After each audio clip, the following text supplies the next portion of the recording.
Traditional buildings are nestled among mountains under a cloudy sky. Master Musan then asks if someone wants to know about Wai Yonho. A young man confirms he is compiling materials to document his history. Master Musan repeats Wai Yonho's title, the Radiant Martial Sovereign.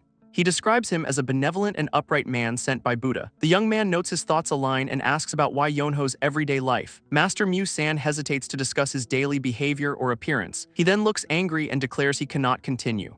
The young man looks surprised and asks what he means. Elsewhere, a man is thrown through a doorway of the Hubei Ping clan. Ping Dojuk, supreme elder of the Hubei's Ping clan, yells about Wai Yonho, questioning why such a wretched human came there. He stands on a porch with his sword drawn, looking down at the fallen man.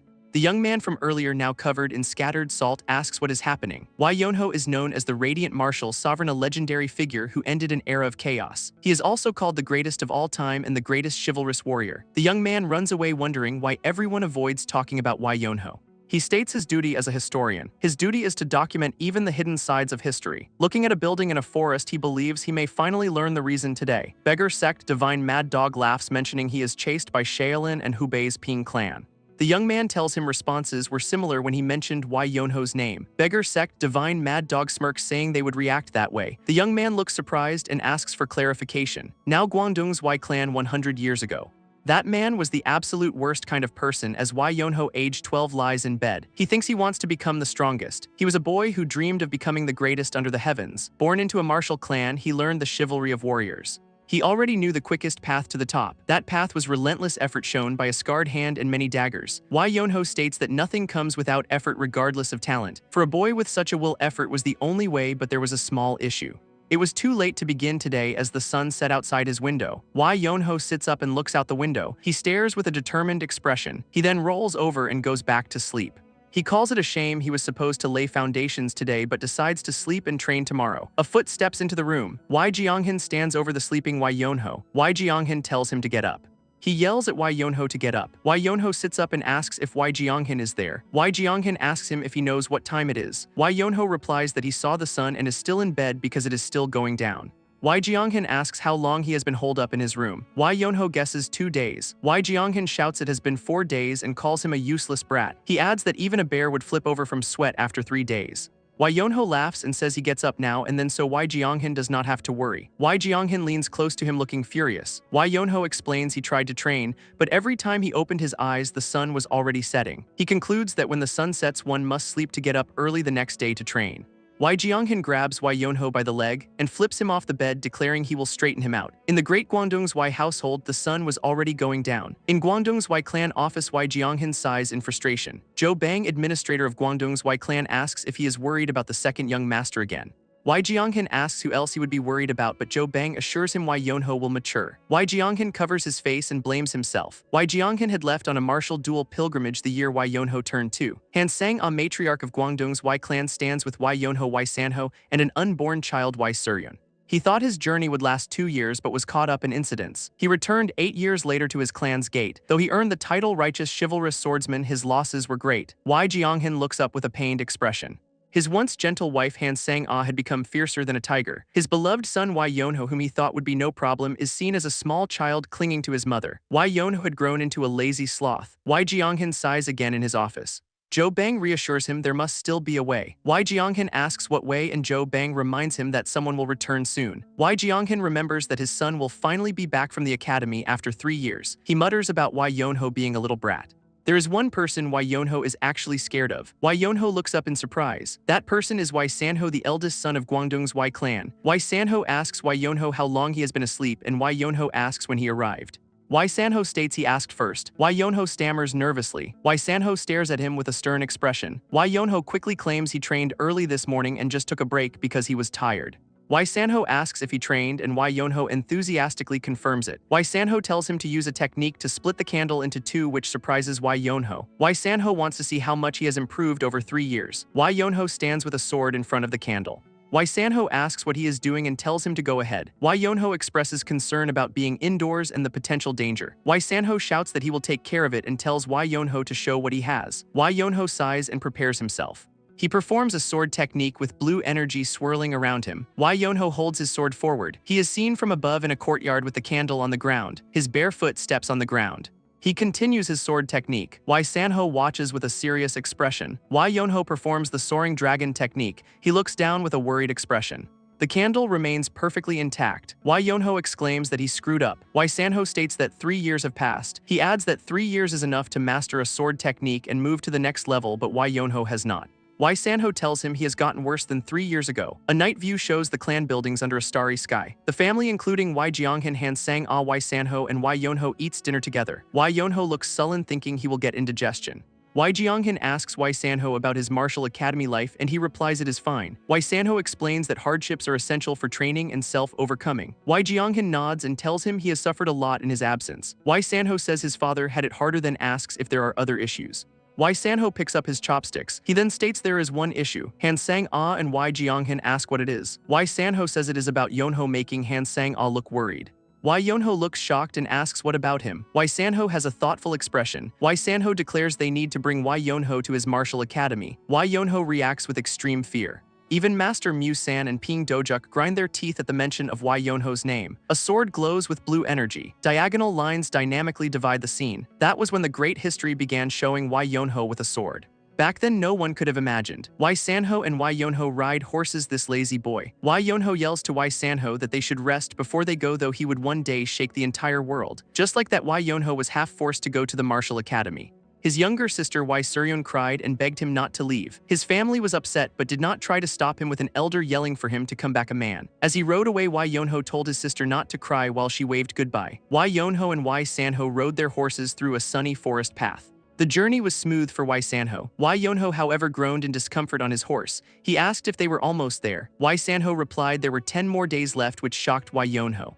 Wai Sanho explained they would have arrived in 5 days if he knew how to ride a horse, and Wai Yonho protested he had never ridden one before. Wai Yonho insisted they rest because he was tired and his body ached. He pointed ahead to other people resting on the path. Wai Sanho looked at the scene with a serious expression. He dismounted and ran towards the resting people as Wai Yonho asked where he was going. Wai Sanho stood over several fallen figures on the ground. Wai Yonho asked what he was doing, and Wai Sanho stated they were too late. Wai Sanho looked down at the dead bodies.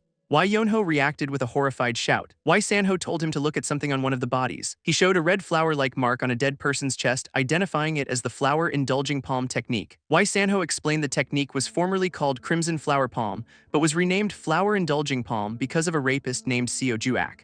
Wai Yonho was shocked to hear about a rapist and asked if he was nearby. Wai Sanho explained Seo Juak targets women climbing mountains, and these bodies meant he ambushed them while trying to get a woman. Wai Sanho concluded that a woman was in danger somewhere nearby. He then dashed away with great speed, telling Wai Yonho to stay there. Wai Yonho was horrified at the thought of staying alone with the corpses. He yelled for Wai Sanho to stop. Wai Yonho stood frozen in fear. He looked around nervously. The 2 horses stood calmly. The dead bodies lay on the ground. Wai Yonho realized he was in a bad situation. Dark clouds gathered in the sky. Wai Yonho complained that Wai Sanho was taking too long and should have brought him along. He wondered if something had happened to Wai Sanho, since he would not be this late otherwise. Wai Yonho heard a howl and a roar in the distance. He decided he needed to do something or he might become a tiger's dinner. Lightning flashed as Wai Yonho reacted with a gasp. Rain began to fall. Wai Yonho stood alone in the pouring rain with the horses and the dead bodies. Wai Yonho realized he was truly screwed. A scream echoed through the rainy mountains. Wai Yonho wondered how he ended up in such a predicament. He tried to get on the horse, but it bucked. He lamented that he could not leave the bodies to become tiger food, nor could he bury them in the rain. Wai Yonho desperately decided he needed to find shelter. The horse neighed loudly. Wai Yonho yelled at the horse, asking why it was not listening to him. Rain continued to pour onto the rocky ground. A lightning bolt struck nearby, throwing Wai Yonho and the horse into the air. Wai Yonho screamed in terror. He landed hard on the ground, groaning in pain. He cried out as he lay on the ground. Leaves flew through the air. More leaves were scattered by the wind. Wai Yonho lay on the ground, still groaning. He complained about his back and cursed the horse. He looked up with a confused expression. He saw a cave entrance. Wai Yonho cheered excitedly that he found shelter from the rain. Wai Yonho called out to his horses as they approached the cave. He grabbed the reins of the horses. He groaned that he could not even hit the horses. Wai Yonho expressed his dislike for messes and his preference to stay home. He left a mark outside the cave, hoping his brother would find him. Meanwhile, the rain continued to fall. Wai Yonho decided to just sleep. He lay down inside the cave. He thought he hoped nothing happened to his brother. Wai Yonho then reassured himself that his brother was strong. He believed his brother would be back soon. Wai Yonho fell asleep. He continued sleeping as time passed. He remained asleep. While sleeping, a blue aura emanated from his body. The blue aura intensified around his sleeping form. He floated up and then moved quickly through the air within the cave.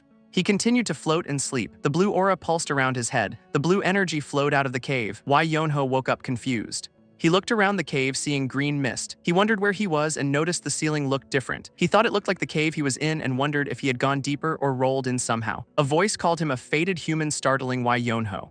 He fell back in surprise. He looked around with a bewildered expression. A glowing blue orb welcomed him to the fated place as the successor of the radiant sword. Why Yonho asked if the sparkling thing was what was speaking. The orb replied that it had transcended physical form and was speaking from beyond time and space. The orb instructed him to accept its will and rule the world, but Why Yonho screamed that it was a ghost. The orb told him not to be afraid as it was already dead and only its will remained. It explained that it prepared this for someone who would get there after it and urged him to accept its will without doubt. Why Yonho paused, finding the situation familiar. He thought about a cave without human presence. He then considered an old man's will and looked at the orb. He realized this was a fateful chance. Why Yonho laughed joyfully. He exclaimed that the heavens were rewarding his kindness and he would not have to go to the martial training hall if he became strong here. The orb told him there was no time and to inherit its sword and write the morals of the world, promising to teach him its radiant sword, and Why Yonho agreed. The orb stated Why Yonho should be talented enough with its blood and could replicate its techniques after 30 years of training. Why Yonho reacted with a shocked expression, asking if it meant 30 years. The orb confirmed it was just 30 years and Why Yonho told it to wait. Why Yonho smiled and said this fate was not for him, suggesting the orb look for the next person. The orb paused in surprise. The orb flashed, seemingly shocked by his refusal. Why Yonho laughed, stating he would rather let the opportunity go than stay for 30 years. An old man began to narrate, saying that meeting was how. He continued that the loser Why Yonho eventually became strong. The old man concluded his narration as Why Yonho was shown wielding a sword with powerful energy. Why Yonho smiled, stating he did not believe this was fate and advised the old man to seek someone else. He then ran away, shouting goodbye as he departed. Suddenly, Why Yonho stopped, turning back to question what had just happened. The old man urgently shouted for him to wait 1 second. As he waited, the old man became enveloped in glowing energy, revealing himself as Baek Muhan. Why Yonho looked at him in utter surprise. He then accused Baek Muhan of being a scammer. Baek Muhan angrily asked how Why Yonho dared to call him a scammer, accusing him of pretending to be one thing then revealing his true self. Baek Muhan clarified he was not pretending, but was actually a spirit who had left his body. Why Yonho looked confused, asking if he was truly a spirit who had left his body. Why Yonho punched forward with a burst of energy. His punch passed directly through Baek Muhan's glowing form. Why Yonho fell to the ground in shock and Baek Muhan asked what he was doing. Why Yonho screamed in terror, realizing Baek Muhan was a real ghost. Baek Muhan explained this was spirit transmission arts used by high-level martial artists whom some called ghosts. He shouted again that he was not a ghost. Now night, Why Yonho and the old man sat by a campfire outside a rundown building. The old man narrated that this was how Why Yonho met his master. Why Yonho asked about spirit transmission arts and if such a thing truly existed. The old man explained it was a technique only martial artists of the highest level could attain. Why Yonho then asked who was one martial artist capable of using that ability. Baek Muhan asked if he knew the Sword Emperor. Why Yonho confirmed he knew the Sword Emperor was the strongest person in history and the greatest person of the Thousand Swords Baek clan.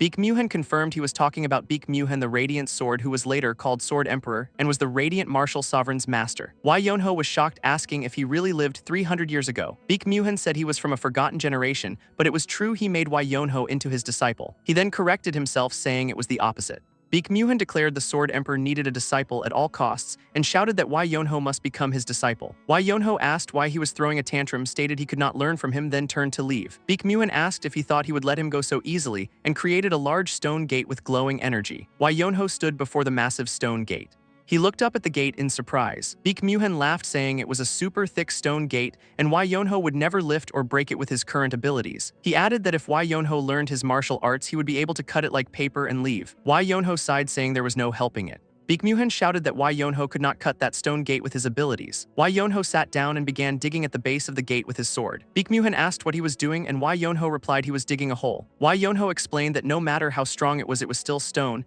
and he would slowly break it down by grinding it with metal, saying he would break through in a year or two.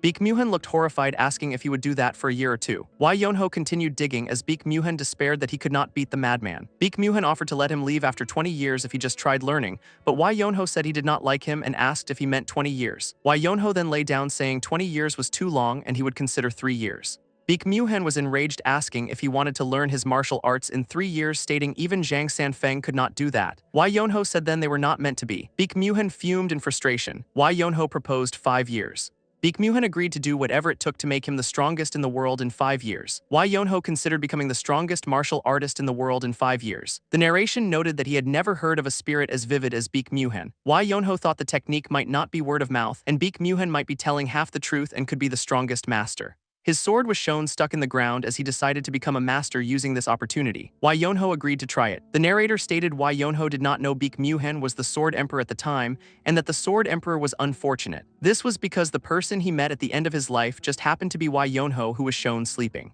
Baek Myuhan shouted at Why Yonho to hurry up and wake up. Why Yonho complained he was tired and asked if Baek Myuhan did not sleep, then remembered he was dead and said humans needed to sleep. Baek Myuhan cursed and apologized, telling Why Yonho to train. The narration explained the disciple Baek Myuhan received at the end of his life was lazy, and Why Yonho complained about training right after waking up. Baek Myuhan yelled that at this rate it would take 50 years not 5, and Why Yonho asked if there was an easier way to learn. Why Yonho thought Baek Myuhan would be less annoying if he did not speak, and that he needed a talented master. Baek Myuhan apologized repeatedly as the narration stated he would have suffered chi deviation from anger if he had a body. Baek Myuhan complained about wanting worldly success and passing down his martial arts while enduring his spirit state. He sighed, wishing he had a body to beat and teach Why Yonho, who was shown happily rolling on the ground. Why Yonho asked Baek Myuhan how he dropped the stone gate. He asked if Baek Myuhan could use that power to manipulate his body to teach him martial arts. Baek Myuhan explained he pulled a string on a device he made in advance and that it was unrelated to having a body. He clarified he used psychic levitation to pull the string with chi alone. Baek Myuhan looked intently. He shouted, asking why he did not realize it earlier. Baek Myuhan laughed maniacally, and Why Yonho asked what was wrong with him and if he had gone crazy. Baek Myuhan said he was too fixated on not having a body and thanked Why Yonho for teaching him something good. Why Yonho asked what Baek Myuhan was mumbling about. He looked confused. Why Yonho looked shocked as a small rock floated in the air.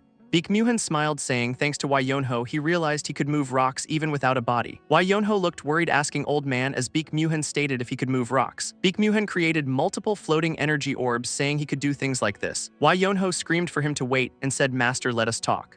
Why Yonho was then hit by multiple energy blasts. After that day, Baek Myuhan and Why Yonho's training continued day and night. Why Yonho learned swordsmanship without rest during the day. He and Baek Myuhan debated during the night. Whenever Why Yonho slept, he trained using the unparalleled dream mythic arts Baek Myuhan taught him. Baek Myuhan's entire being became the sword. Blue energy fragments scattered. Why Yonho's life became the sword as he repeatedly struck rocks.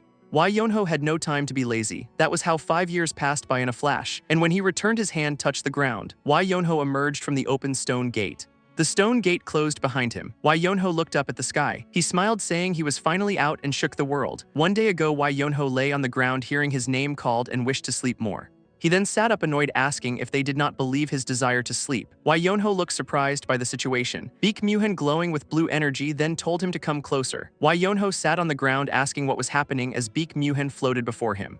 Baek Myuhan explained he had learned martial arts his entire life, hoping to see its end. He continued that he only focused on martial arts, becoming a crabby old man treated distantly by his clan. Why Yonho thought about his master's unusual behavior during this confession. Baek Myuhan looked sad, stating it was obvious why his clan did not come looking for him.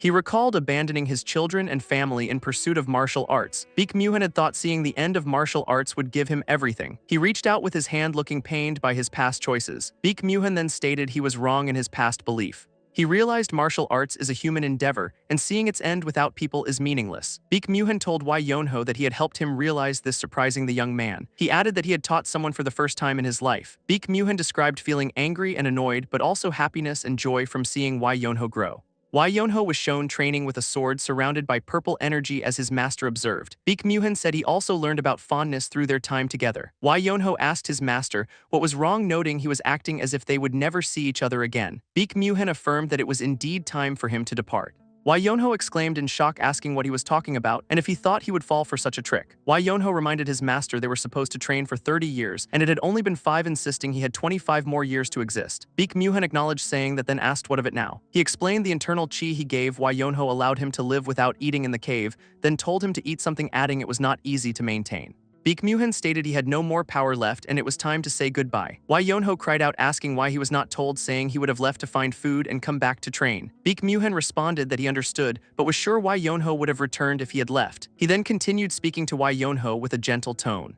Baek Myuhan said he enjoyed their shared time and wanted to watch him travel the world, but this outcome was also fine. He looked at Why Yonho with a gentle, knowing expression. Baek Myuhan told him that in his eyes he could already clearly see him crisscrossing through the world, showing a vision of a dragon. A powerful image of Why Yonho with a dragon on his arm then appeared. Baek Myuhan advised Hwa Yonho to go see the world and keep it within him, promising other things would naturally follow. Hwa Yonho looked on as Baek Myuhan told him to see people before seeing the world and not to make the same mistakes he did by overlooking what was at his feet. Baek Myuhan added that even if he could not see him again, or if no one knew about his existence, his movements, and his swordsmanship would contain his spirit within them. Baek Myuhan reassured him that even if he was not outstanding or great, that was perfectly fine. Hwa Yonho cried out for his master, pleading with him not to leave yet, as there was still so much he had not learned. Hwa Yonho pleaded for just a bit longer, for one more day together. Baek Myuhan's spirit ascended into a blue wisp, telling Hwa Yonho to just be happy as he reached out to him. Hwa Yonho then stood alone in the silent cave. He looked down, calling out to his departed master. Hwa Yonho cried, wishing his master had told him a bit earlier about his impending departure. In the present, Hwa Yonho realized this was why his master left without telling him in advance. He held up a piece of his master's clothing, wondering when he stacked all of this, calling him a damned old man who should have left nicely. Hwa Yonho screamed in frustration outside the cave, asking what all of this was that his master left behind. Before disappearing, Baek Myuhan had written a message on Hwa Yonho's clothes summarizing his final instructions. The message stated Hwa Yonho's martial arts learned in 5 years were incomplete, so Baek Myuhan put a feature on his body to make him train. This feature was Baek Myuhan's inner elixir that Hwa Yonho had swallowed, which would cause his martial arts to improve, but it was not simply getting stronger. The message explained that if Hwa Yonho's martial arts progress was slower than the inner elixir's speed, he would be in danger. His inner energy would be sucked in by the elixir, causing him to die. Hwa Yonho read the summary that he would die if he was lazy and training angrily, concluding his master was up to no good. The message also instructed him to travel the world and see different things to feel and learn, urging him not to be satisfied with being a small person. Hwa Yonho scoffed at the instructions, calling his master damned. The message further directed him to go to Rulin, first find the world's greatest scholar, and stay with him, promising he would feel something after Rulin, which surprised Hwa Yonho. Hwa Yonho exclaimed, asking how many places his master was telling him to go in this elaborate plan. He stretched, saying he was going home, but would resolve everything first, reassuring his mother and father not to worry. Hwa Yonho looked determined to follow these strange instructions. He resolved to do what he must to survive and fulfill his master's last wishes. He bowed deeply towards the cave entrance, a final gesture of respect. Hwa Yonho walked away, telling his master he would not be back and that he bothered him until the very end. He ran down the path, asking aloud where Rulin was located. The empty cave entrance remained now truly deserted. Baek Myuhan's spirit then emerged from the cave. He laughed heartily at Hwa Yonho's reaction. Baek Myuhan declared that if Hwa Yonho did not learn about the world, he would dry up and die, criticizing him for wanting to live in the middle of nowhere. His spirit observed the path, saying the world was too broad to let Hwa Yonho simply do that. He added that it would be a waste of Hwa Yonho's martial arts to stay confined. Baek Myuhan's spirit faded into the sky, saying he was happy thanks to Hwa Yonho and wishing him to be happy in his journey. Hwa Yonho smelled grass for the first time, wondering what it was. Time passed and he eventually arrived in Kaifeng. He was now clad in tattered clothing. His feet were dirty and bandaged from his travels. A haggard Hwa Yonho asked a passerby if this was Kaifeng. He then approached a man sitting on a log nearby. The man-beggar sect branch leader Jang Il asked who the mummy was, then responded to Hwa Yonho's query. Hwa Yonho said he came to ask something, and Jang Il asked if he needed to pay money, stating nothing in this world was free. Jang Il looked at Hwa Yonho with a skeptical expression, assessing his appearance. Hwa Yonho's inner thoughts noted Jang Il's voice sounded young, but his face looked old, adding he had never seen such a beggar. Jang Il said he wanted to give information for free since they were in the same field, but it was the rules then clarified they were both beggars. Hwa Yonho vehemently denied being a beggar, asking how he looked like one, while Jang Il insisted he obviously was. Jang Il told him to leave if he had no money and to come back after begging, but Hwa Yonho refused, asking why he would beg if he was not a beggar. Jang Il explained that beggars do not beg, but once one begs, they are a beggar, then suggested Hwa Yonho could make money by just sitting with a basket, asking why he wasted his talents. Jang Il extended his hand, waiting for payment from the young man. He then asked Hwa Yonho if he wanted to work with him, and Hwa Yonho asked with what kind of work. Soon after, Hwa Yonho was surrounded by piles of coins. He sat across from Jang Il in a room now filled with coins. Jang Il laughed excitedly, stating he earned half a year of operating costs for his branch in half a day. Other beggars outside exclaimed that the god of wealth had come, while two others wondered what was happening, hearing a pathetic beggar had arrived. Jang Il asked Hwa Yonho what he wanted to know, holding a bone as he spoke. Hwa Yonho requested a list of locations, hobbies, and specialties of famous scholars, and then also blacksmiths. Jang Il was shocked by the extensive request, asking if he wanted all of that information. Jang Il promised to tell him, but told him to come back in 7 days, but Hwa Yonho replied he had nowhere to go and nothing to do, so he would stay there. Jang Il looked thoughtful, then agreed to let him stay at the branch. A few days later, Jang Il came to regret those words as another beggar rushed in, shouting about trouble. Jang Il asked what kind of trouble could there be for beggars, then was told they were going to starve to death. A group of people were being driven away by others who called them fake beggars and told them to buzz off. Jang Il ran with another beggar, asking what was truly going on in the streets. Jang Il looked shocked and worried, realizing the gravity of the situation for his branch. A man with a goatee and top knot pointed, telling other beggars they had to be on a certain level to operate here. Why Yonho sat on the ground surrounded by coins, looking disheveled, thinking he had never seen someone pocket so much money, and how pitiful it was. Jang Il looked utterly terrified by the new threat, screaming in despair. Why Yonho smirked surrounded by coins, thinking it was easy to make money having completed taking over the beggar world. Why Yonho, disheveled and tired, states his thirst. He yells for water, kicking a beggar who lies on the ground. Complaining the bowl is dirty, he demands a new one, hitting another beggar. Next, he complains the water is lukewarm and demands cold mountain water. Jang Il watches him, annoyed by these relentless demands. He thinks about his position as a branch leader forced to serve Wai Yonho. He considers that expelling Wai Yonho would lead to his men starving. Jang Il worries about his back and the requested information, fearing their demise as a beggar calls to him. Beggars cheer as one runs and announcing the information's arrival. Jang Il expresses relief, and Wai Yonho looks up from where he lies. Wai Yonho remains on the ground, now holding a paper bag. Jang Il questions if the meager paper bag holds all the information, asking if Wai Yonho intends to sell so little, to which Wai Yonho asks what he means. Jang Il reaches out and takes the paper bag from him. He inspects the paper bag with a thoughtful expression. Jang Il realizes it contains only half the requested information and suspects they are being targeted. He thinks this situation is bad and he needs to act before Wai Yonho does. Jang Il tells Wai Yonho he cannot beg on the streets and leads him away. As they walk towards a building, Jang Il tells Wai Yonho he will provide information. From above, Han Sang-ah remarks on Jang Il's rare presence, calling him Fox Dog. She maintains an elegant expression. She is revealed as Gui Nangnang, the House sect Kaifeng's branch leader. Jang Il bows and offers greetings to branch leader Gui, while Wai Yonho questions the Fox Dog nickname. Wai Yonho laughs, asking if Fox Dog is Jang Il's title, which annoys Jang Il. He repeatedly demands information from Gui Nangnang, calling her a bitch. Han Sang-ah expresses surprise at Jang Il's visit for information, acknowledging their rivalry. Jang Il clarifies he is not asking for the beggar sect, but has brought a customer, while Wai Yonho continues to call her a bitch. She looks annoyed and asks if they are joking. Wai Yonho points out the client is a beggar even if the request is not from the beggar sect. Han Sang-ah considers this an insult or provocation, stating they do not sell information to the beggar sect. Wai Yonho states he is not from the beggar sect and pokes Jang Il, who tells him to stop. Han Sang-ah warns she will take action if they continue to insult her, emphasizing their pride. Wai Yonho questions if the Hao sect is truly an intelligence organization. He criticizes Han Sang-ah for not even knowing if he is from the beggar sect, implying her lack of basic skills. Han Sang-ah looks angered by his words. She calls out Gongmu, looking down at Wai Yonho and Jang Il. She asks her attendant who Wai Yonho is. The attendant replies they do not know him, but he is not from the beggar sect. Han Sang-ah appears visibly angry. Wai Yonho, smiling, asks if she can sell information to him now. Han Sang-ah refuses and tells them to get out. Wai Yonho scoffs at her refusal. He tells her she lacks a business mindset for refusing payment. He predicts the Hao sect will soon be finished. Han Sang-ah warns him to watch his mouth unless he wants his limbs cut off, but Wai Yonho retorts he is not wrong. Wai Yonho calls Han Sang-ah an old lady, further enraging her. He asks if she is insulting him now. Han Sang-ah yells for Gongmu to teach Wai Yonho a lesson. Gongmu lunges at Wai Yonho with a weapon.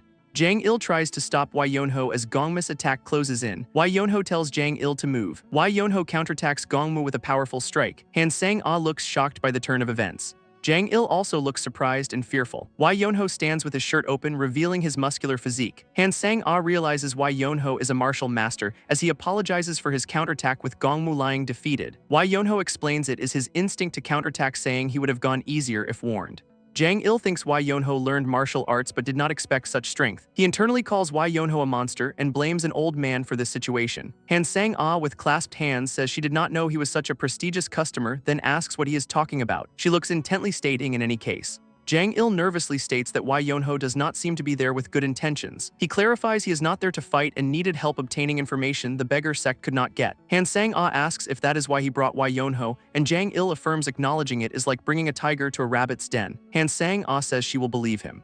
Jang Il thanks her. Han Sang-ah states that giving information is a separate matter, noting Wai Yonho hurt her person. She adds they will need compensation for that. Jang Il questions the demand for compensation. Han Sang-ah explains a simple rule in the unorthodox world: blood for blood, a life for a life. She calls out 4 shadows and several masked figures appear. Wai Yonho comments that everyone makes a fancy appearance in this place. Han Sang-ah warns Wai Yonho he will not leave unharmed since he hurt one of her people. Wai Yonho asks if it is that hard to understand, explaining it was a mistake, and he only hit Gongmu lightly because Gongmu tried to hit him first. Han Sang-ah looks intensely angry at his explanation. She reiterates that the unorthodox Murim's ways are an eye for an eye, a tooth for a tooth. Wai Yonho dismisses her words as lone shark talk, while Jang Il tries to quiet him. One of the four shadows declares they will take a bit of flesh from Wai Yonho's face. Wai Yonho holds up a hand interrupting the man. He says he has no fat on his face because he has not been able to eat properly recently. Han Sang-ah clenches her jaw in extreme anger. Han Sang-ah orders the four shadows to kill Wai Yonho and they attack him. Wai Yonho dodges, noting they initially only wanted a bit of flesh from his face. He questions why they now want to kill him. Wai Yonho remarks that this is a lot of interest and scary. Wai Yonho swiftly counters the attacking four shadows. He sends one of the four shadows flying with a powerful strike. Han Sang-ah looks utterly shocked and screams in disbelief. Wai Yonho stands over the defeated four shadows and commands everyone not to move. Weapons lie scattered and broken around the fallen four shadows. Wai Yonho states he does not really want to kill yet. Jo Bang looks distressed and sweaty. Han Sang-ah thinks his aura is powerful. Master Mu-san recalls his master's teaching about not allowing an attacker to strike multiple times. Baek Mu-han states he does not like that old man but acknowledges his words are true. Han Sang-ah realizes she messed with the wrong person and he is beyond her capabilities. Baek Mu-han thinks he needs to compose himself or the entire house sect branch might face ruin. Han Sang-ah asks Baek Mu-han what he wants and he replies information. She then asks what specific information. Jo Bang states he has the papers and asks her to fill in the empty spots. Han Sang-ah looks at the papers and thinks they brought a monster because they could not resolve a simple matter. She states it is not difficult and she just needs some time, asking if they can wait. Jo Bang replies yes and she asks for 15 minutes. Han Sang-ah tells Jo Bang as the beggar sect's branch leader to come see her. He reacts with a scared sound. The room remains empty after his departure. Baek Mu-han laughs loudly and points. He mocks Jo Bang about his face looking like a dumpling, asking if she beat him up. Jo Bang tells him to shut up. Baek Mu-han continues to mock him about the beggar sect getting beaten by the house sect. Jo Bang retorts, asking if that woman looks like a mere regular member. Jo Bang explains she is the daughter of the house sect leader and the future leader, wondering how he could be a match for her. Jo Bang stands defensively in front of Baek Mu-han as Han Sang-ah approaches. Baek Mu-han presents the information to Han Sang-ah and she thanks him. Han Sang-ah states they do have their own rules, making Baek Mu-han look confused. Jo Bang asks how much the information fees are. Han Sang-ah replies 5 nyang. Jo Bang offers some coins, saying that is cheap. Baek Mu-han clarifies it is 5 silver nyang and asks why it is so expensive. Han Sang-ah explains it was high security information, which is why it is pricey. Baek Mu-han asks Jo Bang where he is going. Jo Bang asks what he thinks. Jo Bang states he has to go earn his 5 silver nyang. Baek Mu-han stops Jo Bang, saying he brought him here for a reason and asks what he is supposed to do.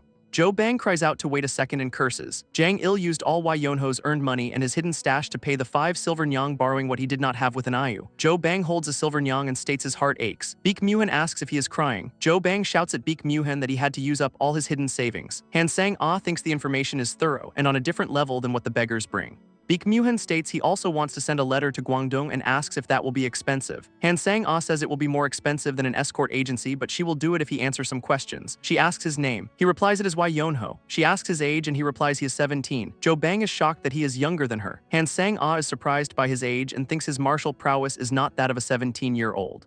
She repeats Wai Yonho's name thoughtfully. She asks if he is Guangdong's Wai Yonho, the second son of the Wai clan. He asks if she knows him. Jo Bang explains that the Guangdong's Wai clan requested them to find him and asks if he is Wai Sanho's younger brother. Wai Yonho asks if Jo Bang knows his older brother. Jo Bang enthusiastically states he is his friend. Han Sang-ah asks if he is sending the letter to the Guangdong's Wai clan and states it will take at least 10 days to arrive. Wai Yonho replies it is alright as they waited 5 years and 10 more days will not hurt. Han Sang-ah holds a piece of red cloth and says also this. Han Sang-ah explains the red cloth marks him as a special guest of the house sect, and if he ties it somewhere an informant will find him. Wai Yonho asks if it is free. Han Sang-ah thinks there is no one in the Central Plains skilled enough to defeat the Four Swords at 17 years old. She replies no. She thinks creating a connection with him should be good. Wai Yonho dismisses it as useless. She then offers to give him information for free next time. He asks if she is serious. Han Sang-ah says it is specially for him because they do not want to lose him as a customer after what happened earlier. Wai Yonho asks what happened. Jo Bang complains his face is like a dumpling and he is completely broke. Wai Yonho says it happens often and calls him a loser. Jo Bang shouts he is not and laments his money as they walk outside. Wai Yonho states money comes and goes. He adds that a beggar should not be greedy and tells Jo Bang to tap into his beggar roots. Jo Bang looks frustrated, thinking he cannot even beat Wai Yonho up. Jo Bang says Wai Yonho got the information he wanted, so they will not have to see each other anymore. Wai Yonho grabs Jo Bang and tells him to wait, saying there is a problem. Jo Bang asks what now. Wai Yonho states he does not have money and smiles brightly. Jo Bang makes a disgusted face. Jo Bang curses under the clear sky. Han Sang-ah stands outside the building. She calls for Gongmu. Gongmu replies yes, branch leader. Han Sang-ah instructs Gongmu to send a letter to the sect. She tells Gongmu to inform them that the second son of the Guangdong's Wai clan who went missing is back. She adds that he has come back as a martial master. The Great Hanlim Institute is shown with a pond and autumn trees. A man sits by a window at the Great Hanlim Institute drinking tea. Mun Yuwin, the third grand scholar, sips tea and comments how nice it is. His daughter Mun Yunji addresses him as father. Mun Yunji informs him a guest is here for him. Mun Yuwin says he has nothing on his schedule. Mun Yunji says they wanted to play a game of Go with him. Mun Yuwin looks pleased and repeats Go. Wai Yonho enters the room and Mun Yunji says the guest is here.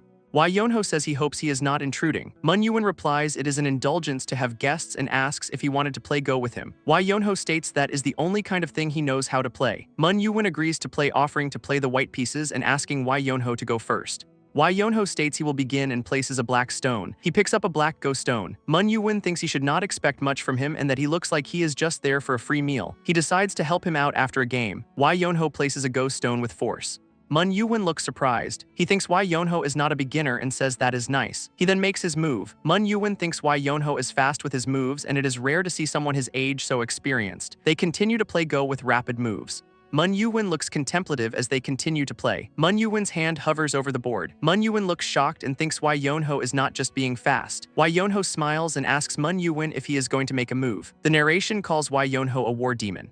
The Go board displayed a complex game in progress filled with many black and white pieces. Mun Yuwin looked surprised by the game's intensity, remarking that the play was amazing. Wai Yonho's playstyle was like angry ocean waves. He was like a person crazed for battles, attacking boldly even when unnecessary. If he saw a slight opening, he would charge down. Wai Yonho sat at the Go board charging like a starved beast. He was truly a war demon. Mun Yuwin told Wai Yonho it was a good game and that he possessed a unique playstyle, to which Wai Yonho attributed it to bullying from his master. Mun Yuwin then asked if he had a master. Wai Yonho thought of his strict old master who had promised intense training for losses and rest for wins. He then asked to stay over a bit, explaining his master had told him to remain in Rulin for a while. Mun Yuwin readily agreed, offering to prepare a room for Wai Yonho to stay as long as he liked. Mun Yuwin instructed Mun Yunji to prepare a room and clothes, then guide Wai Yonho to the bath, but Wai Yonho admitted he did not have money. Mun Yuwin laughed, saying he would not expect payment and had intended to ask him to stay regardless. He then asked Wai Yonho to play Go with him or a guest sometimes in return. Wai Yonho agreed, stating he could certainly do that. Mun Yuwin told Wai Yonho he would see him around, and Mun Yunji then instructed him to come with her. Wai Yonho was soon in a bath, remarking how nice it felt. He thought he had hated baths when younger, but this water was nice and his skin felt clearer. He felt almost like crying from how nice it was, blaming his old master for his past aversion. Meanwhile, Mun Yunji walked with a stack of clothes. She wondered why her father had accepted someone like Wai Yonho as a guest. Wai Yonho's foot then stepped out of the bath. Mun Yunji was startled when he emerged from the bath. Mun Yunji screamed and Wai Yonho asked what had happened. She said she thought he was a ghost and told him to cover up. Wai Yonho took the clothes from her, simply saying, "Well." Mun Yunji blushed and looked away. Wai Yonho stood with a towel wrapped around his waist. He then asked if that was good enough. Mun Yunji, still flustered, asked who he was. A few days later, Mun Yunji called out to her father. Mun Yunji told her father to say something to the new guest. Mun Yuwin asked who, and she clarified the new guy. She complained that Wai Yonho did not leave his room and slept all day if he was not eating. Mun Yuwin looked contemplative. Mun Yuwin said he had forgot to ask Wai Yonho's name, prompting Mun Yunji to remind him he had once said sloth was a sin, asking why he was not addressing Wai Yonho's laziness. Mun Yuwin told Mun Yunji that he liked Go and believed one could learn a lot about a person by playing. He thought Wai Yonho's playstyle revealed a person who had lived a rough life. Mun Yuwin believed Wai Yonho was definitely not a lazy person, but rather someone who had lived a very rough life. He reasoned that if Wai Yonho was being lazy now, it meant his life until then had been exceptionally hard. Mun Yuwin added that one should not chase away a bird that had come under the roof to avoid the rain, telling Mun Yunji to let Wai Yonho rest. Mun Yunji sighed and reluctantly said all right. She looked annoyed, muttering that was what she had said. Mun Yunji stood in the doorway looking at Wai Yonho sleeping on the floor amid scattered plates. She thought her father had been deceived and that Wai Yonho was not at all like he described, deciding then to get him kicked out. Mun Yunji stood over Wai Yonho and told him to get up. Wai Yonho simply asked why. Mun Yunji pulled the blanket off him and shouted for him to get up because the sun was already up. Wai Yonho sat up, asking if the sun was up and to let him know when it set. Mun Yunji yelled at him, asking what was wrong with him and why he had been doing nothing but sleeping for a week. Wai Yonho replied that other people studied because they wanted to and he was sleeping because he wanted to sleep. Mun Yunji told him to shut up, complaining about his lack of bathing and who washed his bedsheets, adding they were not well off enough to feed someone who just lazed around. Wai Yonho started to say her father had said, but Mun Yunji interrupted, stating she was in charge of the money. Mun Yunji looked sternly at him. Wai Yonho then asked what he should do. Mun Yunji told him to do the laundry. Wai Yonho asked if all of this laundry would cover his food, to which Mun Yunji replied it was not much, prompting him to mutter that she acted like she was putting gold flakes in his rice. Mun Yunji told him good luck and to make sure it was clean, warning she would make him rewash anything that was not. Mun Yunji smiled, thinking he deserved this and would not be able to finish it all by today. 2 hours later, Mun Yunji looked shocked. She stood surrounded by many lines of clean drying laundry, wondering how he had done it. Mun Yoonji looked at the white laundry wondering if they had always been this white. Why Yeonho lay on the ground relaxing while Mun Yoonji stood nearby still wondering how he had accomplished it. Mun Yoonji clenched her fist deciding she could not let him just laze around again. Soon Why Yeonho and Mun Yoonji stood before a large pile of logs. Mun Yoonji asked if he could chop all the logs in a week privately thinking he would run away after a day. Mun Yoonji was shocked to see all the logs chopped into small pieces, thinking it should have taken 10 people 10 days to accomplish. Why Yeonho was then shown sleeping on the floor next to stacks of sparkling clean dishes, leaving Mun Yoonji looking shocked once more. He was next shown sleeping in a sparkling clean garden with Mun Yoonji looking shocked and wondering how he managed it. Mun Yoonji clenched her fists and yelled asking how he was so capable. Thus why Yeonho's Rulin life truly began. An old man with white hair told a younger man that it was a mistake to take Why Yeonho in prompting the young man to ask why. The old man explained that Why Yeonho brought disaster and trouble wherever he went. He said it was the same with Rulin. A scholar hall that had been quiet was swept with chaos once Why Yeonho showed up. The young man asked what exactly had happened. The old man replied that it all began when Why Yeonho played Go. Why Yeonho looked distressed wondering how he had caused such a stir. Why Yeonho thought playing Go would be occasional, but Mun Yuhwin sent a letter to everyone inviting them to play with him. The letter read that a stone remaining stagnant would rot, and a laid table waited for its owner. It continued inviting them to visit for a game of Go if the time was right. Why Yeonho played Go with a look of utter exhaustion. A master of Go appeared bowing before a Go board and declaring their loss. Why Yeonho looking exhausted called for the next player as this all unfolded within the Great Hanlim Institute. A Go stone landed on the board with a strong impact. Jo Bang intently observed the Go board.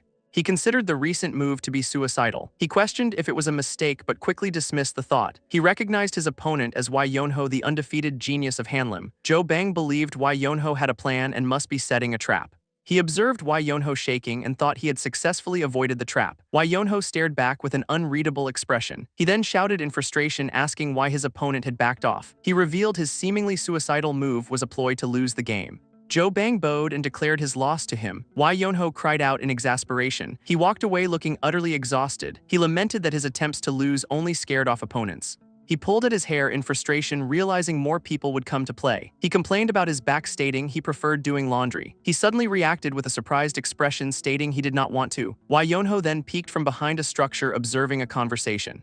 A man named Nok Mokpung asked if someone truly did not want to marry him. A young woman with red ribbons firmly rejected the marriage proposal. Nok Mokpung warned her she would regret her decision, but she stated she would not. He insisted she reconsider, claiming he always got what he wanted. The young woman challenged him, saying the Great Hanlim Institute would not fall easily. Nok Mokpung replied that he could make it happen. She glared at him with anger. She angrily told him she hated that about him and would never marry him.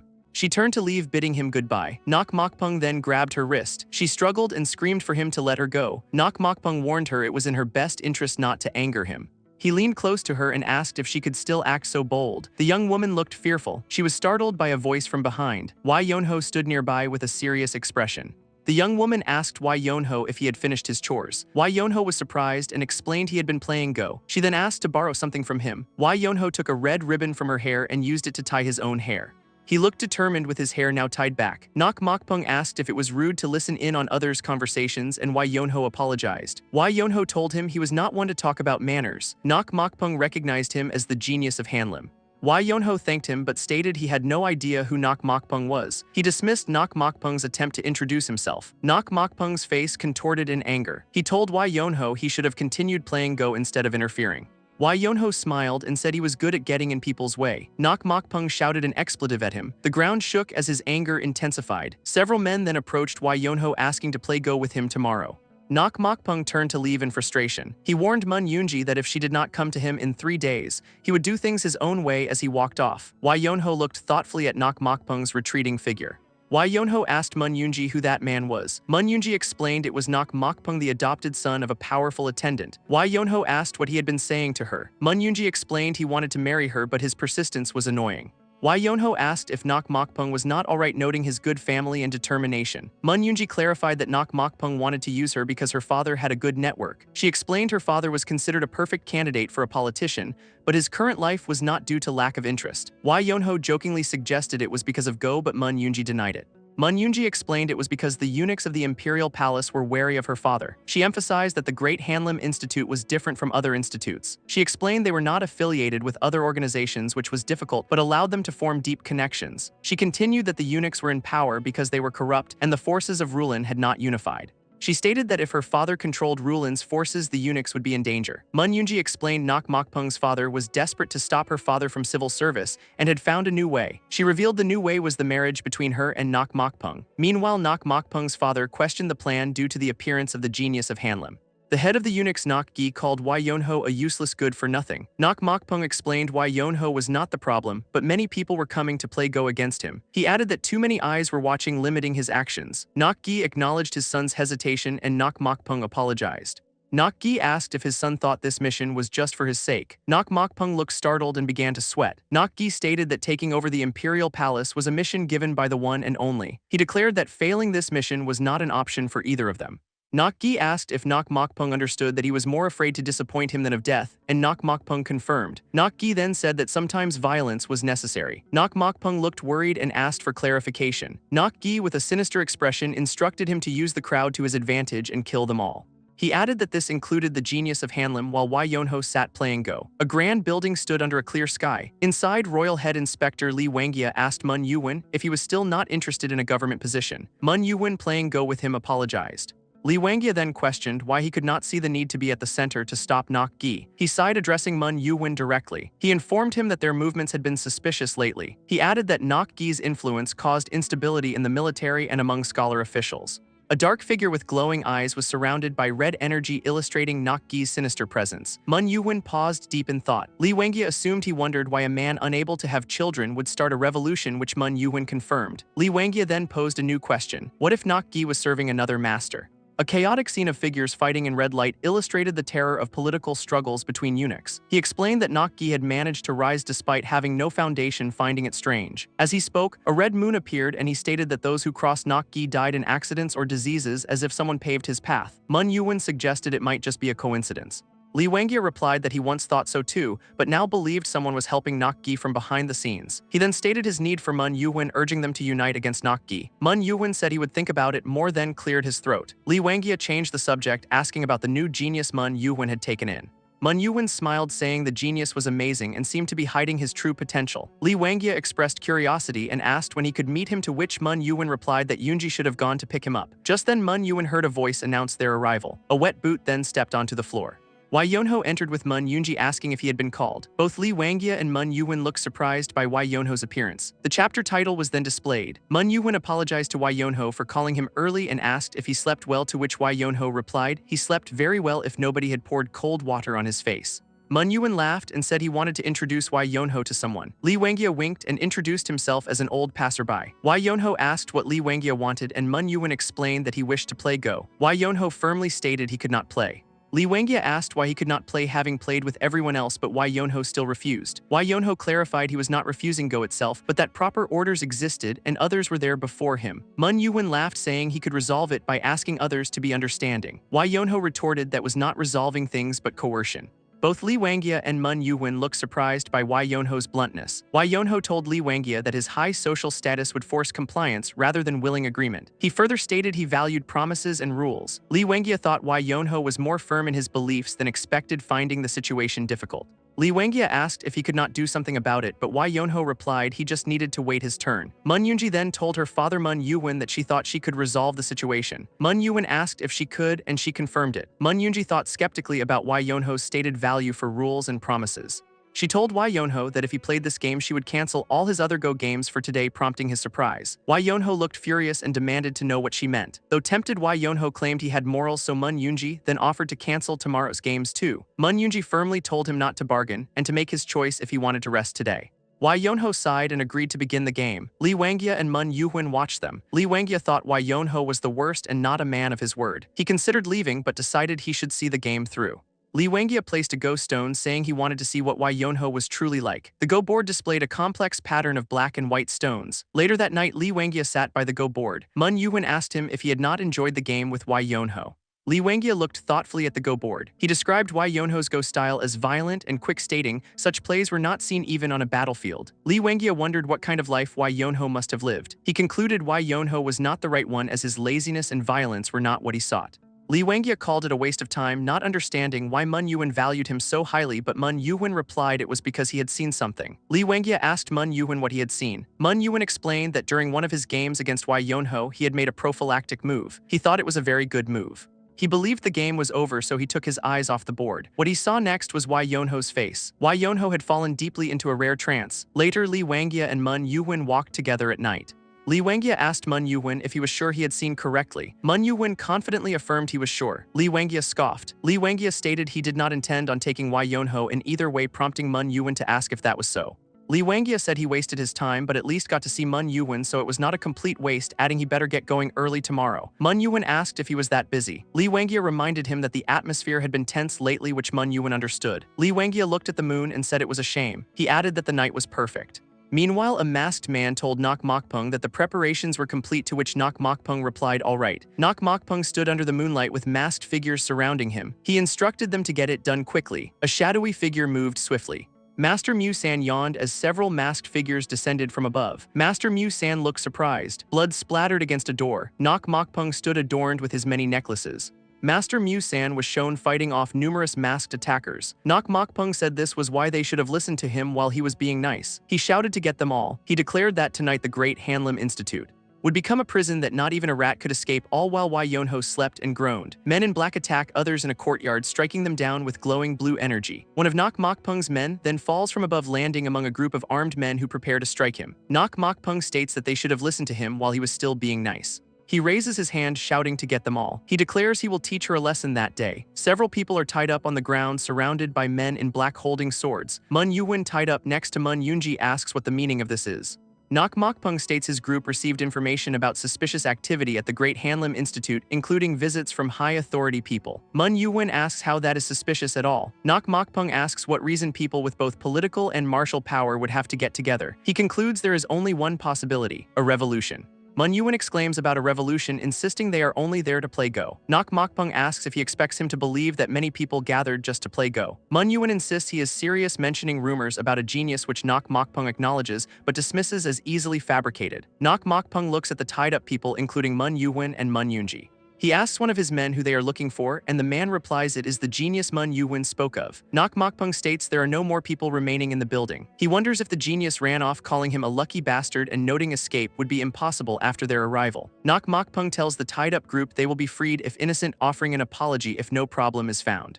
One of his men then finds something, shouting his discovery. The man shows Nok Mokpung a book labeled Signatures, which Nok Mokpung identifies as an agreement of the people planning the revolution. Mun Yuwen reacts in shock, denying they have ever done such a thing. Nok Mokpung holds up the book, declaring there is proof right in front of them. Mun Yuwen realizes they have been framed from the beginning. Other tied-up people also cry out their innocence, denying involvement. A tied-up old man with long white hair and a purple robe comments on the interesting incident. Nok Mokpung looks surprised, recognizing the old man.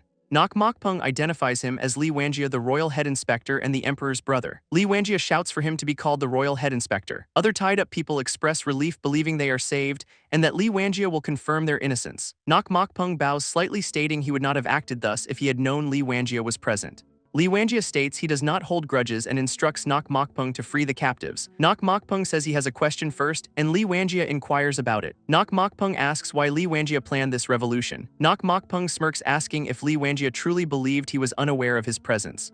Nok Mokpung's men hold Li Wengia, while Nok Mokpung explains that every revolution has a central figure, and it logically would be the emperor's brother. Li Wengia shouts that Nok Mokpung's arrogance knows no bounds, threatening him with consequences for the framing. Nok Mokpung tells Li Wengia he is misunderstanding, adding that he will be unable to report this to His Majesty, as he will never see him again. Nok Mokpung declares that the punishment for revolution is immediate execution, stating they will all die there, and that he possesses the revolutionary signatures. Li Wengia curses Nok Mokpung, stating the heavens will not forgive him, while Nok Mokpung dismissively tells him to keep begging. Nok Mokpung adds there is someone who has to die first. He names Mun Yunji. Nok Mokpung kneels before Mun Yunji, reminding her of his warning that he would proceed his way and that her rejection would lead to everyone's death. He leans close, asking if she is willing to change her mind now. Nok Mokpung makes a sound of annoyance. Mun Yunji shouts that she would rather die than marry someone like him. Nok Mokpung licks his lips.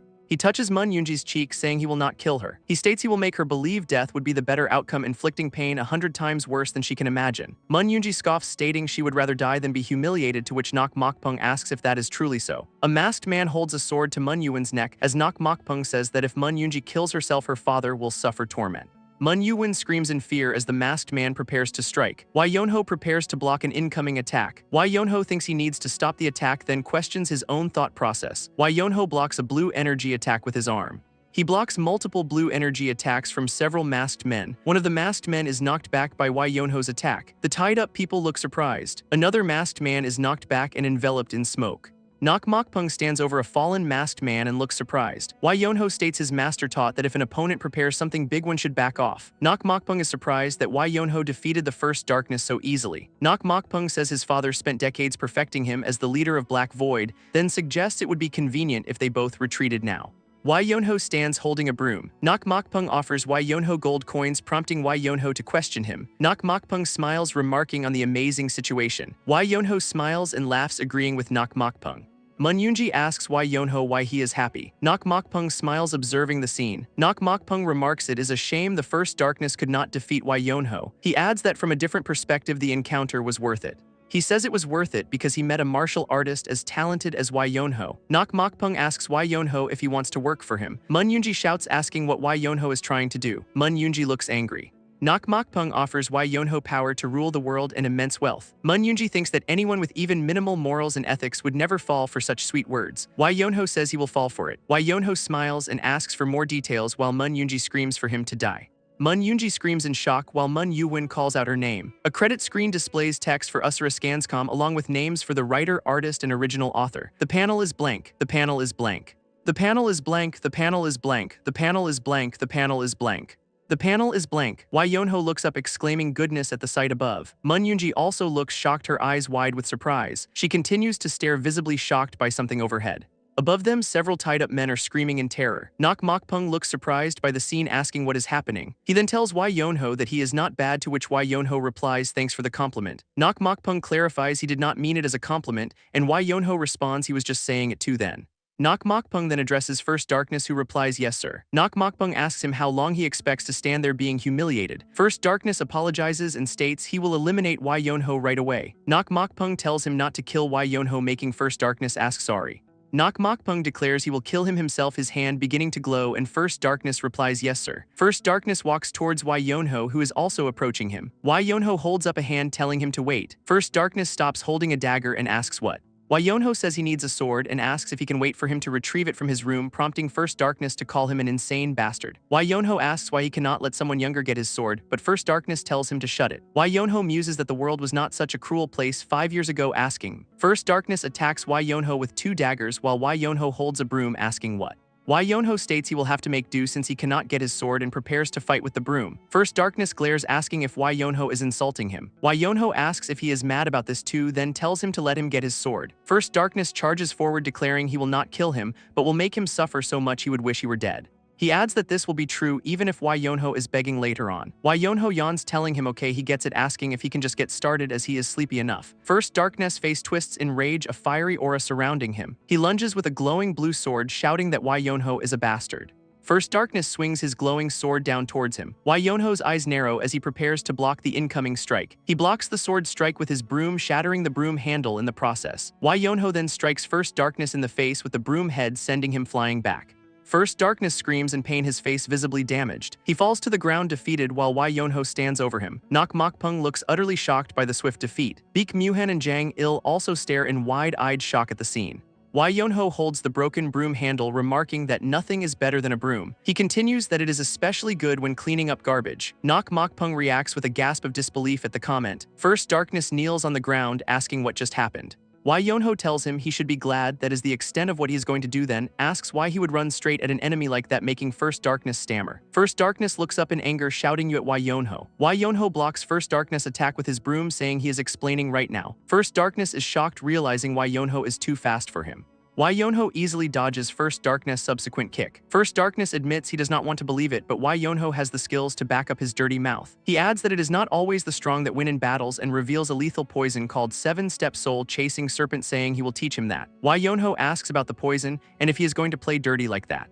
First Darkness smiles, saying Why Yonho can blame him all he wants. Why Yonho replies that the poison is not going to work on him. First Darkness asks if he is immune to all poisons, and Why Yonho says he is not immune. Why Yonho then says it is more like him trailing off. He then attacks First Darkness with his broom, not waiting for a response. First Darkness looks terrified by the unexpected assault. Why Yonho delivers a powerful strike with his broom, sending First Darkness flying. Why Yonho immediately prepares for another strike with the broom handle. First Darkness thinks he needs to stop him before another blow lands. Why Yonho looks down with a smirk, asking if he was thinking something like I need to stop him. Why Yonho then strikes First Darkness again with a powerful blue glowing attack. He continues to hit First Darkness with multiple rapid strikes. First Darkness screams in agony as blood splatters from the blows. The several tied-up men look shocked by the brutal display. Why Yonho stands over the defeated First Darkness, still holding his broom. Why Yonho stands with his broom near the fallen First Darkness while Nok Mokpung watches the scene unfold. Why Yonho explains his master taught him not to wait and just beat them up if an opponent is preparing something big. Nok Mokpung expresses disbelief that Why Yonho defeated First Darkness so easily, noting his father spent decades perfecting him as leader of Black Void. Why Yonho suggests it would be convenient if they both back off now. Nok Mokpung shows his hands, which are adorned with many rings.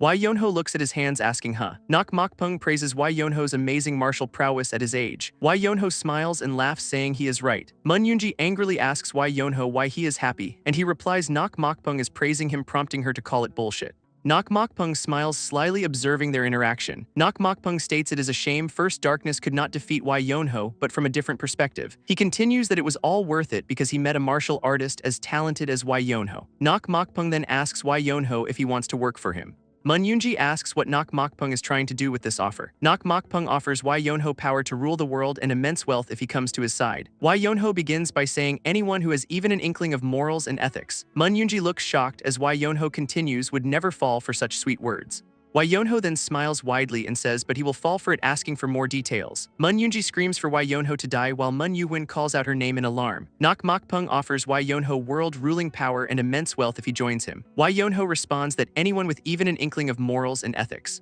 Mun Yunji looks shocked as he continues would never fall for such sweet words. Why Yonho then smiles widely, declaring he will fall for it and asking for more details. Mun Yuwin shouts, asking what Why Yonho is doing and if power and wealth are truly that important. Both Why Yonho and Nok Mokpung respond with a simple yes. Mun Yunji cries as Mun Yuwin quickly agrees that such things are definitely important. Mun Yuwin then offers to give Why Yonho power and wealth himself, asking how much Nok Mokpung can offer. Nok Mokpung dismisses Mun Yuwin's offer, stating his father can provide all the power and wealth Why Yonho could ever want. Why Yonho observes that Mun Yuwin is clearly losing the negotiation, causing him to flinch. Mun Yuwin asks if Why Yonho's master did not teach him morals, distinguishing between helping evil and revealing conspiracies. He presses further, asking what his master advised in such situations, believing Why Yonho values his master's beliefs. Mun Yuwin insists that a master would not teach bad morals and must have taught things to help them. Why Yonho begins to explain what his master said, and Mun Yuwin eagerly urges him to continue. Why Yonho states his master told him to stick to the side that will get him more money. He explains his master said that morals and acknowledgement have no value because they do not feed you and to take money over kindness. Mun Yuwin looks disgusted and questions what Why Yonho is saying. Nok Mokpung agrees with Why Yonho's master and asks if he will work for his father. Why Yonho reacts with surprise, asking if he has to work. Nok Mokpung quickly assures him they will not make him work, promising the best food and rest all day every day, which intrigues Why Yonho. Nok Mokpung says he was stupid and assures Why Yonho he does not have to work, still promising the reward. Why Yonho praises Nok Mokpung as generous and a real man, and Nok Mokpung laughs, saying it is nothing compared to him. Mun Yuwin and Mun Yunji look shocked and disgusted by the exchange. Why Yonho then asks what he has to do, and Nok Mokpung replies with an ah. Nok Mokpung grins widely with a sinister expression. He asks Why Yonho to kill all the tied-up people, first explaining that those who commit treason are sentenced to death. Why Yonho points at Mun Yunji and asks what she said, while Mun Yunji glares angrily. Why Yonho asks the tied-up people why they committed treason, and one shouts that Nok Mokpung is making it up, cursing him for finding the Book of Signatures. Why Yonho says he feels it is a bit much to kill them as he has never killed anyone before. Nok Mokpung tells Why Yonho to move, saying he will do it himself, and asks for a sword. He takes a sword from a guard, saying he does not like to dirty his own hands, but there should be no hesitation in carrying out sentences. Mun Yuwin shouts for Nok Mokpung to stop calling him a learned man and asking how he can be so disloyal to the nation. Nok Mokpung raises the sword, saying what he is doing now is out of loyalty to the country. Mun Yunji screams for her father. Mun Yuwin looks distressed and apologizes to Yunji. Why Yonho suddenly appears between Nok Mokpung and the tied-up people with a blue aura, saying that is enough. Nok Mokpung looks surprised and wonders how Why Yonho is so strong. Why Yonho asks if Nok Mokpung forgot what they just talked about, saying he has had enough of playing along. He then asks if Nok Mokpung knows what is necessary in order to be lazy. Why Yonho states that avoiding trouble is necessary. Mun Yoonji recounts breaking an ink slab her father liked when he was not home. She explains her father returned 3 days later and those days felt like death. Mun Yoonji describes being beaten by her father when he returned but feeling much better afterward. Mun Yuwin comments that her father should have killed her back then. Nok Mokpung asks Why Yonho what he is talking about. Why Yonho says his master also taught him not to forget his hatred. He continues his master's teaching that a person who does not give back what they received will end up in more trouble and to pay back debts before interest compounds. Why Yonho then states he thinks it is about time that he pays back his debts. Mun Yuwin and Mun Yoonji look surprised by Why Yonho's words. Nok Mokpung understands that Why Yonho means he is going to stop him. Nok Mokpung laughs loudly. He then looks at Why Yonho with a smirk. Nok Mokpung asks Why Yonho if he thinks he was trying to scout him because he was afraid. Why Yonho replies not really, saying it did not seem that way. Nok Mokpung raises his hand and says if he wants he can kill Why Yonho like he is nothing. He unleashes a powerful attack of golden energy and lightning. He tells Why Yonho he should consider it an honor that he is the one killing him. Mun Yuwin looks shocked and asks if Nok Mokpung also knows martial arts. Nok Mokpung's attack continues to expand with crackling energy. The golden energy forms a dragon-like shape as it surges forward. Nok Mokpung tells Why Yonho to stop being lazy in his next life as his attack intensifies. Why Yonho closes his eyes as the golden energy surrounds him. The tied-up people shield themselves from the intense energy. Why Yonho opens his eyes saying it is strange and he has seen this somewhere. Nok Mokpung thinks he used an ultimate technique from the start because Why Yonho seemed skilled. His thought continues but Why Yonho cannot even react in time. Why Yonho suddenly unleashes a blue energy attack that counters Nok Mokpung's golden energy. Why Yonho appears behind Nok Mokpung and asks if he is done. Nok Mokpung looks shocked and sweats profusely. Nok Mokpung asks what happened and how Why Yonho did it, but Why Yonho says he watched the whole process. Why Yonho then prepares to kick Nok Mokpung. He delivers a powerful kick to Nok Mokpung, sending out a burst of blue energy. The kick creates a massive blue energy explosion that sends Nok Mokpung flying. Why Yonho observes that it was just one kick. Why Yonho observed the result of his single kick. Several men looked on in shock, their eyes wide and mouths open. Why Yonho stood ready in a martial arts pose while tied-up people lay on the ground around him. Mun Yuwin then asked if Nok Mokpung was dead from the blow. Why Yonho replied he had not kicked that hard, adding that Nok Mokpung's size should keep him fine. He then asked if they should continue, but Nok Mokpung suddenly shouted for him to wait. Nok Mokpung suggested they pretend none of the incident had ever happened. Why Yonho and the others stood silently looking at Nok Mokpung after his proposal. Mun Yuwin dismissed the suggestion and ordered Nok Mokpung's arrest. Nok Mokpung pleaded to be let go, but Mun Yuwin stated a royal inspector would not release a criminal. Nok Mokpung warned that if he did not return home, his father would think things had gone wrong. He added that his father would resort to a final gamble, causing irreversible damage to the palace. Mun Yuwin called Nok Mokpung an evil bastard for the threat. Mun Yuwin thought he must send Nok Mokpung back to prevent a palace bloodbath and stop Nok Gi from using more cunning methods. Why Yonho asked if he was supposed to watch villains mess up the royal palace, but Mun Yuwin explained it was about temporary peace through blackmail. Mun Yuwin told Nok Mokpung that eunuchs dig many holes to escape like rats. Mun Yuwin then told Nok Mokpung to screw off and turned away from him. Nok Mokpung then asked Why Yonho if he wanted a piece of advice. Nok Mokpung told Why Yonho that his martial arts were great, but their force decreased when using a technique to minimize his physique. Nok Mokpung advised Why Yonho to let go of that disguise to fight him properly. Why Yonho said he would keep Nok Mokpung's advice in mind for next time. He then added that he did not want to see Nok Mokpung again. Nok Mokpung replied that Why Yonho would not see him again, at least not in this appearance. Why Yonho watched the departing Nok Mokpung and his guards. Why Yonho thought it was finally over now. Mun Yuwin and Mun Yoonji stood with other people as the sun rose. Why Yonho yawned and said he was going to sleep now, telling them they could take care of the rest. Mun Yoonji shouted at Why Yonho, asking if he was going to sleep again and reminding him of his rights. Why Yonho ran away, telling her not to wake him as he was going to sleep until tomorrow. Mun Yoonji looked annoyed as Mun Yuwin and another man stood behind her. Why Yonho's life became very comfortable after that day. He slept soundly while Lee Wanjia and Mun Yuwin were struggling with problems, but it had nothing to do with him. Why Yonho's life was paradise with delicious meals and no one yelling for sleeping in late. Sunlight shone into a room through the doors. Mun Yoonji's foot tapped on the floor next to Why Yonho, who was sleeping. Mun Yoonji stood over Why Yonho and told him to get up. Why Yonho continued to pretend to be asleep. Mun Yoonji said she knew he was pretending and told him to quit it and get up. Why Yonho asked what happened to his guaranteed rest and if he could see his father another day. Mun Yoonji pulled Why Yonho up by his clothes and shouted for him to get up. Mun Yoonji told her father that Why Yonho was here and he replied to let him in. Why Yonho entered the room where Mun Yuwin and Jang Il were seated at a table. Jang Il told Mun Yoonji and Why Yonho they were excused. Mun Yoonji and Why Yonho bowed. Mun Yoonji stopped Why Yonho from bowing and told him not to. Why Yonho asked if she meant him and she told him he was supposed to stay behind. Mun Yuwin looked frustrated by the exchange. Why Yonho sat at the table and Mun Yoonji stood behind him.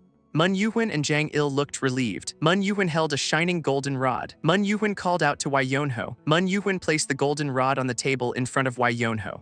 Wai Yonho picked up the golden rod. Mun Yuhun asked if Wai Yonho knew what that was and why he took it without saying anything. Wai Yonho replied that it looked expensive. Wai Yonho stated his master said to always take something if it looks valuable and told Mun Yuhun not to be petty. Wai Yonho said he already spat on the item so it was his now. Mun Yuhun angrily shouted that the item was the royal inspector's divine relic and granted his status wherever one went. Wai Yonho looked at the relic thoughtfully. Wai Yonho asked if that was all and if it was something more practical like food or a house.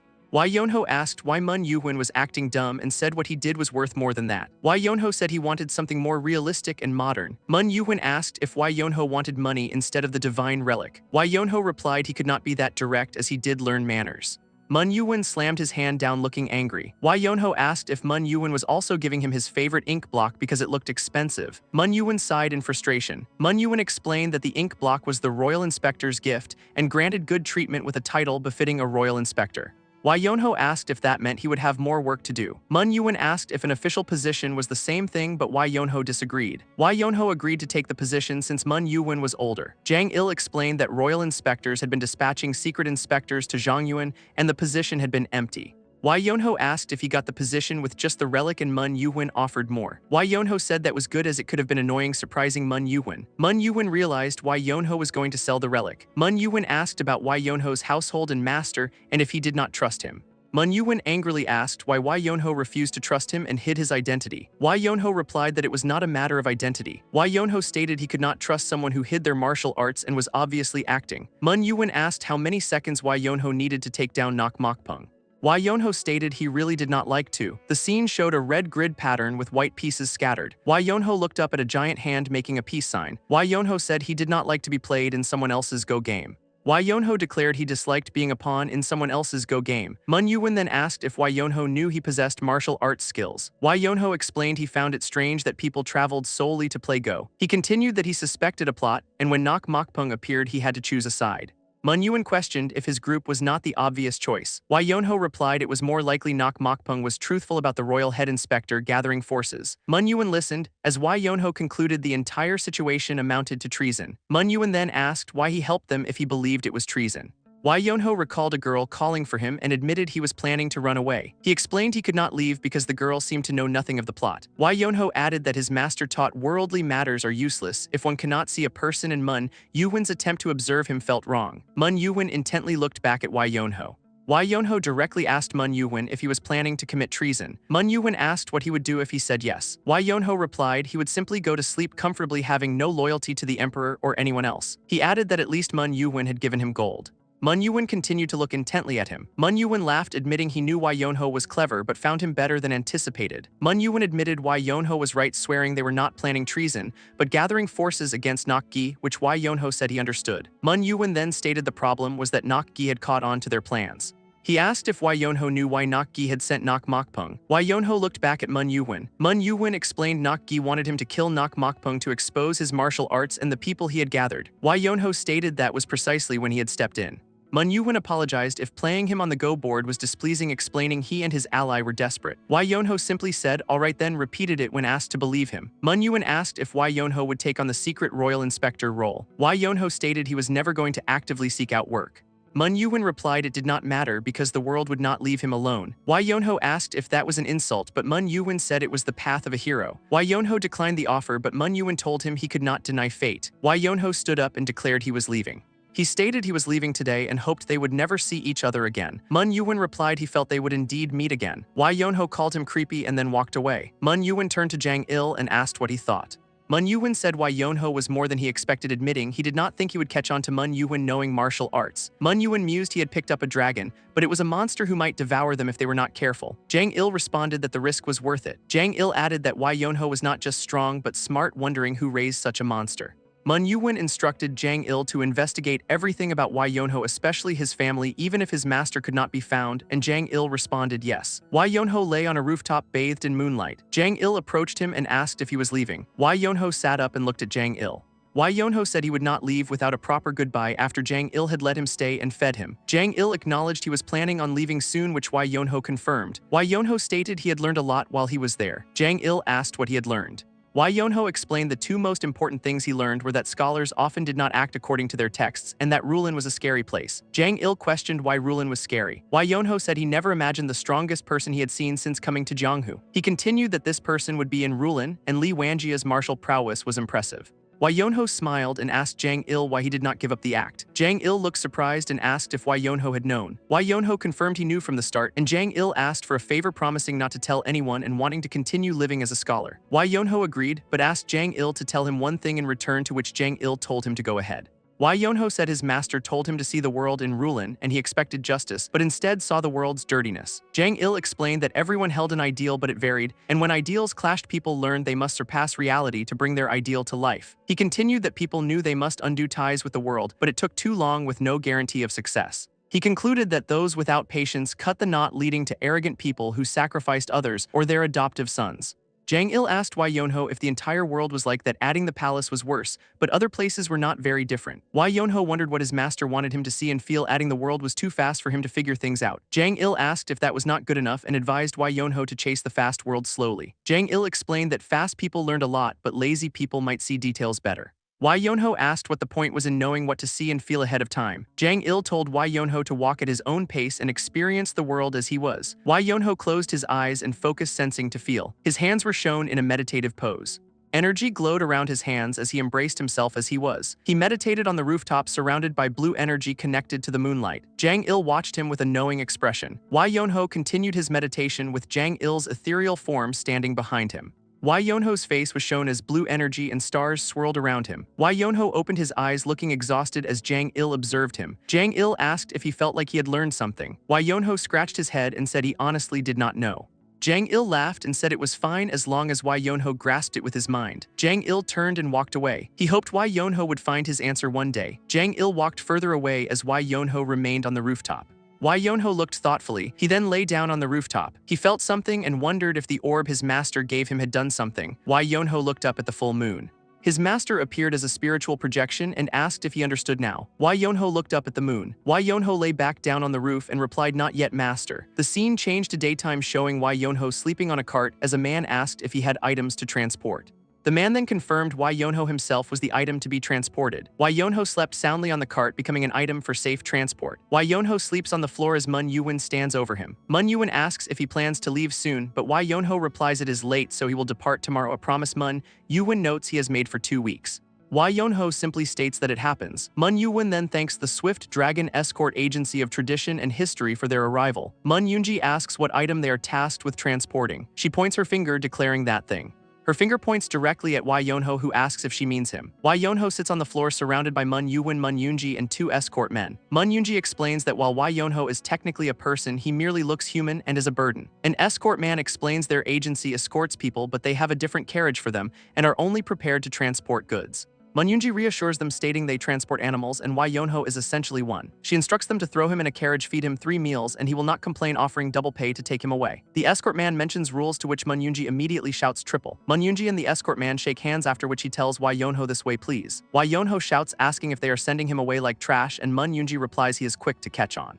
Mun Yuwen asks what is happening, and Mun Yunji responds that it is time to get rid of this parasite. Why Yonho shouts about the morals of the Jianghu, questioning how they could treat him, their savior, this way. Mun Yuwen agrees with Yunji that they are indebted to him, suggesting they should let him do as he pleases. Mun Yunji replies that if they do that, he will likely stay until next year. Mun Yunji claims they are basically helping him, prompting Why Yonho to shout, asking how this is helping. Mun Yunji reminds Why Yonho he said he was headed to Hubei, explaining he can go with the escort agency since they are also traveling there, adding he is too lazy to walk the far distance, which he agrees with. She explains that Why Yonho gets a carriage ride to Hubei and the escort agency gets paid, making it a win for everyone. Why Yonho looks at her, admitting she is very convincing. Mun Yunji tells him to go with them, but Why Yonho replies his mom told him not to follow strangers, to which she assures him they are trustworthy people. Why Yonho sits on the cart, stating he is going to get going, though he did not expect to leave so suddenly. He says goodbye to Mun Yuwen and Mun Yunji, who both tell him to take care. Why Yonho comments that Mun Yunji seems really happy, and she asks if it is obvious. As the cart begins to move, Why Yonho tells the escort, "Let us go." He then lies down comfortably on the goods piled on the cart. The cart rolls away from the house, watched by Mun Yuwen and Mun Yunji. Why Yonho is startled by a sudden shout. He slowly looks over the edge of the barrel he is resting on. Mun Yunji waves goodbye to him. Why Yonho complains about being kicked out, and Mun Yunji tells him to stop being so lazy, to which he replies, "Yeah, yeah." Why Yonho stretches out again on the moving cart. Mun Yuan tells Mun Yunji to go inside and she replies yes father. They both turn and walk towards the entrance of the house. Mun Yunji smiles faintly as she walks. Her smile is subtle.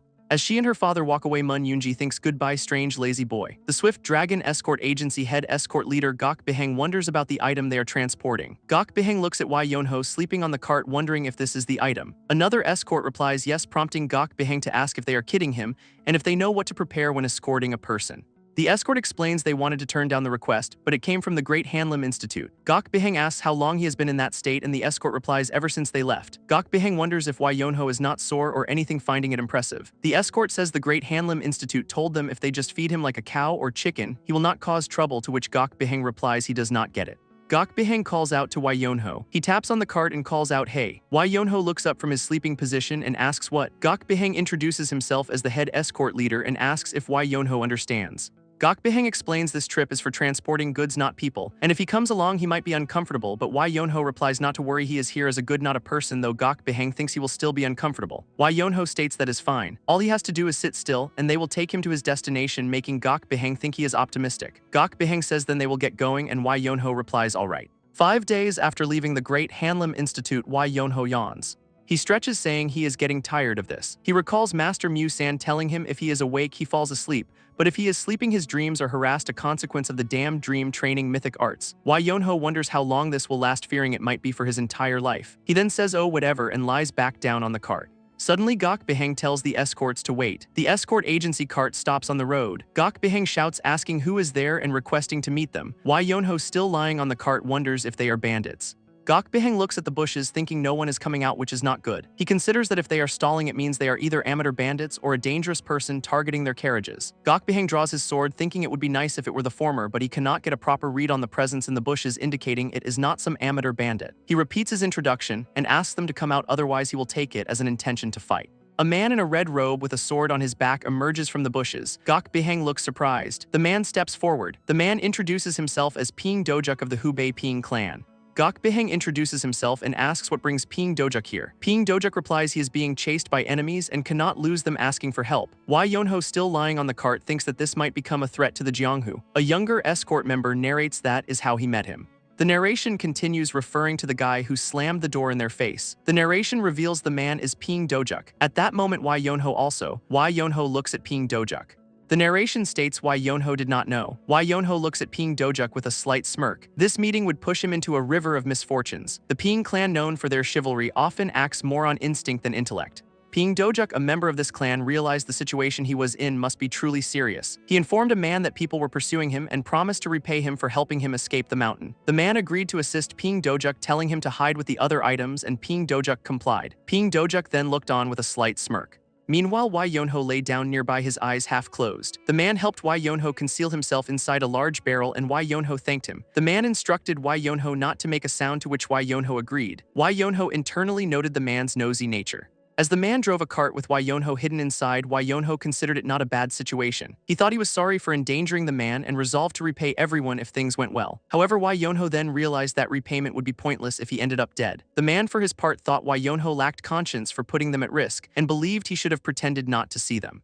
Wai Yonho told the man to stop talking because he intended to sleep, and the man replied all right. The man continued driving the cart, maintaining a stern expression. He thought they were almost out of the mountain and had not encountered anyone looking for Ping Dojuk, wondering if they were in the clear. Suddenly, a man in green robes appeared in front of the cart and shouted stop, causing Wai Yonho to be thrown from the cart. Several more green-robed men then surrounded the cart, their swords drawn. One of these green-robed men stood ready with his sword poised. The cart driver recognized the attackers as members of the Green Forest. The cart driver introduced himself as Gok Biheng of the Swift Dragon Escort Agency and greeted the masters of the Green Forest.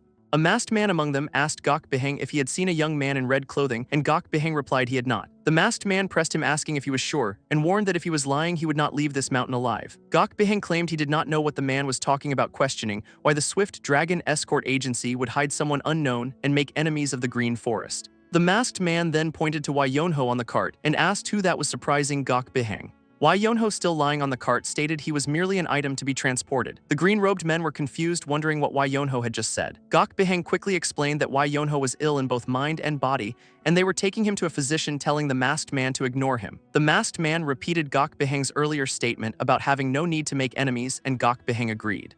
The masked man then stated that was precisely the problem, reiterating his question about seeing a man in red clothing. Why Yonho sat up and asked if he was wearing red, while Gok Beheng quickly denied that Why Yonho was wearing red. The masked man pulled out a knife, held it to Gok Beheng's neck, and asked if he was being mocked. Gok Beheng realized the masked man already knew they were hiding Ping Dojuk and suggested they handle it a different way. The masked man explained they would kill one person at a time until someone revealed the man in red, guaranteeing someone would talk before 3 were dead, which shocked Gok Beheng. The masked man then asked who wanted to go first, pointing to one of the other escort guards who was terrified. The masked man asked the terrified guard if he had seen a young man in red clothing, and the guard hesitated. The masked man stated the guard's life depended on his answer, and the guard replied he had not seen anything.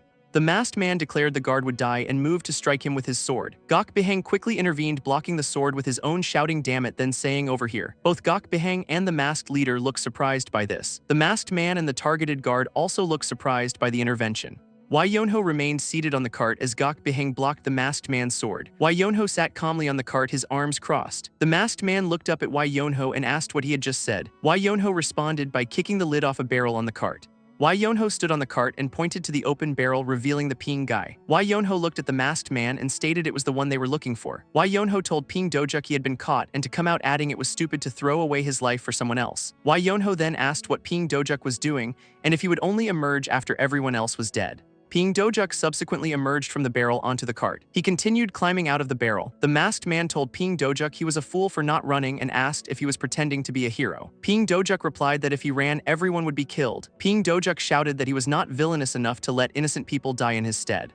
Ping Dojuk thanked Gok Beheng for his help and said this was his problem to resolve, telling him to keep going. Gok Beheng started to object, but Ping Dojuk insisted he was fine. Ping Dojuk looked determined, stating he could not run from them forever. Gok Beheng looked thoughtful considering the situation. Gok Beheng then told Ping Dojuk good luck and ordered his men to depart. Why Yonho, however, told Gok Beheng to wait. Why Yonho told Gok Beheng they could not simply leave and would have to go through those guys. Gok Beheng asked why, and Why Yonho explained it was obvious they would attack them and they would all die. Why Yonho asked Gok Beheng if he was stupid, explaining the consequences if the Green Forest killed someone from the Ping clan and the escort agency reported it. The masked men realized the Ping clan would then seek them out with swords drawn and understood they would be killed to prevent that. The masked leader agreed with Why Yonho and admitted he had not thought that far ahead. Why Yonho was surprised they had not considered it and called Gok Beheng a crazy person. Ping Dojuk stated he had started this mess and would resolve it, telling everyone else to get out. Why Yonho thought Ping Dojuk was funny for hiding, then playing hero, wondering how much time he could stall if he could not handle them in the first place. Why Yonho told Ping Dojuk he was bringing them down like some river ghost, then asked what to call him since river ghosts only bring down one person. Why Yonho explained that if they ran, the Green Forest already knew this was the Swift Dragon escort agency and would destroy them before the Ping clan received news. Gok Beheng asked what they should do. Why Yonho replied they would have to fight, and if they fought now they would at least have Ping Dojuk to help them. Gok Beheng said he understood. Ping Dojuk asked the masked leader if they were truly not going to let them go, and the leader replied nope. The masked leader then ordered his men to attack them. The Green Forest members charged forward, telling them not to hate them if they died. Ping Dojuk immediately clashed swords with one of the attackers. Ping Dojuk thought Jianghu was a vast place. As Ping Dojuk fought multiple enemies, he thought if he had known the world was this vast and dangerous, he would not have gotten involved. He recalled being praised for his talent and potential, which had made him arrogant and caused him to let his guard down. Ping Dojuk gritted his teeth, realizing it was all his fault. He fought surrounded by enemies, thinking everyone here was going to die because of him. An attacker struck down at Ping Dojuk, declaring it was over, kid. Ping Dojuk closed his eyes, thinking he was sorry. Ping Dojuk was then hit by a powerful blow. He fell to the ground, dropping his sword as another fighter stood over him. Ping Dojuk looked up with a shocked expression and shouted. He looked towards Why Yonho, who was sitting on the cart holding a small object. Why Yonho looked at Ping Dojuk and stated he was a handful holding a glowing object. Ping Dojuk looked at a downed fighter and a glowing object on the ground, questioning what was happening.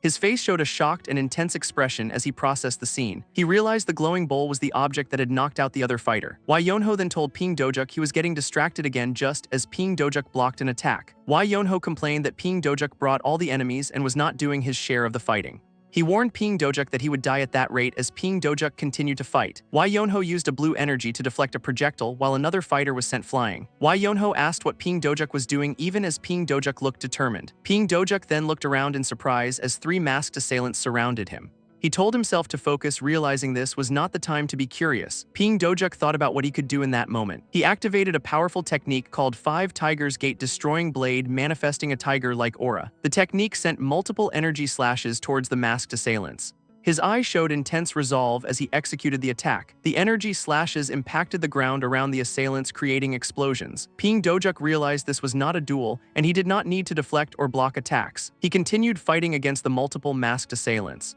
Ping Dojuk thought he was going to die as he was hit by several energy projectiles. Wai Yonho, observing the struggle, told Ping Dojuk to just die. Ping Dojuk shouted at Wai Yonho to come down and help him. Wai Yonho reminded him that he was an item to be transported. Ping Dojuk agreed but thought it was not the time to consider that while fighting multiple attackers. Wai Yonho explained that a girl told him to stay put to avoid causing more trouble. Ping Dojuk begged Wai Yonho to help, promising he would take responsibility. Ping Dojuk asked if Wai Yonho would be uncomfortable on his journey if they died. He then offered 2 days of rest at an inn and all the food Wai Yonho wanted. Ping Dojuk yelled for Wai Yonho to help him, calling him a donkey. Ping Dojuk looked confused by their ongoing conversation. Wai Yonho asked if Ping Dojuk promised, and Ping Dojuk confirmed with a shout. Wai Yonho then threw multiple bowls from a box. He smiled as he unleashed a powerful blue energy attack with the bowls. The bowls flew with intense force, striking the masked assailants. Ping Dojuk looked shocked by this sudden turn of events. The masked assailants were knocked down by the glowing bowls. One masked assailant realized Wai Yonho was a martial master. The masked assailant quickly ran away from the scene. Wai Yonho called out to the remaining assailant. Ping Dojuk looked at the assailant and asked if Wai Yonho was speaking to him. Wai Yonho told the assailant he should try his best to help if he had any sense of guilt. Wai Yonho then continued to scold Ping Dojuk for getting into trouble and not fighting properly. He instructed Ping Dojuk to think and use his blade strong and heavy but not slow. Ping Dojuk agreed, and Wai Yonho told him to wait for his turn or go for one guy at a time. Wai Yonho then grabbed Ping Dojuk's blade, telling him to give it to him. Ping Dojuk was shocked that Wai Yonho took his blade before he could react. Wai Yonho then demonstrated the technique, saying this is what Ping Dojuk did.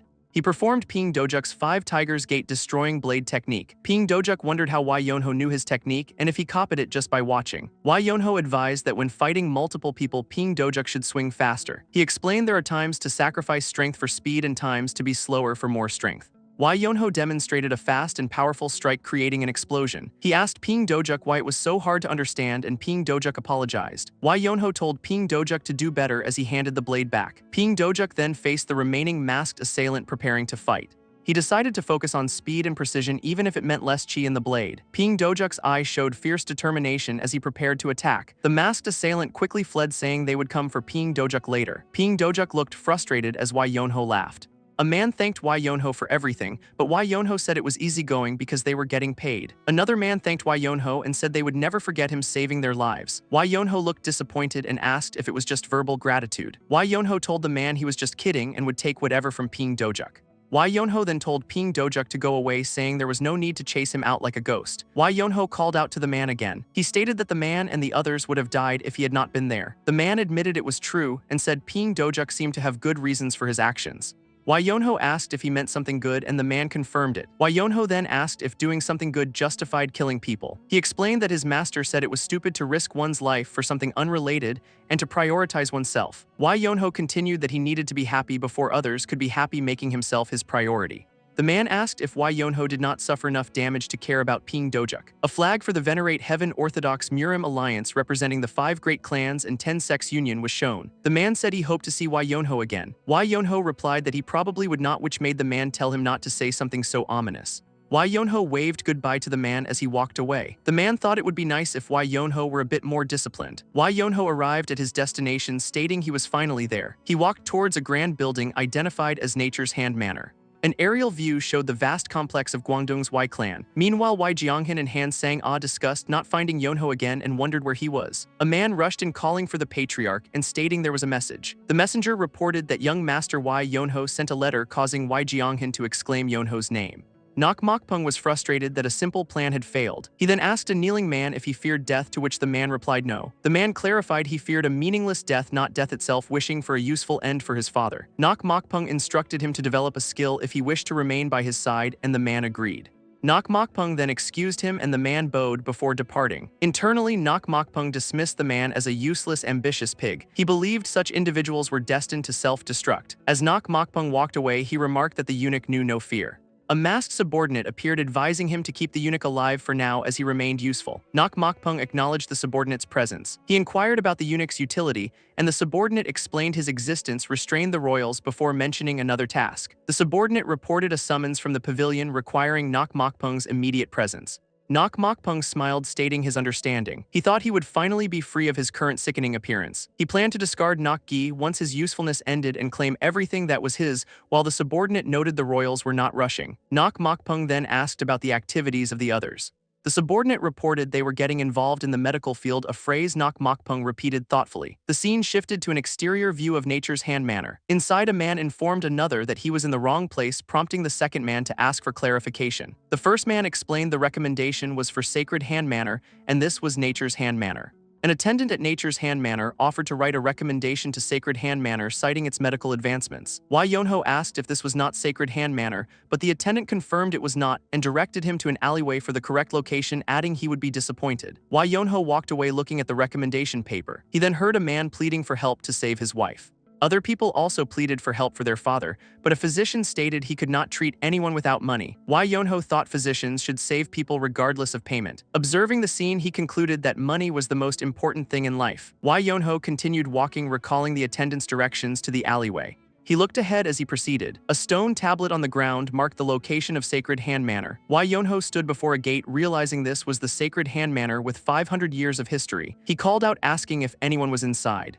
A young person named Jin So-ah appeared, asking what brought him there. Wai Yonho stated it was business and asked if the manor master was in, to which Jin So-ah confirmed it and told him to proceed. Wai Yonho reiterated his desire to speak with the manor master, and Jin So-ah asked if his father was not home. Jin So-ah then revealed her father had died last year, and she was now the Sacred Hand Manor master, surprising Wai Yonho. Wai Yonho internally cursed the previous attendant's recommendation for good treatment and expressed his frustration. Jin So-ah asked Wai Yonho what he wanted, just as a young boy told her there was another guest wishing to see their late father. Jin So-ah looked down, repeating the word father. Wai Yonho looked on with a surprised expression. A beautiful woman named Jin Yurin then asked Wai Yonho what brought him there. Jin Yurin was introduced as the Sacred Hand Manor master. Wai Yonho looked flustered and acknowledged her. He handed her the recommendation letter. Jin Yurin took the letter and looked at it thoughtfully. She concluded that Wai Yonho was there to learn about physician manners, which he confirmed. Jin Yurin explained they had lost their former glory, but could not turn away a guest sent by Grand Scholar Mun Yuwin, inviting him to make himself comfortable. Wai Yonho tried to decline, saying he could leave if it was too much trouble, but Jin Yurin insisted that sending away a guest would lead to bad talk. Wai Yonho internally thought it was acceptable to lack means for guests, but Jin Yurin firmly stated she could not send him away. Wai Yonho sat alone in a room provided for him. He sighed, thinking he should have known better than to expect anything different from a friend of Grand Scholar Mun. He then decided it was still a physician manner and fell backward onto the bed. Wai Yonho lay on the bed and responded to a knock. Jin Yurin entered with a table laden with food. She explained she prepared food because he might be hungry and asked him to enjoy it, shocking Wai Yonho with the amount. He asked her to eat with him, but she replied she had already eaten and not to worry about her.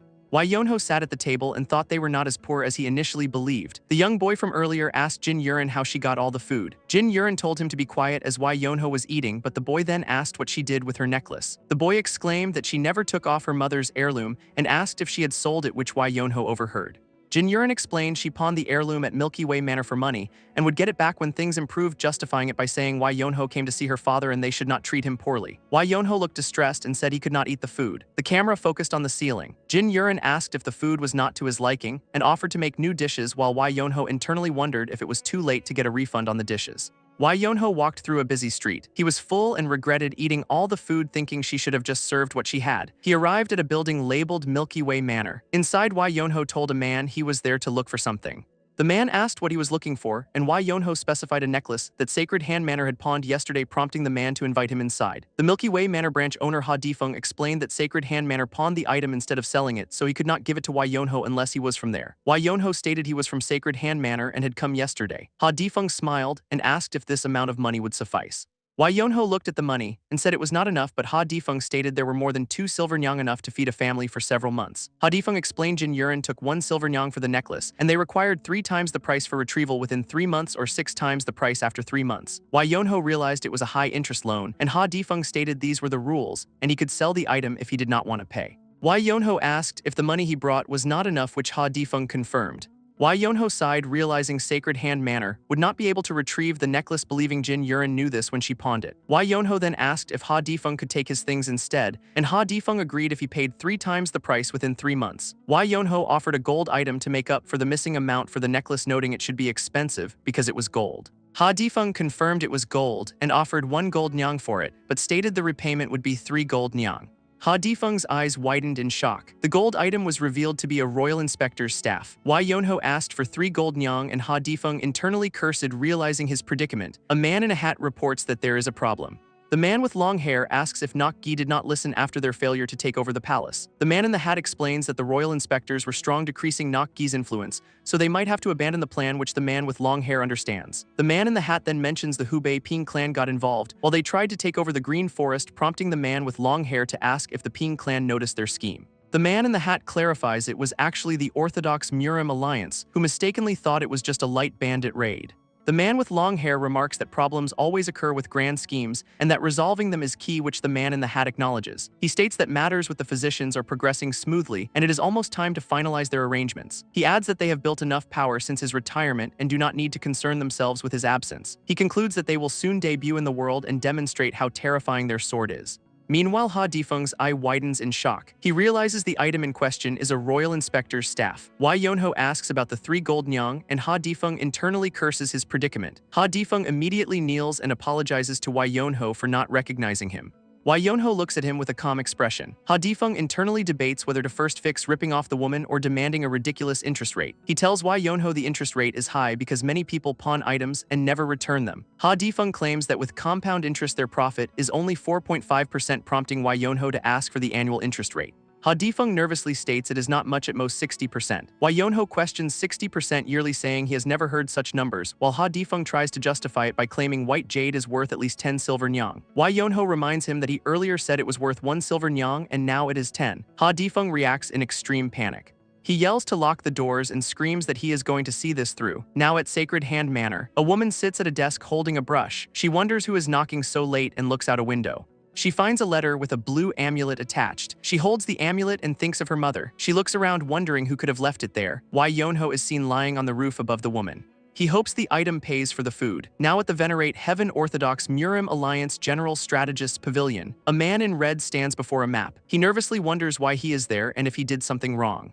Another man walks towards the map table. The new man tells the man in red to have a seat and he quickly complies. The new man is introduced as Zhou Haiyan, the Orthodox Murim Alliance's general strategist. The man in red wonders why the divine strategist wants to see him. Zhou Haiyan says he heard about the Green Forest and asks if he met the 10 Swords of Green Forest. The man in red reacts in shock to the mention of the 10 Swords of Green Forest. Zhou Haiyan confirms they were after him, and it is a great fortune he is alive, to which the man in red replies no wonder. Zhou Haiyan states he will handle the Swift Dragon Escort Agency business, which will expose a bigger matter, but the problem is the young man who helped him. Zhou Haiyan explains that the Swift Dragon Escort Agency is an elite group of the Green Forest, and while Ping Dojuk is talented, it would be hard for him to handle even one of them, then wonders how someone could beat 10 of them alone.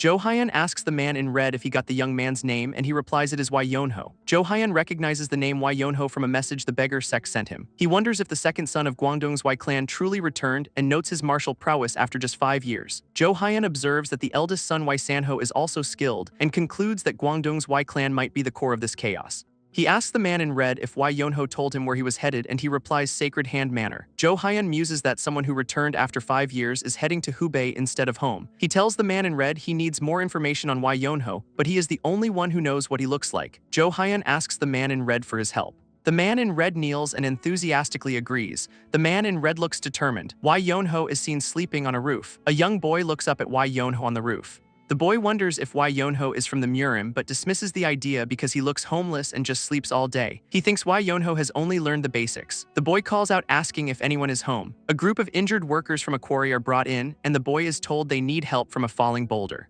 A man explains they have no money and asks the boy for help. The boy curses and calls out to Jin So-ah. Jin So-ah commands them to bring in the patients, and the boy calls her sister. Jin So-ah instructs them to categorize patients, sending non-urgent ones to rooms and looking at urgent ones first. People respond yes and carry patients while Wai Yonho watches. Wai Yonho wonders what is going on. Jin So-ah tells them to lay the urgent patients on the floor and attends to one. She swiftly uses acupuncture needles.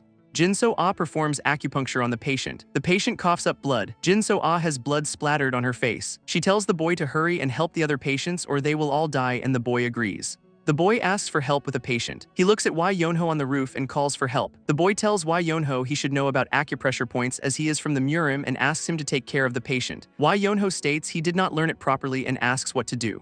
The boy instructs Wai Yonho to stimulate the Tianta acupoint halfway and the Zhangfu acupoint fully. Wai Yonho presses the points, but the patient reacts strangely. The boy yells that Wai Yonho is pressing the wrong spot and tells him to do it lower and again. Wai Yonho complains he does not know it well but observes the patient is breathing. The boy explains the patient's airways are unblocked, and Wai Yonho needs to make him cough up blood and mucus. The boy tells Wai Yonho to inhale it with his mouth because they are in a hurry or the patient will die. Wai Yonho says the boy could have just said to make him spit out what is stuck in his throat and questions why he made him press acupoints. Wai Yonho performs mouth-to-mouth resuscitation on the patient. The boy reacts in shock and asks what Wai Yonho is. Wai Yonho punches the patient's chest, causing blood to splatter. The boy looks on in horror. Wai Yonho asks if the boy cannot tell he is saving a life. Wai Sanho stands under a full moon holding a letter. He reacts in surprise, asking if his mother did this. The letter from Han Sang-ah to her beloved son explains a pressing matter. It reveals that Wai Yonho is alive after 5 years. Sanho clenches his hand as the letter expresses hope this news lightens his burden. Han Sang-ah's letter continues saying Yonho is not allowed home, and she and Wai Jianghin are going to look for him. Han Sang-ah and Wai Jianghin are shown departing as the letter states Yonho's message came from the Hao Sex Kaifeng branch. Sanho looks up at the moon, processing that his brother is alive. He tells himself it is not the time to get emotional. Sanho takes a determined step forward. He states that Kaifeng is where Jiang Il is located. Sanho moves with great speed, surrounded by blue energy. Wai Yonho knocks on a door asking if someone is sleeping. The boy responds yes, but Yonho says it does not seem that way, asking how he can be a physician without trusting people. The boy tells Yonho he was greatly helpful today after saving a patient, and Yonho agrees. The boy then asks Yonho where their problem lies. Yonho asks what problem the boy means, as there are many. The boy explains he wants to restore the sacred hand manner and sought an outsider's objective truth. Yonho states there are many problems, but the biggest one would be. He reveals the biggest problem is money. The boy asks sorry and Yonho reiterates money. The boy argues medicine is most important to a physician's household and money is a secondary problem. Yonho tells him to think about the beginning, asking what brought on his household's downfall and reminding him the giant physician's place across the street used to be theirs. The boy sighs, looking down. He explains his father was a very friendly man with no enemies who treated patients for free. His father did not take payment from the poor even for expensive treatments. He states they had generational wealth, but the gold began running out by the time he was born. An empty chest is shown, as the boy says the storage was empty by the time he matured. The boy explains they spent a lot because many physicians worked there at that time. He says the debt was not crushing thanks to their skill and fame, but his father eventually realized his method was unsustainable and sought a way to repay it. Yonho asks if his father was scammed or assassinated, but the boy dismisses it, saying Yonho has read too many novels. The boy then explains his father found a way to gain a lot of money quickly with very high risk. He reveals his father turned to gambling. Yonho summarizes that his father gambled to repay debts, bringing the family to ruin and passing away from nutrient deficiency and alcohol poisoning. Yonho reacts in shock. He asks the boy why he wants him to revive the sacred hand manner and why he would ask him given his recommendation letter from Mun Yuwen. Yonho tells the boy he is wrong and is an ordinary person, suggesting he ask a professional. Ha Difeng, the royal inspector and Milky Way Manor branch owner, asks about a physician for medical matters and a pharmacist for medicine with money. Ha Difeng asks if Yonho wants him to invest in the sacred hand manor, and Yonho confirms it, asking if the manor would be in its current state if Ha Difeng managed it. Ha Difeng replies of course not, stating they have medical skills but not administrative skills, and asks if Yonho would help with that. Ha Difeng smiles, saying that would definitely bring in money. Yonho says he does not want to work with him, but the boy insists he has no choice and cannot be picky. The boy argues their household is renowned for medical skills and asks why he would work with a lone shark who blows money away. Yonho asks the boy where he thinks their fame came from and if the sacred hand manor would have lasted so long if they gave free treatments.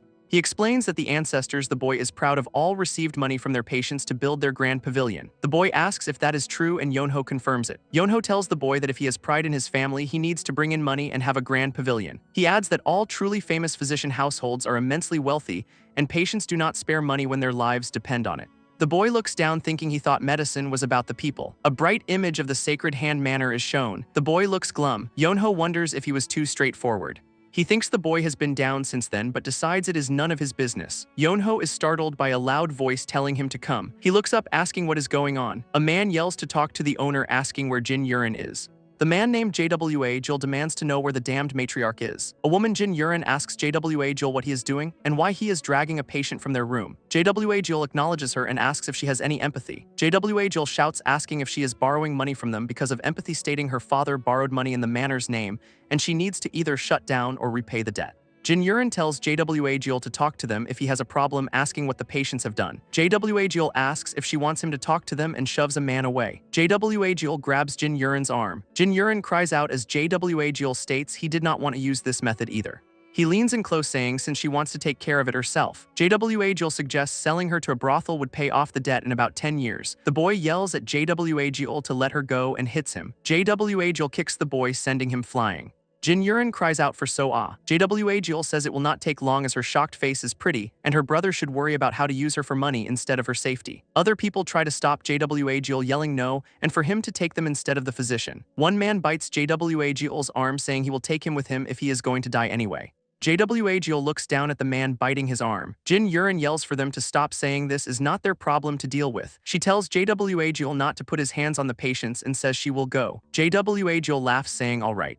The boy asks Jin Yurin what she means. Jin Yurin tells the boy not to worry about her, saying she will repay the debt somehow and to just think about restoring their household. JWA Jill leads Jin Yurin away. The boy cries out for his sister. Someone says to wait as JWA Jill holds Jin Yurin. A voice states she cannot go as bare feet step onto the ground. JWA Jill turns to ask who the speaker is. Wai Yonho stands wrapped in a blanket. Wai Yonho introduces himself. Wai Yonho declares that the woman cannot leave. JWA Jill, surprised, demands to know his identity. The man introduces himself simply as Wai Yonho. He stands wrapped in a blanket confronting JWA Jill and the woman. JWA Jill questions Wai Yonho's sense and tells the woman to leave immediately. Wai Yonho reiterates that JWA Jill cannot take her away. JWA Jill, annoyed, asks what is wrong with him. Wai Yonho explains that if she is taken, no one will prepare his food. JWA Jill asks if the woman cooked for him, and Wai Yonho confirms it, stating he is a guest. Wai Yonho then asks if JWA Jill is stupid, insulting him further. JWA Jill angrily declares he will ensure Wai Yonho never eats again. The woman shouts for them to stop the impending fight. Wai Yonho, however, punches JWA Jill with a powerful glowing fist. The woman looks on with a shocked expression at the sudden attack. JWA Jill is sent flying into the ground, creating a large crater upon impact. Wai Yonho asks if JWA Jill is alright, claiming the action was unintentional, while JWA Jill acknowledges his strength. JWA Jill quickly gets up from the damaged ground. He then asks Wai Yonho where he is from. Wai Yonho adjusts his blanket and states he is not a martial master. JWA Jill warns him not to intervene, mentioning a government contract, and Wai Yonho agrees that seems to be the case. JWA Jill again tells Wai Yonho not to intervene. Wai Yonho replies he cannot, explaining his need for someone to cook for him. JWA Jill dismisses this as an excuse, accusing him of interrupting the Dark Earth Branch sect's business. Wai Yonho asks about the Dark Earth Branch sect, and JWA Jill explains it is his affiliated sect to whom the Sacred Hand Manor is indebted, stating they will not let this matter go. Wai Yonho clarifies he does not mean to interrupt and understands money is the current problem. JWA Jill asks if he means to pay off their debt. Wai Yonho states he does not have money but will make and send it within 2 weeks, telling them to leave. JWA Jill looks at Wai Yonho, trusting he will keep his promise. Meanwhile, an older man named Guak Dawson asks if there is a martial master in the Sacred Hand Manor. JWA Jill confirms there is, mentioning the man called himself a guest. Guak Dawson, identified as the Dark Earth Branch sect leader, holds a large piece of meat.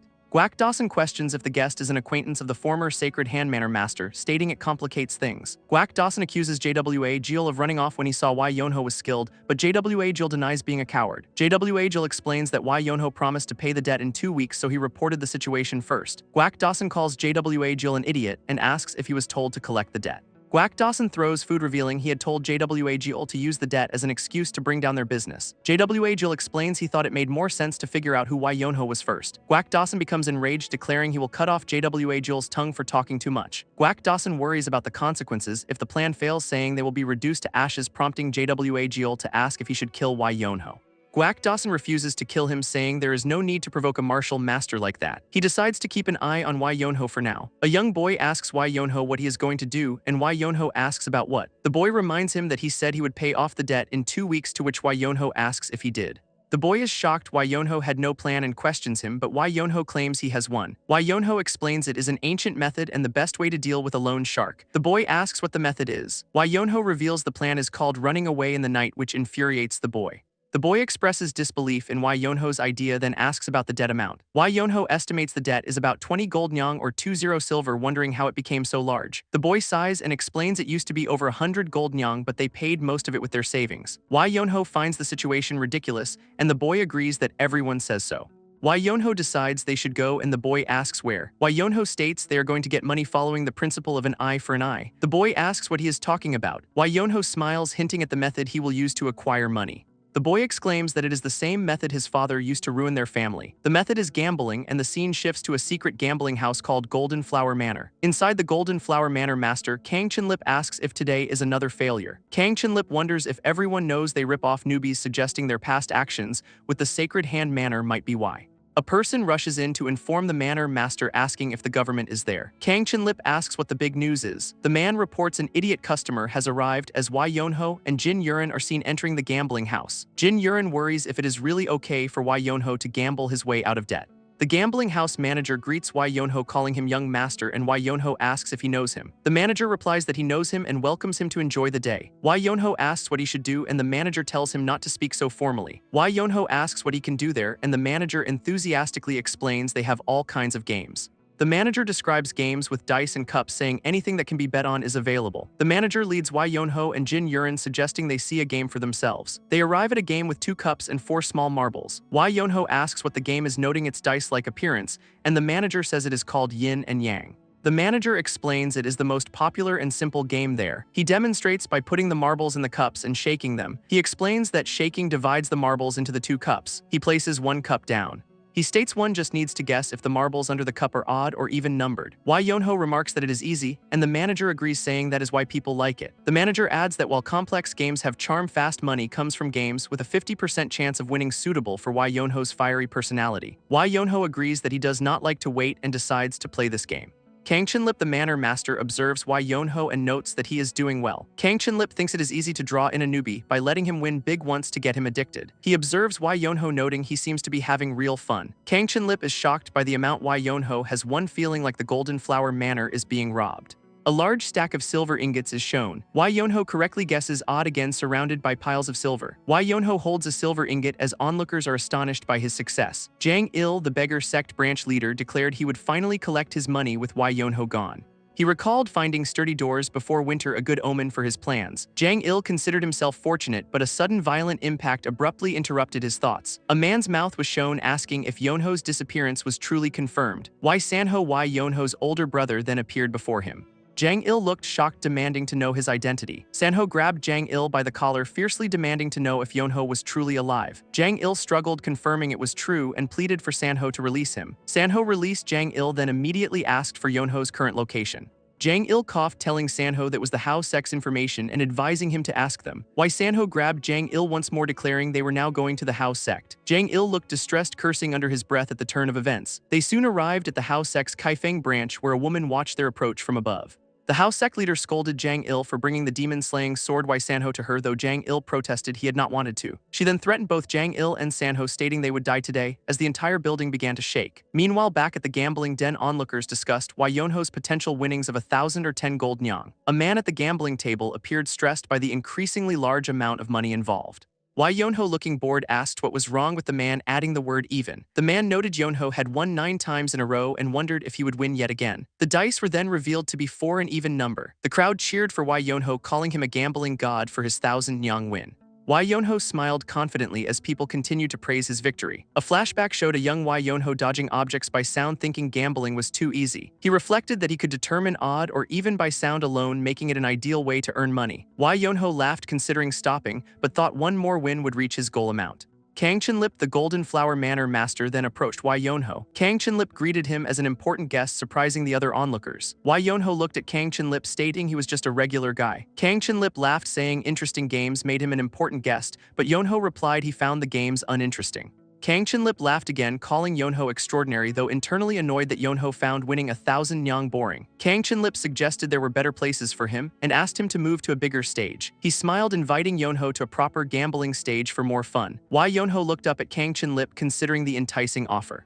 Wai Yonho declined, saying he did not want to, as his companion collected the winnings. Kang Chenlip looked displeased, wondering if Yonho would simply leave after winning 10 gold nyang. Kang Chenlip offered 5 gold nyang if Yonho stayed for bigger games, then agreed to 10 when Yonho asked for more. Kang Chenlip laughed, agreeing to give 10 gold nyang, but with a specific condition. Wai Yonho agreed to play if he received the 10, saying he was too lazy to return tomorrow, a response Kang Chenlip liked. Kang Chenlip smiled, thinking Yonho had fallen for his trap, and called for the opponent to come out. A hand with a distinctive pattern sleeve was then shown. The crowd exclaimed that Doc Bai had arrived. Bai, the gambling king one-armed, was shown skillfully manipulating dice. Bai asked if Wai Yonho had won all that money just by playing yin-yang. Wai Yonho looked at Bai, noting he did not look like a gambler. Bai replied that winning much in gambling made one a gambler, not their appearance. Wai Yonho asked Bai if he was his opponent and what game they would be playing. Bai smiled and recommended a dice game, shaking them in his hand. Bai explained that dice might seem normal, but it was the most certain game to bring out a gambler's true skills. Wai Yonho yawned, while others whispered that no one could win against Bai and that dice games were fairer. Bai explained that the one whose dice roll was higher would win, asking if Yonho was against the rule. Wai Yonho said no, agreeing that the game would continue until one side ran out of money. Kang Chenlip laughed, adding that the stakes would double with each game. He further explained that if a player lost all their money, the winner would decide whether to continue.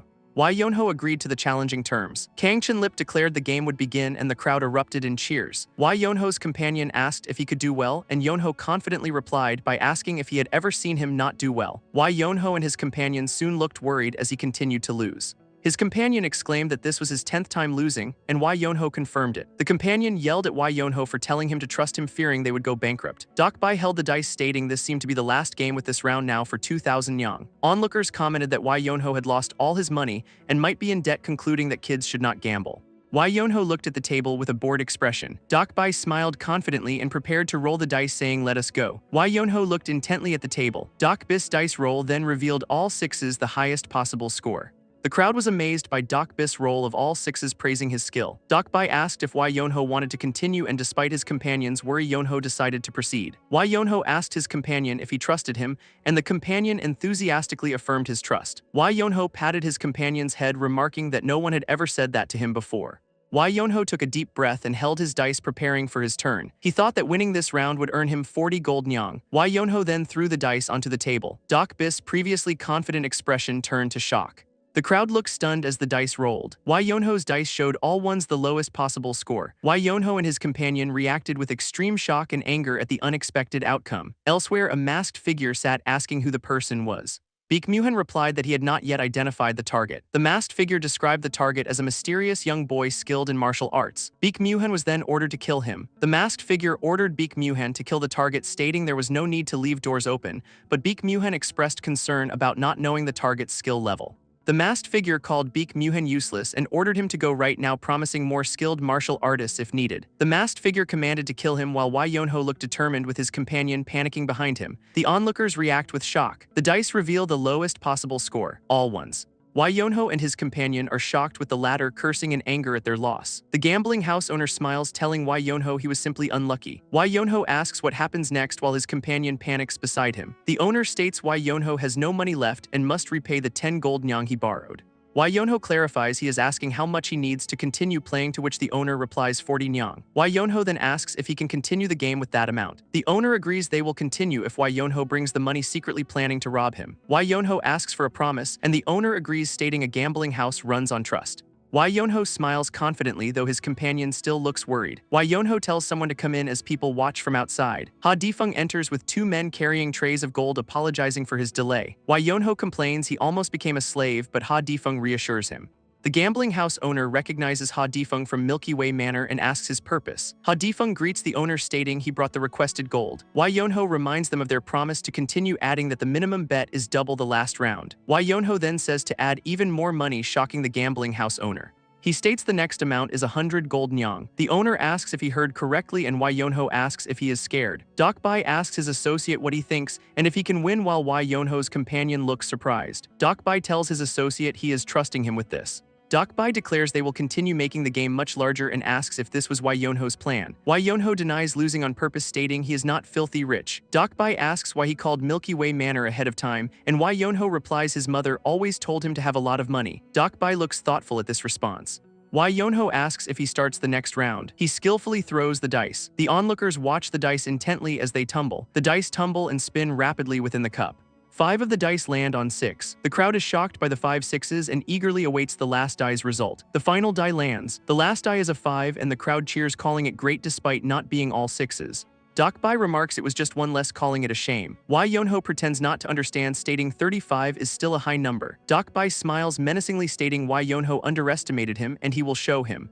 Bai declares he will show why he is called the gambling king, then throws the dice. 5 of the dice land on 6. The crowd is astonished, asking if it is all 6s again and acknowledging Dak Bai as the gambling king in this biggest game. Why Yonho's companion panics, asking what they will do and why Yonho remains so calm. The companion shouts they will be broke if they lose, asking if Yonho is sure about this gamble. Yonho asks if his companion's sister is good at dancing, making the companion yell in confusion. The onlookers and Dak Bai look down expectantly at the last die. The last die is revealed to be a 5. The die shows a 5. The die lands on a 4. The crowd cheers that Yonho won by just 1 point with a total of 34, shouting about the 100 gold nyang. The crowd praises his amazing win, calling him the first to win so much from Golden Flower Manor. Yonho's companion excitedly hugs him, calling him young master and celebrating their 100 nyang win. The crowd is ecstatic, celebrating the game and shouting at Dak Bai that he lost. Dak Bai's associate confronts him, asking why he claimed he could win. Dak Bai tells his associate he may be the gambling king, but Yonho is a gambling god. Dak Bai's associate despairs about losing Golden Flower Manor's money. Ha Difeng announces to everyone that the financial relationship between Golden Flower Manor and Yonho is now settled. Ha Difeng declares everyone present a witness to the passionate game, and the crowd agrees. Dak Bai tells Yonho it was a good game. Yonho bows in response. Ha Difeng tells Yonho he will put the money in the manor for now, and Yonho agrees. Yonho's companion says he is not cut out for gambling and is tired from just watching, asking if Yonho is alright. Yonho tells his companion that Manor Master Ha will take care of the money and that they should go home to eat and sleep. His companion bumps into a large man while trying to rush off. Yonho looks at the large man and his group, who are now confronting his companion. Yonho narrows his eyes at them. Ha Difeng tells Yonho that the symbols on their clothing indicate they are from the Dark Earth Branch sect. The large man with white hair asks who Yonho is. A woman with red ribbons in her hair asks if he is Yonho's older brother. The man with the ponytail affirms he is, then asks where Yonho is, stating he is not here and went to Hubei with the Swift Dragon Escort Agency. The woman thanks him and bows. The man with the ponytail tells his companion to go, who asks where. He says they are going to Hubei, making his companion protest. His companion dramatically falls to the ground, refusing to go to Hubei after running all the way without food or water. The woman sighs. The woman tells them to rest before they go, but the man with the ponytail refuses, making his companion protest again. The woman explains that turning away guests so late at night would reflect badly on them, offering to prepare a bath and food. The companion still protests, saying they should just kill him, but the man with the ponytail accepts the offer. The man with the ponytail and his companion are seen relaxing in a bath. The companion remarks that the leader of the beggar sect would be furious if he saw him, a beggar, having a bath. The man with the ponytail stands up in the bath, revealing a muscular physique. He steps out of the bath, showing his well-defined muscles. The companion compliments Jo Hyung's body and asks if his scar is from fighting the tailless phantom demon. Jo Hyung asks about the tailless phantom demon, and the companion says he heard Jo Hyung almost died back then. Jo Hyung states the scar from that fight is nothing compared to another he received, surprising his companion. The companion asks how Jo Hyung got that scar and which demonic martial artist could have given him such a giant one. Jo Hyung looks down and repeats the words demonic martial artist. The companion looks shocked as Jo Hyung reveals the scar was made by his little brother. Jo Hyung says his little brother made the scar when he did not know how terrifying the sword could be. Jo Hyung questioned who Yonho was. Yonho pointed to himself, confirming his identity. Jo Hyung stared intently at Yonho. His companion then confirmed that Yonho was indeed the one they sought. Jo Hyung exclaimed that Yonho was too young, but his companion reminded him of the earlier report. Jo Hyung complained the report exaggerated him as a martial master. Jo Hyung declared that even a kid must pay for interfering in their work as his men drew their swords. Yonho told them to wait. Meanwhile, Jo Bang held out a document and a brush to a young boy. Jo Bang instructed the boy to sign the document there, promising an explanation later, and the boy agreed. Yonho then asked how much the Sacred Hand Manor owed them. Jo Hyung stated the debt was 20 gold nyang and 50 silver nyang as a large chest appeared before him. He looked surprised at the contents of the open chest. Yonho explained that the Sacred Hand Manor's debt was now paid off, owing nothing, and told them to write a guarantee of payment and take their money. Jo Hyung asked if Yonho intended to resolve everything with just this much. Yonho replied that he had added more than what was owed, and Jo Hyung observed that it did appear that way. Jo Hyung's companion reminded him that their leader wanted the Sacred Hand Manor itself, not just money, asking what if they reconstructed themselves, which Jo Hyung acknowledged. Jo Hyung then stated that the debt was not important right now, and he could not let them get away with interfering. Yonho asked if they wanted to fight as men around him drew their swords. Jo Hyung replied it was not a fight but a punishment. Jo Hyung ordered his men to bring him Yonho's head, and they responded by lunging at him. Multiple swords clashed in a burst of light. Yonho smiled slightly and questioned the word punishment. He sat calmly as several swords were aimed at him, stating they would regret this. A man with scars on his face looked shocked. A blue energy blast then struck a man in the face. A glowing blue fist hit another man. Another man was sent flying by a blue energy impact. Why Yonho, surrounded by blue energy, deflected multiple sword attacks. Jo Hyung looked astonished and exclaimed in surprise. His companion reminded him that he had reported Why Yonho was a martial master. Why Yonho then told Jo Hyung he wanted to get this over with and for the person in the back to come out. Jo Hyung looked surprised and asked how Why Yonho knew. Jo Hyung called for help as several cloaked figures appeared. 5 cloaked figures with swords stood before Why Yonho. Why Yonho looked at the figures, wondering if they looked familiar or if they had met before. He dodged a swift sword attack from one of the cloaked figures. Why Yonho landed and commented that the attack had scared him. He observed the cloaked figures, wondering if that was the hidden sword, noting the attack was sudden. Baek Myuhan appeared as a ghostly image next to Why Yonho, explaining that hidden sword is a swift killing sword art mostly used by assassins to kill without being noticed. Why Yonho asked Baek Myuhan what he should do, then admitted he did not know. Baek Myuhan warned Why Yonho that users of that sword art were murderers who had killed countless people and must not be underestimated or treated easily. Baek Myuhan's voice told Why Yonho to kill them all right away if he found them. Why Yonho thought he had to give it his all since the old man said that despite feeling too lazy. Why Yonho asked Jo Bang to hand him a sword, and Jo Bang replied that here it was. Why Yonho drew the sword and warned that it was going to get a bit loud. He told Jo Bang to stay away as blue energy surrounded him. One of the cloaked figures noted that Why Yonho had managed to dodge and was no ordinary kid. The cloaked figures were told not to underestimate the opponent and to work together as Why Yonho was surrounded by blue energy.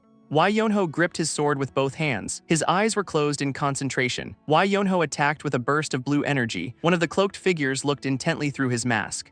Baek Myuhan advised Why Yonho not to let himself be held back by movement, and Why Yonho replied that he knew. Why Yonho parried a sword attack, and Baek Myuhan stated that the start is an unbending spirit. Why Yonho was surrounded by the cloaked figures, and Baek Myuhan advised him not to let his mind be shaken just because an opponent's sword was approaching. Why Yonho exhaled, and Baek Myuhan told him to wield the sword with a cool head to respond accordingly to any situation. Why Yonho's foot slid across the ground. He dodged an attack and retaliated with his glowing sword. Baek Myuhan explained that next is to imbue the sword with one's mindset. Why Yonho deflected another sword attack with a powerful clash.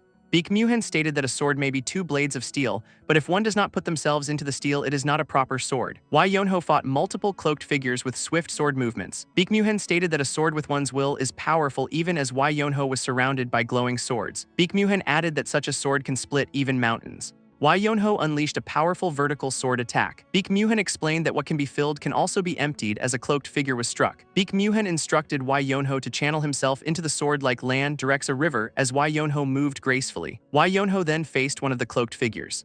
Why Yonho struck the cloaked figure, causing a splash of blood. Baek Myuhan said what he taught was not a move as Why Yonho stood over fallen figures. Baek Myuhan explained it was a seed that might grow into anything as Why Yonho glowed with purple energy. The remaining cloaked figures observed Why Yonho.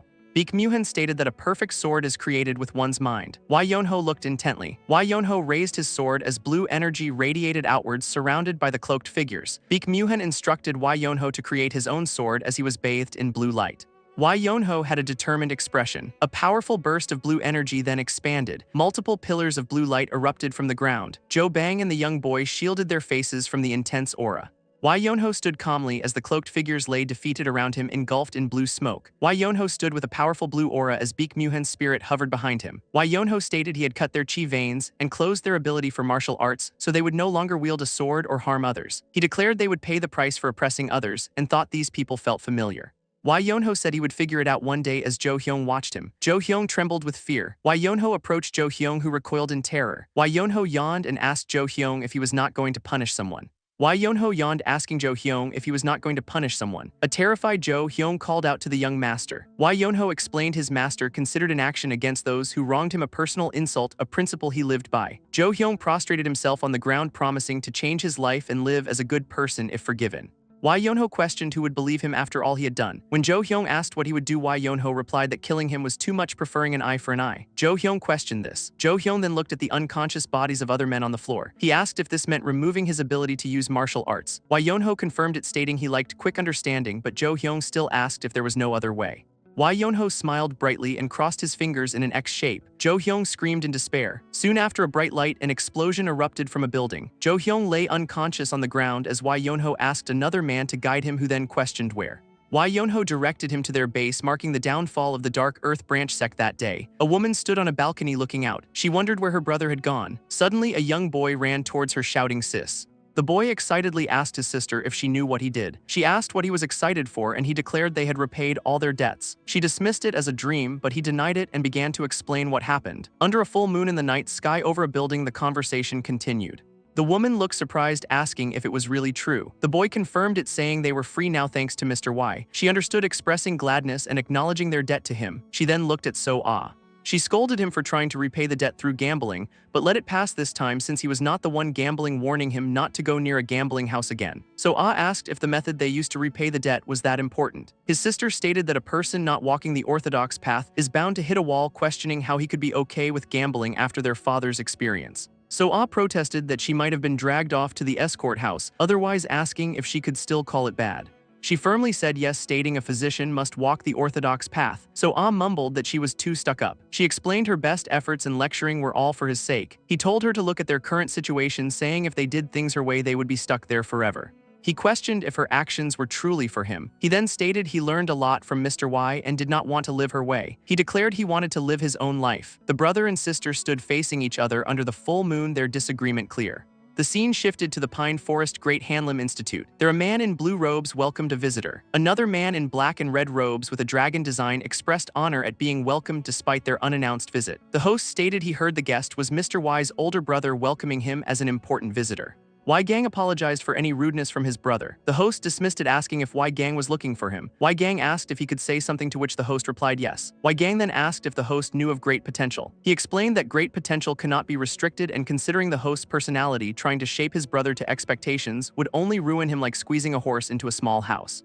A rope was shown broken in two, illustrating his point. Y Gang concluded that one day his brother would become a horse running through the plains. Y Gang looked up thoughtfully. The host thanked Y Gang for his consideration, promising to think about his advice. Later, Y Gang and his companion walked along a path through the trees. His companion asked why he looked so displeased after they were fed and rested. Y Gang asked how his brother was when the companion saw him, and the companion expressed surprise at the mention of his brother. The companion stated he only treated Y Yonho well because he was Y Gang's brother, otherwise he would not have considered him human, deeming him lazy, evil like the unorthodox Murim, and more cunning than a politician. The companion almost finished saying Y Yonho was annoying. Y Gang looked serious. Y Gang said, so that is what you think. Y Gang thought that most normal people cannot see through Yonho's talent otherwise. Y Yonho yawned loudly in his sleep. He woke up with a start, wondering how long he had slept. He complained about the sleep training, feeling beaten up in his dream and in real life. Jang So Hyun told Y Yonho that what he had done for them was greater than anything, causing him to scream. Jang So Hyun knelt before him, saying she could not possibly repay him. Y Yonho told her to get up, asking why she was doing this. Jang So Hyun then asked if she could ask him for a favor. Y Yonho asked what it was, wondering if his ancestors were cursing him. Jang So Hyun asked him to please change So-ah's mind, leaving Y Yonho confused. She explained that So-ah had to inherit the Sacred Hand Manor and revive the household to regain their honor, but he was shaken, so she pleaded with Y Yonho to change his mind. Y Yonho said he did not get it, asking if becoming a great physician and reviving the Sacred Hand Manor were not two different things, and which was more important. He asked if he was supposed to pick one, musing they were two different things after all. Jang So Hyun looked at him and stated the revival of the Sacred Hand Manor was more important. She explained that even if So-ah became a great physician, their father's will could not be kept without resurrecting the Sacred Hand Manor. She added that if the Sacred Hand Manor was revived, they would have a chance of getting a great physician in the future. Y Yonho said he understood her meaning, confirming the priority was the revival of the Sacred Hand Manor. Jang So Hyun looked at him expectantly. Y Yonho smiled, saying there was actually a really simple solution. The scene shifted to a building lit with pink lights at night. Inside, a woman with red lips gritted her teeth, thinking she should have killed that beggar. House Sect Kaifeng branch leader Gui Nangnang was still furious, wondering how he dared bring the demon-slaying sword here, and vowed to act when she saw him next. Gongmu ran in, shouting about a problem, to which Gui Nangnang angrily asked what now. Gongmu looked back at an old man with a beard and a woman standing behind him. The old man asked Gui Nangnang if she was in charge there. Gui Nangnang looked annoyed and replied yes. The old man introduced himself as Y Jianghin. Gui Nangnang reacted with shock, recognizing him as the righteous, chivalrous swordsman Y Jianghin. Y Jianghin confirmed it was him, saying since she knew him, he would not have to explain as much. He then roughly pushed Gongmu aside, stating they were looking for their son, causing Gongmu to groan. Jang Il asked why Y Jianghin was flexing when they were busy enough. Y Jianghin said he was just famous, but Jang Il thought that was not important. Gui Nangnang looked surprised, realizing this was the righteous, chivalrous swordsman. Jang Il cleared his throat. Jang Il smiled and stated that Yonho sent a letter to them from there, asking if Gui Nangnang could explain what happened.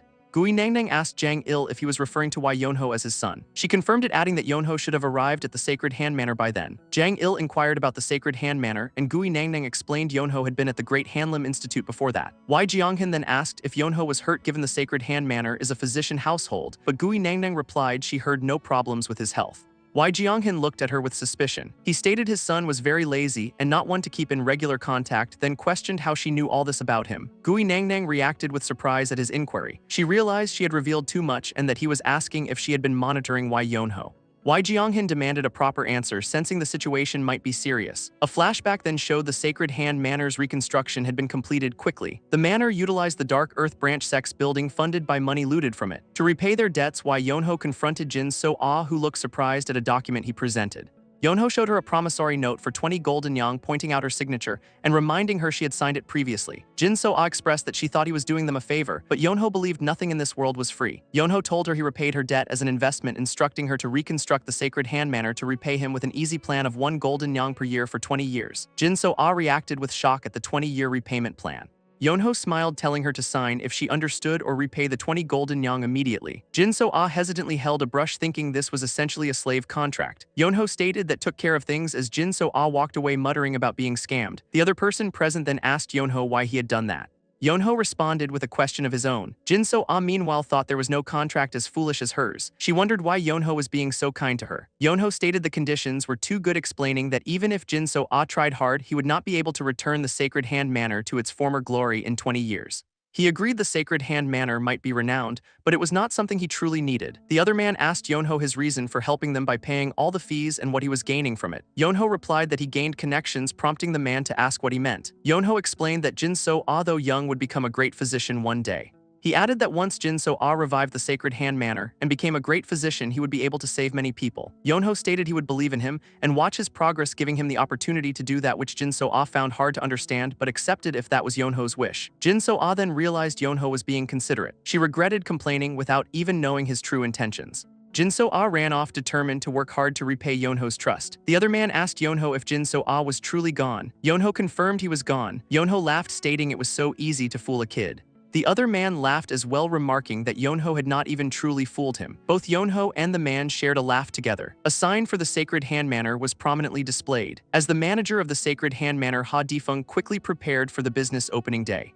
Ha Difeng gave orders to make more food and invite everyone they knew, promising handsome rewards. He also ordered unused patient rooms opened, and every space prepared to accommodate all people despite concerns about running out of ingredients. Jin So-ah was identified as the Sacred Hand Manor master. People discussed that Jin So-ah had grown up and was qualified to inherit the place, wondering what would happen to the fake Sacred Hand Manor. More people continued to arrive at the manor. Jin So-ah and Ha Difeng looked surprised by the turnout. A person in formal robes stepped onto the grounds. This person continued to walk towards the entrance. People bowed as the great administrator arrived. Ha Difeng bowed deeply to Administrator Zhou Bang. Zhou Bang looked around the manor grounds, assessing the scene. Zhou Bang stood formally with Ha Difeng nearby. Jin So-ah bowed low before Administrator Zhou Bang. Zhou Bang expressed his joy at seeing the Jin family's Sacred Hand Manor reconstructed. Zhou Bang then asked if Jin So-ah was the former Sacred Hand Manor master's son. Jin So-ah nervously confirmed it.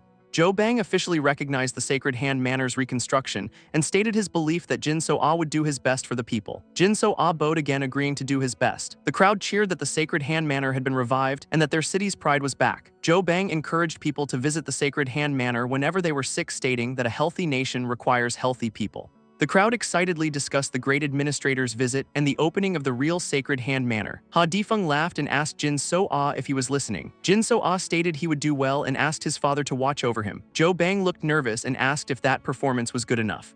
Yonho replied that it was perfect. Zhou Bang told Yonho to keep his promise, and Yonho confirmed he would. Yonho stated he would keep a record of bribes to ensure Zhou Bang kept his word. Zhou Bang groaned and then announced he would be getting going. Yonho waved goodbye to Zhou Bang as his carriage departed. Zhou Bang thought he better behave for a while to prevent such records from ending up in the hands of a royal inspector. The next morning, Jin So-ah looked surprised. Ha Difeng shouted at a large crowd to get in line and not to push. Jin So-ah wondered where the line ended, while Ha Difeng exclaimed that he smelled money. Ha Difeng's eyes glowed with greed as he repeated that it smelled like money and expressed a desire to extract it all from them. Meanwhile, at Nature's Hand Manor, a man wondered why there were no patients. Another man explained that a new Sacred Hand Manor had opened and everyone had gone there. The first man reacted with shock, asking about the Sacred Hand Manor. He angrily questioned how there could be a Sacred Hand Manor when the Sacred Hand Manor master did not exist, to which the other man stated his son established it. The man wondered how the son could have money to set it up again after his father had put them in huge debt from gambling. He looked frustrated, thinking everything had been going so well after he got that bastard into gambling.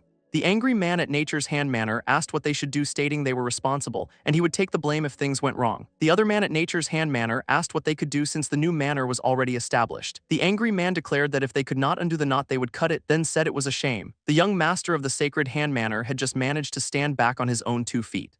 The angry man smirked, thinking the young master would meet an untimely death from a robber in the night. He continued to think they should stash away enough money to donate at the funeral. The young master of the Sacred Hand Manor lay tied up on a roof. His captor, an angry man, smirked, anticipating the young master's untimely death by a night robber. He mused about stashing money for a funeral donation as the scene shifted to the Venerate Heaven Orthodox Murim Alliance. Orthodox Murim Alliance leader Sama Chinsei inquired about recent news, revealing the Green Forest had contacted the Iron Blood sect. Another man confirmed Ping Dojak of the Ping clan verified this, having narrowly escaped the Green Forest's 10 scythes. Sama Chinsei concluded that the Green Forest and Iron Blood sect must already be allied if the 10 scythes were involved. The present-day Jianghu was in chaos, with a lack of major incidents prompting each force to expand its military and power. The Heavenly Will and Orthodox alliances stood at the center, their small conflicts often escalating into bloodshed. Minor disputes frequently led to the eradication of entire sects and clans, leaving behind only blood and weapons. Sama Chinsei then asked about the Heavenly Will alliance, to which the other man replied they remained inactive. The man explained the Iron Blood sect's long-standing good relations, with the Heavenly Will Alliance making a Green Forest alliance under their guidance a grave concern. Sama Chinsei cleared his throat, wondering how much more blood would be shed if they antagonized the Heavenly Will Alliance. He inquired if Ping Dojak had defeated the 10 scythes, and the man replied that Wai Yonho had assisted him.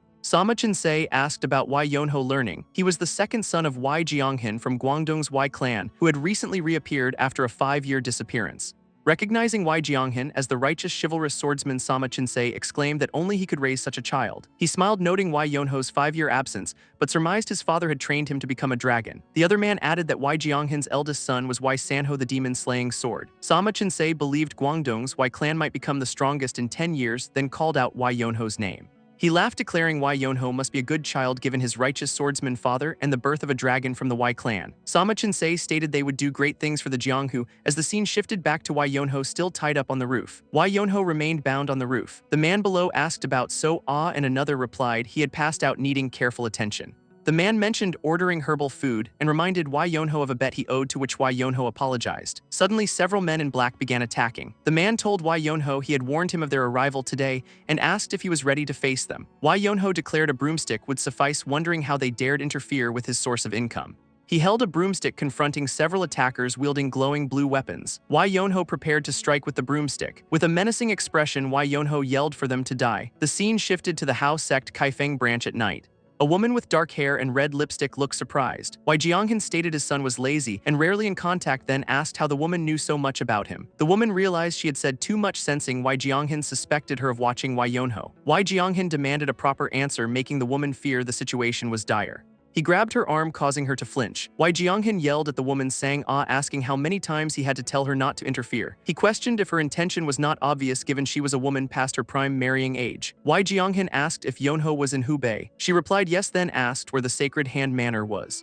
The woman said finding him was not hard, but she did not know how long he would stay, noting his brief time at the Great Hanlim Institute. She offered to help track him down with informants so they could meet him. Wai Jianghin thought the woman was bold and brave for being friendly despite knowing his identity. He stated he would consider this a personal debt to her, not the house sect, and would repay her goodwill later. Wai Jianghin asked who the informant guiding them would be, and the woman next to him told him not to be obtuse. He asked her age. She replied 26, adding her father was well, but her mother had passed away young. Wai Jianghin acknowledged her hardship but dismissed it as a current issue, then questioned if she seemingly weak could make it to Hubei. Offended, she asked what he meant, as Wai Jianghin reiterated his appreciation but stressed Hubei's distance.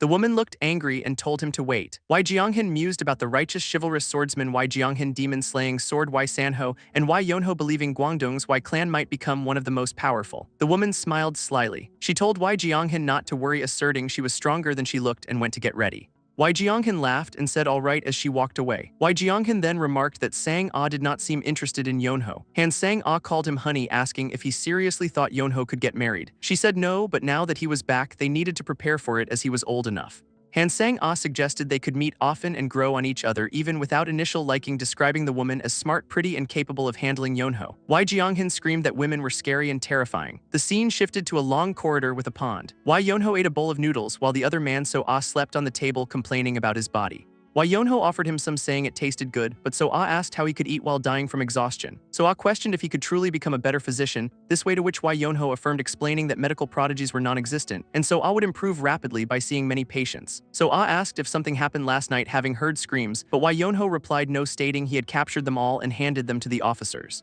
Why Yonho then declared the Sacred Hand Manor would take over Hubei. A maid in uniform called for the manor master. The maid announced a woman was there to see him, and So-ah looked confused. A beautiful woman with dark hair and elaborate accessories appeared. So-ah, still at the table, called her sister as she walked towards him on a bridge. The woman asked what all this meant. She told So-ah to quit it and return immediately. She stated that medical practice was for humans by humans, not a merchant business, accusing him of using medicine for profit. So-ah looked down as she asked what he was doing and told him to pack up. So-ah asked if physicians were not humans. He argued that everyone else sought money for status and fame, questioning why physicians must live in poverty, to which she asked if he had forgotten their ancestors' teachings. The woman stated their ancestors lived in wealth, earning money through medicine and comfort, but this came naturally from goodwill, not from a desire for profit. So-ah yelled that she was the one who did not understand. He said he did not think he was walking the orthodox path either, and was not arrogant or self-righteous like her, adding that her way would never resurrect the Sacred Hand Manor. The woman replied that she was not a doll he could control, and that he walked his own path. She declared she would resurrect the Sacred Hand Manor her own way, as So-ah ran away, calling out his name. Why Yonho smiled and told So-ah that was not how he should speak to his older sister. The woman glared at Why Yonho. Why Yonho looked confused as she walked towards him. So-ah's sister glared at Why Yonho, declaring this was all his fault. A carriage traveled at night under a full moon. A masked man instructed another to order the erasure of all traces just in case, and the second masked man replied, "Yes, young master." The masked man asked the young master if he was not sad to abandon everything. The young master replied he was, but it was better than obsessing and losing everything, adding there had not been a real problem. He stated the mysterious boy was the problem, as small issues always snowballed, thinking that acting against him would draw out his trainer. The young master stated it was better to leave, as staying would have caused unnecessary attention, and the masked man replied he understood. He noted his older brother was achieving much and his younger brother doing his share, adding that wasting time was the biggest problem, then wondered who that boy truly was. The young master thought he needed to send a letter to the family. He considered warning them about a boy who could interfere with their great business. The scene shifted back to So-ah's sister sighing under a pavilion at night. So-ah's sister poured a drink, stating it was not good to drink alone. Why Yonho appeared, asking if she was no longer angry. He then asked if he could have a drink too.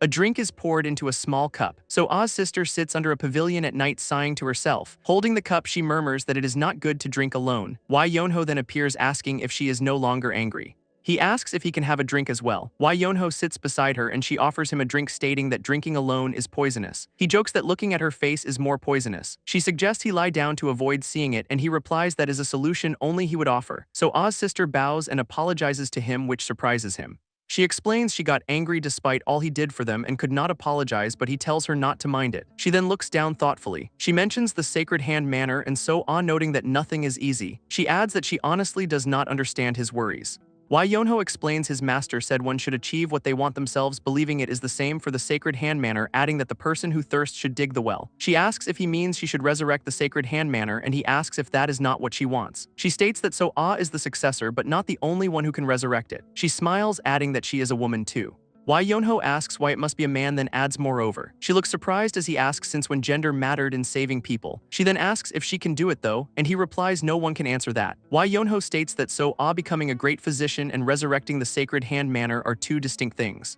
So-ah's sister says he thinks only So-ah has the right, which is why he projects his wishes onto him. Why Yonho tells her if she wishes to make the Sacred Hand Manor the ideal physician's hall, she envisions she has to do it herself. She looks surprised and asks what he means. She calls him a strange person, and he replies he hears that often, but she insists he is truly strange. Why Yonho states someone who does not move or try and only thinks can never achieve anything. She asks if that statement is aimed at himself. He replies he is satisfied with being like this and does not really want to achieve anything, thinking he is happier than her right now. He adds he is already doing what he wants and has to do things he does not want to because of his master. So-ah's sister comments that his master sounds like a really good person who makes him move. Why Yonho and So-ah's sister continue to sit under the pavilion at night. The full moon shines brightly in the night sky above them. Now a different building complex at night. Why Yonho stands before Jang Il, asking if he can have a drink as well. Jang Il asks how he knew he was there. Why Yonho asks if Jang Il has connections with the Hao sect, as there are people who have answers to these types of things. Why Yonho grimaces after drinking, stating this is his second drink today, yet he still does not understand why anyone drinks this bitter liquid. Jang Il then asks why he did it. Why Yonho states that Jang Il lost on purpose. Jang Il finds this interesting and asks what he means by losing on purpose. Why Yonho explains that with Jang Il's skills he could have made a 6-6 at the end but deliberately did not. Why Yonho tells him he should have lost and wants to know why he did it. Jang Il asks what Why Yonho thinks gambling is about. He explains it is about winning with gamblers getting together and trying to win. Jang Il adds that these days there are all kinds of interferences like plans and strategies. He insists he has never lost on purpose, and that was just the limit of his luck. Jang Il smiles, saying thanks to that no one will bring their entire household down by gambling in the Golden Flower Manor, adding that a new gambling house will open and repeat the cycle, but until then it will be genuine gambling. Why Yonho points out that Jang Il lost everything because of it, including money, fame, and followers. Jang Il replies that what is important is the vessel. If his cup is empty, he can just fill it again, saying if he lost everything, it is like having lost nothing. Why Yonho thinks it sounds like an excuse, but Jang Il says if he thinks that way, then it is that way. Why Yonho thinks about Jang Il as the gambling king Dak Bai who lives in a world where winning is everything but does not consider it everything. Jang Il asks if it is strange, and Why Yonho asks what is strange. Why Yonho thinks he has been with the nicest people recently but has not truly learned anything from them. He feels like they are walking down a path he could never imagine, and though he understands it with his brain, his mind has not accepted it. Why Yonho tells Jang Il that when he talks to him, something feels different. Jang Il explains that is how human relationships are feeling different things in the same situation and gambling on the path chosen in life. He says that is life, and that is why gambling with Why Yonho was so fun as they clink cups. An exterior view of a building is shown at night. Now the Sacred Hand Manor during the day. An attendant is panting and calling for the manor master. The attendant holds a paper and tells the manor master something, who then asks what it is. The attendant says Mr. Y left a message and just disappeared. The message on the paper reads, "I am leaving." The message continues, stating if he did not leave now he would stay forever, and he is not really any help to the Sacred Hand Manor. The manor master asks what this is about and where Mr. Y is going, while the message instructs them to manage the Sacred Hand Manor well and not to be too greedy. The message concludes that So Ah will become a great physician, and he believes the manager will do well too. The postscript reminds them not to forget the money they owe him, as he will come back for it when the time comes, surprising the manor master. The manor master tells his attendant to send people after Mr. Y, and the attendant asks what he means. The attendant thinks Mr. Y could not have gone far and is highly likely somewhere nearby. In a different outdoor location, a woman tends to patients, saying she thinks that is good enough and thanking them for coming all this way. The woman physician Jin Yurin smiles and says she will leave medicine here to be applied when it hurts. Why Yonho watches her from a distance, thinking she cannot be stopped. He approaches Jin Yurin, saying he wants to see it too if it is so effective, and she looks surprised to see him. Why Yonho and Jin Yurin stand near a waterfall in a natural setting. He asks Jin Yurin why she is a physician who goes to patients without any pay, and if she realizes how much she has spent. He asks why she is doing all this, saying she does not need to walk such a harsh path, and asks if it is a sense of duty. Jin Yurin replies it is not a sense of duty and reminds him he said it himself. She says someone who only thinks can never achieve anything, and this is her way of resurrecting the Sacred Hand Manor. Why Yonho smiles at her words. He tells her to take something, saying it does not seem important since she keeps selling it, but he brought it just in case. Jin Yurin looks at the items and recognizes them, asking if he also brought these things. Why Yonho tells her not to sell them again and asks if she can promise that. Jin Yurin smiles and promises. Why Yonho tells her he is leaving now, and she asks where to. He explains he cannot stay too long because of his master's death wish, and they will meet again if it is meant to be, but Jin Yurin tries to stop him. Jin Yurin offers him a small gift, a blue ribbon for his ponytail, saying his hair always gets loose. She ties the ribbon around his ponytail. Why Yonho thanks her. Jin Yurin waves goodbye and thanks him for everything as he walks away. Why Yonho thinks she has decided to gamble on this difficult path. He thinks So Ah walks his own path, Yurin walks her own, and he will walk his own path too as he continues walking. Why Yonho complains his legs hurt and he does not want to walk. He then sees an old man with a horse-drawn cart in the distance. Why Yonho collapses onto the ground as the cart stops. He rolls around on the ground. The old man with the cart looks down at him. Why Yonho begs the old man to give him a ride. Why Yonho lay on the ground as Baek Muhen's cart approached. He collapsed fully as the cart came to a stop beside him. Why Yonho then rolled around on the ground. Baek Muhen looked down at him, asking what he wanted. Why Yonho begged Baek Muhen to give him a ride. Baek Muhen questioned if he truly wanted a ride, and Why Yonho confirmed he only needed to go in the same direction, which Baek Muhen found strange but agreed to. Why Yonho thanked him and quickly climbed into the cart. He lay down, finding this automatic transportation pleasant. Later that night, Why Yonho relaxed in the cart while Baek Muhen continued driving. Baek Muhen told the sleeping Why Yonho to get up. Why Yonho woke and Baek Muhen stated they should part ways there. Why Yonho realized he had slept for too long. He asked if a town was nearby, adding he could sleep in a tree or dig a hole. Why Yonho thanked Baek Muhen for the ride. Baek Muhen told him to take care and drove away as Why Yonho thanked him again. Why Yonho stood alone in the moonlight as the cart moved into the distance. Baek Muhen continued driving his cart away. He looked back glowing with energy and thought Why Yonho was an interesting child. He then called out for Scarlet Moon. A man with an eye patch appeared, responding, "Yes, sir." Baek Muhen's hand glowed with power. He stated that the child had noticed his presence. Scarlet Moon asked if the child had noticed him. Baek Myuhan ordered Scarlet Moon to investigate the child and he agreed. Baek Myuhan told Scarlet Moon to find out who that child was while Hwa Yonho decided to sleep in a tree for the night. Meanwhile, a woman ran quickly through the forest. She thought she was at her limit with stamina and internal energy, unable to run anymore. She realized she had to hide but did not know where. She then spotted a large tree. She jumped up and hid within the tree. She calmed down, believing she could hide by controlling her breathing. She then felt something was off, as if someone else was there. She looked around warily. She saw Hwa Yonho hanging upside down in the tree and screamed.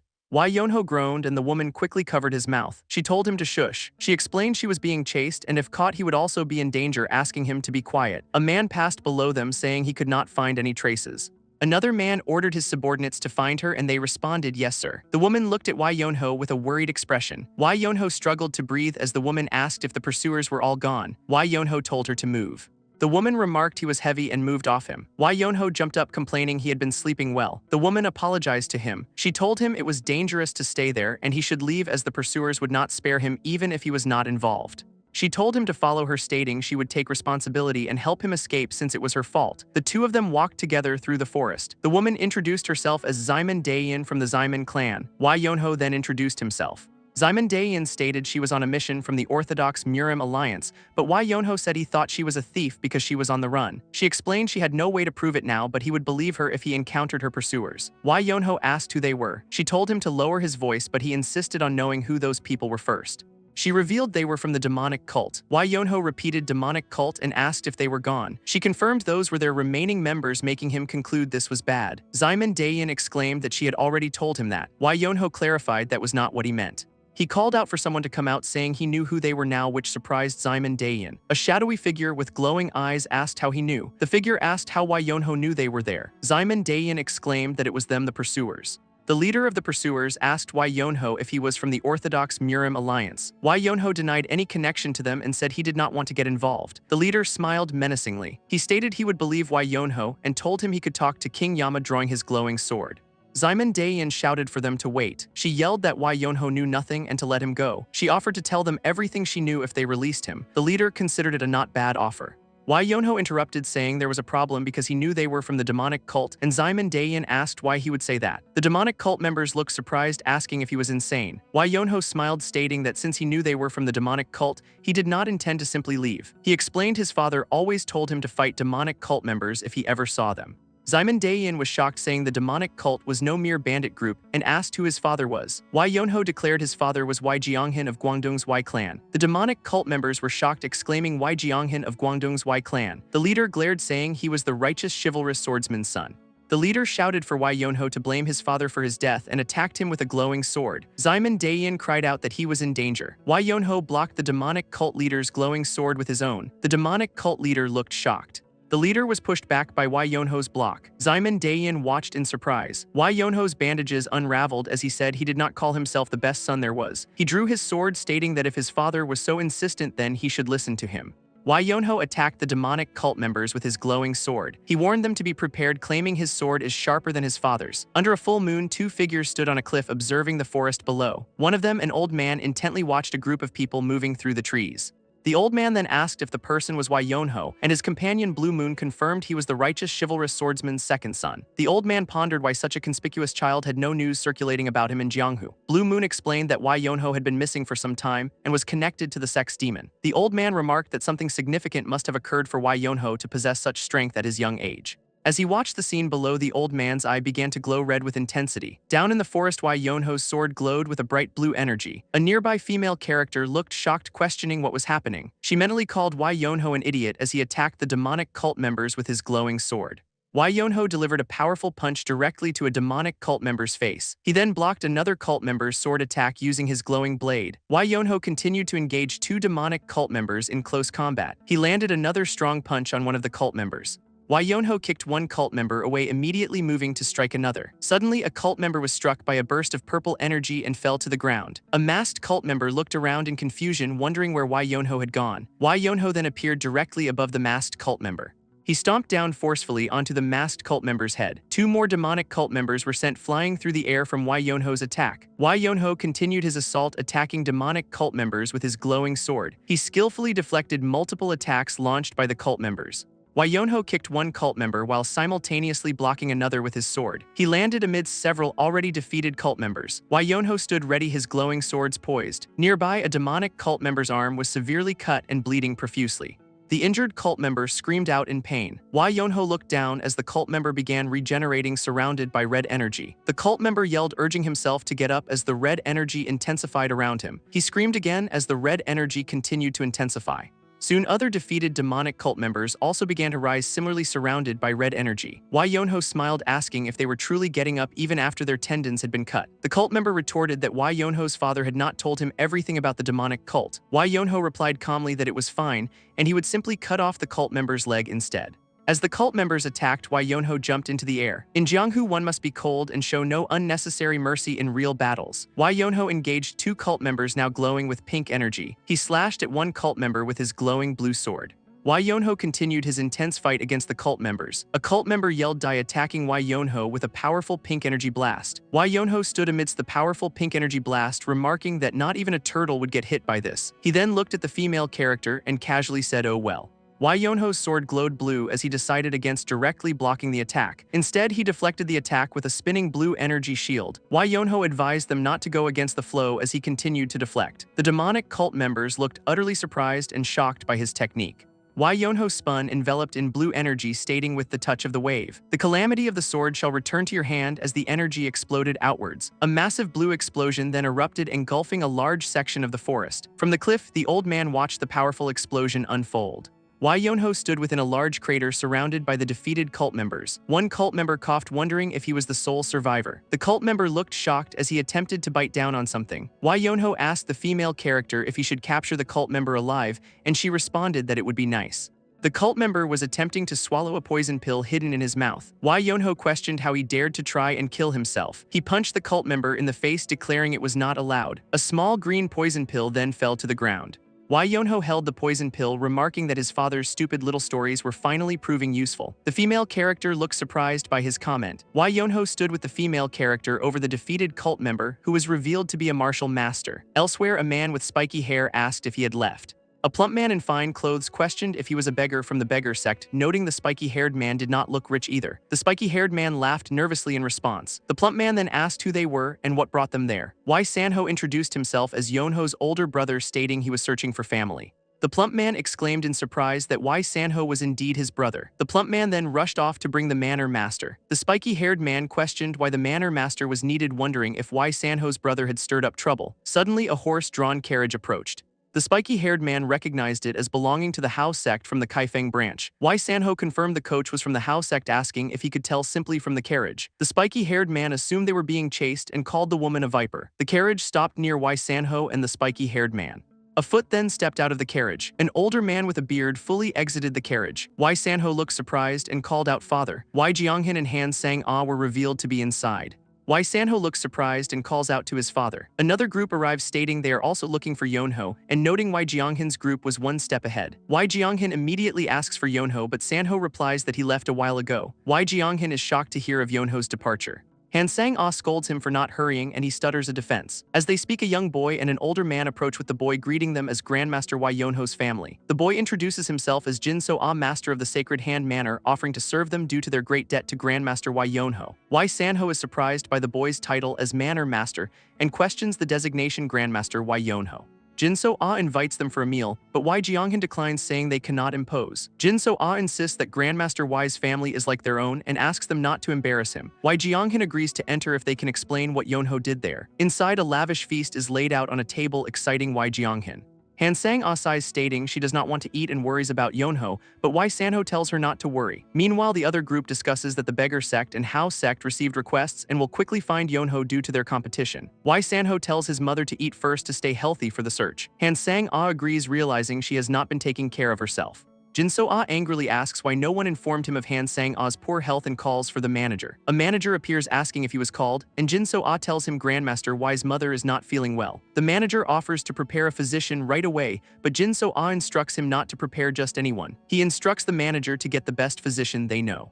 Wai Jianghin wonders what Jin So-ah and the manager are discussing. Suddenly, a commotion begins outside the manor. Wai Sanho and Wai Jianghin look up in shock. A group of shadowy figures stands outside the manor entrance. Nok Mokbung appears stating he has been waiting for someone to leave and asking if they thought they would escape. Jin So-ah looks distressed, questioning who the man is and how he got there. Nok Mokbung reveals they borrowed people from other forces as several masked figures are shown. He declares they will kill everyone and take over Hubei today. Nok Mokbung points towards the manor surrounded by his masked subordinates. Jin So-ah and the manager look worried. Wai Jianghin tells Sanho they need to work for the food they received. Wai Sanho descends the steps towards Jin So-ah and the manager. He draws his sword, declaring he will quickly take care of the intruders. Nok Mokbung shouts to kill them all. Several masked figures leap down to attack Wai Sanho. Wai Sanho's hand glows with blue energy as he prepares his sword. The masked figures rush forward to attack. Wai Jianghin comments that a crow flying high without knowing its place. Wai Sanho's eye glows blue as Wai Jianghin finishes his thought, saying it will be shredded by a dragon's claws. Wai Sanho unleashes a powerful sword attack with a burst of blue energy. He performs a powerful sword strike. The attack, identified as Soaring Dragon, manifests as a blue dragon image. Wai Sanho stands with his glowing sword. All the masked figures lie defeated and bleeding on the ground. Jin So-ah, the manager, and Wai Jianghin look on in surprise and admiration. Nok Mokbung is terrified, recognizing the attack as the demon-slaying sword. Wai Sanho grabs Nok Mokbung by the collar, ordering him to repair the broken gate and lead them to the assassin's origin, to which he quickly agrees. Now the Orthodox Murim Alliance Xinjiang branch as two figures enter. Gong Sanhyung of the Xinjiang branch asks what brings them there. Ximen Dayin from the secret pavilion enters carrying a tied-up man over her shoulder. She drops the man, stating she captured a demonic martial artist, which Gong Sanhyung questions. Ximen Dayin explains she needs help taking him to the main branch. Gong Sanhyung replies that it is not a good time as they lack people because everyone is searching for a secret martial text. Ximen Dayin asks if all members of the Venerate Heaven Orthodox Murim Alliance went to look for it. Gong Sanhyung looks uncomfortable. He reveals the text belongs to the Sword Emperor, prompting Ximen Dayin to ask who that is.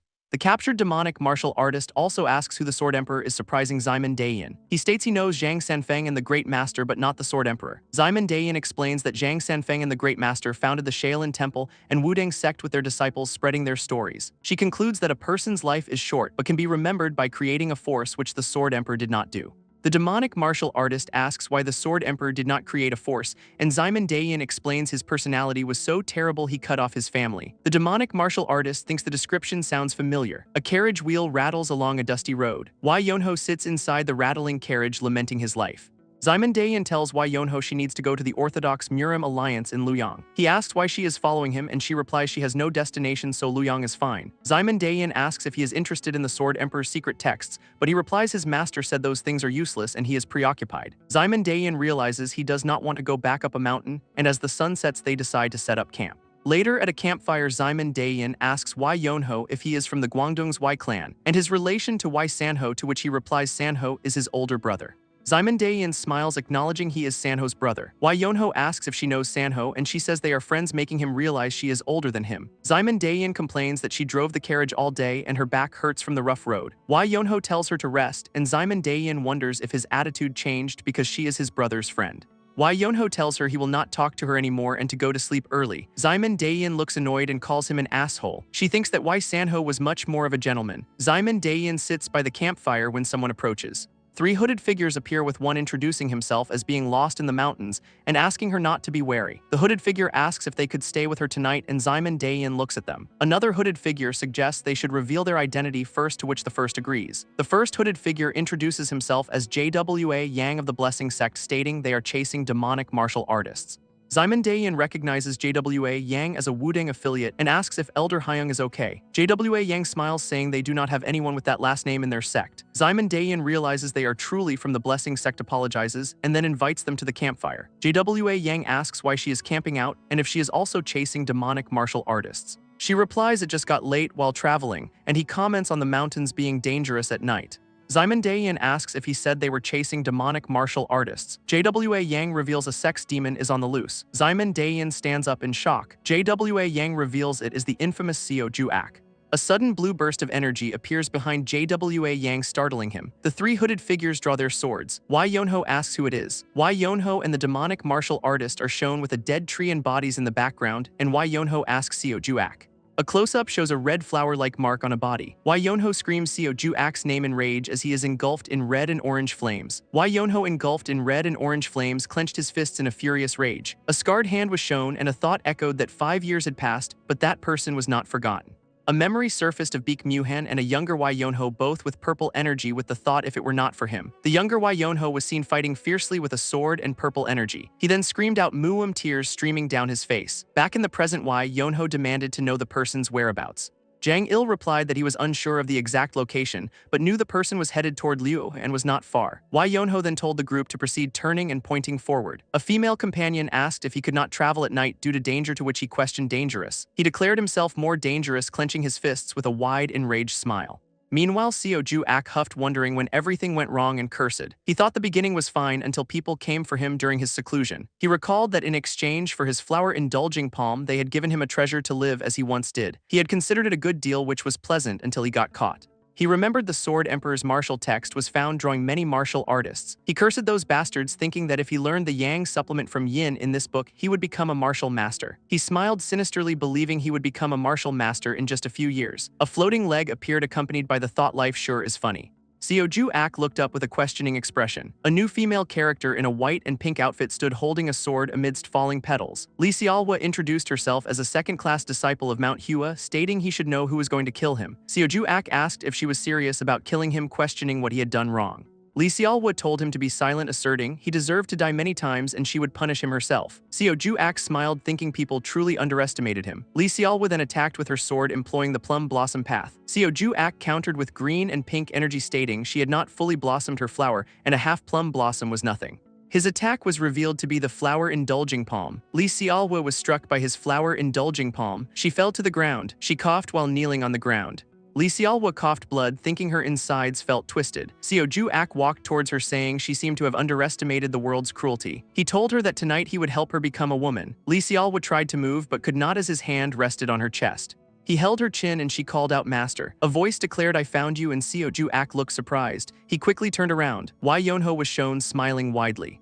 Seo Ju-ak looked at him, wondering if he was insane. Hwa Yonho asked if he was the flower-indulging scholar Seo Ju-ak. Seo Ju-ak identified him as one of those pursuing him, confirmed his own identity, and asked what of it. Hwa Yonho laughed loudly. He declared he would beat Seo Ju-ak up and rushed forward. Seo Ju-ak was shocked by Hwa Yonho's shifting form position, swapping as he instantly appeared behind him. His eyes showed intense surprise. Seo Ju-ak turned and attacked Hwa Yonho with a flower-indulging palm, telling him to die. Hwa Yonho blocked the attack with a glowing blue energy. Lee Xiaohua watched distressed, thinking another innocent person would die at this criminal's hands. Hwa Yonho pushed back Seo Ju-ak's attack with the blue energy. He then punched Seo Ju-ak directly in the face.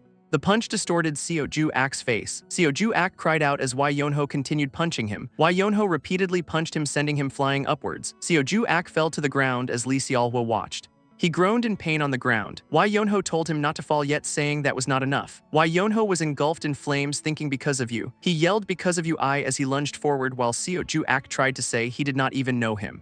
Hwa Yonho punched him again, telling him to shut up. He punched Seo Ju-ak upwards into the air. Hwa Yonho looked up with a determined expression. He declared this was not enough and it could not end like this, looking around for something else. He found 2 rocks on the ground. Hwa Yonho held the rocks, his eyes glowing red, telling Seo Ju-ak he had felt a truth for 5 years that must now be experienced. Seo Ju-ak looked at him with a pained expression. Hwa Yonho smiled maniacally, holding the rocks, and stated that rocks hurt more than fists. Hwa Yonho's female companion and other men ran towards him. The female companion looked shocked. Hwa Yonho jumped and stomped on Seo Ju-ak, repeatedly exclaiming, "What the hell?" The female companion grabbed him, telling him to stop because Seo Ju-ak would die, but Hwa Yonho yelled, "Die, die." His face was contorted with rage as he thought about the suffering Seo Ju-ak had caused him. The female companion asked if this was the flower-indulging scholar, and Hwa Yonho confirmed it. Seo Ju-ak's face was horribly disfigured as he groaned for help. The female companion suggested taking him to the Orthodox Murim Alliance because he would die otherwise, and Hwa Yonho agreed. Later, the group gathered around a campfire with Seo Ju-ak lying injured, and someone commented on Hwa Yonho's amazing feat. Lee Xiaohua coughed up blood as the female companion looked at her with concern. The female companion asked Lee Xiaohua if she was alright, noting she did not look well, and Lee Xiaohua responded hesitantly. Hwa Yonho looked at Lee Xiaohua.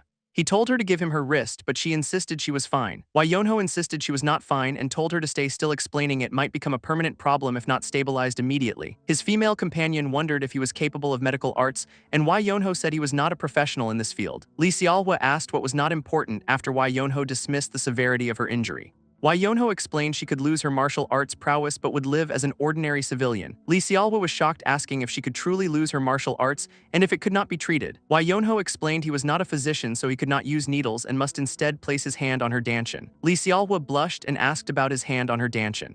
Why Yonho told her it was her choice. Lee Xiaohua thought she had never met him, but it was better than never wielding a sword again. Lee Xiaohua then asked for the treatment, showing her danshan. Lee Xiaohua coughs up blood, looking distressed. Why Yonho states they lack time and he will begin treatment immediately. He places his glowing hand on her danshan where a flower-like mark is visible. Lee Xiaohua groans in pain, sweating profusely. Why Yonho glows with blue energy, continuing the intense treatment. Lee Xiaohua screams out in agony. Why Yonho instructs her not to speak to avoid losing energy. Lee Xiaohua wonders about the powerful energy she feels within her. Why Yonho removes his hand, declaring the treatment complete. She looks utterly exhausted with sweat dripping down her face. Why Yonho assures her there will be no issues if she cares for it well. Lee Xiaohua responds with an embarrassed okay. The next morning, a bright sunrise illuminates a mountain landscape. Lee Xiaohua wakes up feeling sore while the woman next to her also stirs, and Why Yonho is seen tied to a roof. The woman asks if her sleep was uncomfortable, and Lee Xiaohua replies it was comfortable. The woman then asks about Lee Xiaohua's body, reminding her of her recent injury. She tells Lee Xiaohua she is too dramatic and has no right to be her disciple. Why Yonho appears, asking if they agree with that statement. Lee Xiaohua and the woman greet him as their master. The woman thinks that Why Yonho is the master of a second-class disciple from Manhua. The woman greets a man as senior, identifying herself as Ximen Daeyin of the Ximen clan, while the man is identified as Plum Blossom Sword Ghost Gong Mujin. Gong Mujin asks Ximen Daeyin her relation to Ximen Chinsei, and she replies he is her father. He then asks if she saved his lacking disciple. Ximen Daeyin denies it, asking what happened as Why Yonho remains tied on the roof. Elsewhere, a man shouts that he found Why Yonho introducing himself as Dio of the Hao sect. Another man tells Dio not to be so rash. Dio pouts, confirming he indeed found Yonho. Why Jianghan and Han Sang-ah rush forward, asking if he found Yonho. Someone reports that a man similar to Why Yonho was seen in Xinjiang. Why Jianghan declares they should immediately go to Xinjiang. A young boy asks what the breaking sound was as Why Jianghan greets Manor Master Jin. Why Jianghan tells the boy they found traces of Yonho, and the boy asks where Grandmaster Why is. Han Sang-ah scolds the boy for his disrespect in front of their guests. Why Jianghan and Han Sang-ah both look surprised. A young woman bows, introducing herself as Jin Yuran, Nature's Hand Manor's oldest daughter, greeting her savior's family. Why Jianghan greets young lady Jin, asking about the savior comment. Jin Yuran explains that young master Why Yonho once saved her and his grace is profound. Why Jianghan and Han Sang-ah look delighted by this news. Han Sang-ah asks what brings young lady Jin here, and she replies she came to help with their treatment and repay his grace. Han Sang-ah asks Jin Yuran's age and if she is looking for a spouse, suggesting Why Yonho. Why Jianghan and the young boy look scared by her suggestion. Meanwhile, Gong Mujin ponders the situation. He considers that they easily defeated an opponent Lee Xiaohua could not even hit. Seeing the tied-up man, he believes the story of the rescue. Gong Mujin thinks about the single hit that took the opponent down. He asks Lee Xiaohua if she let her guard down, and she replies not at all. Gong Mujin deduces the opponent must have been very strong and asks about her body's condition. He states that a strong opponent is no excuse, and he cannot understand her needing help. Gong Mujin tells Lee Xiaohua he cannot let his disciple face such a fate and orders her to return to Manhua. He pauses, a new thought crossing his mind. Gong Mujin decides to see the savior who saved his cute disciple. He stands by the wagon and asks Why Yonho if he is awake. Why Yonho does not respond from inside.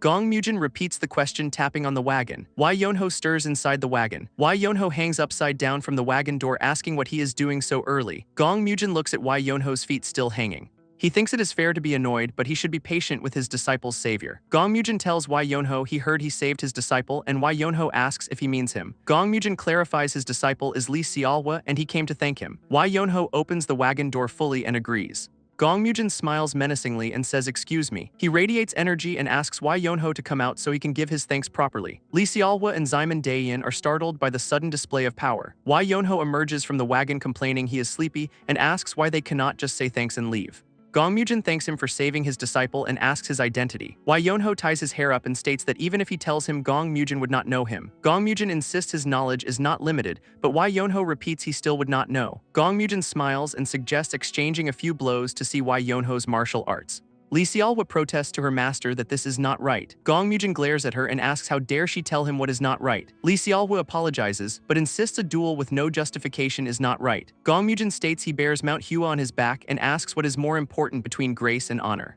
Why Yonho thinks that if Gong Mujin cannot reveal his name, his master is probably a nobody. Gong Mujin angrily states that being looked down on by a loser is the same as Manhua being looked down on. Lee Xiaohua worries that her master does not care about others' circumstances, and this is trouble for young Master Y. Ximen Daeyin tells Lee Xiaohua not to worry. She explains that even if Gong Mujin wants to fight Master Y, cannot be coerced in a situation where grace is owed. Ximen Dayan says not to worry about Master Y because her master told her someone who hates to walk on 2 feet will never accept such a challenge. She recalls her master telling her to do everything as she pleases. Ximen Dayan's master's words continue, stating that to those he said to those who challenge his and her swordsmanship, he instructed her to ensure. Wai Yonho is shown with a glowing sword and a dragon spirit as the master's words conclude to prove its dignity to them. Wai Yonho states this is the last thing the challenger can do for him.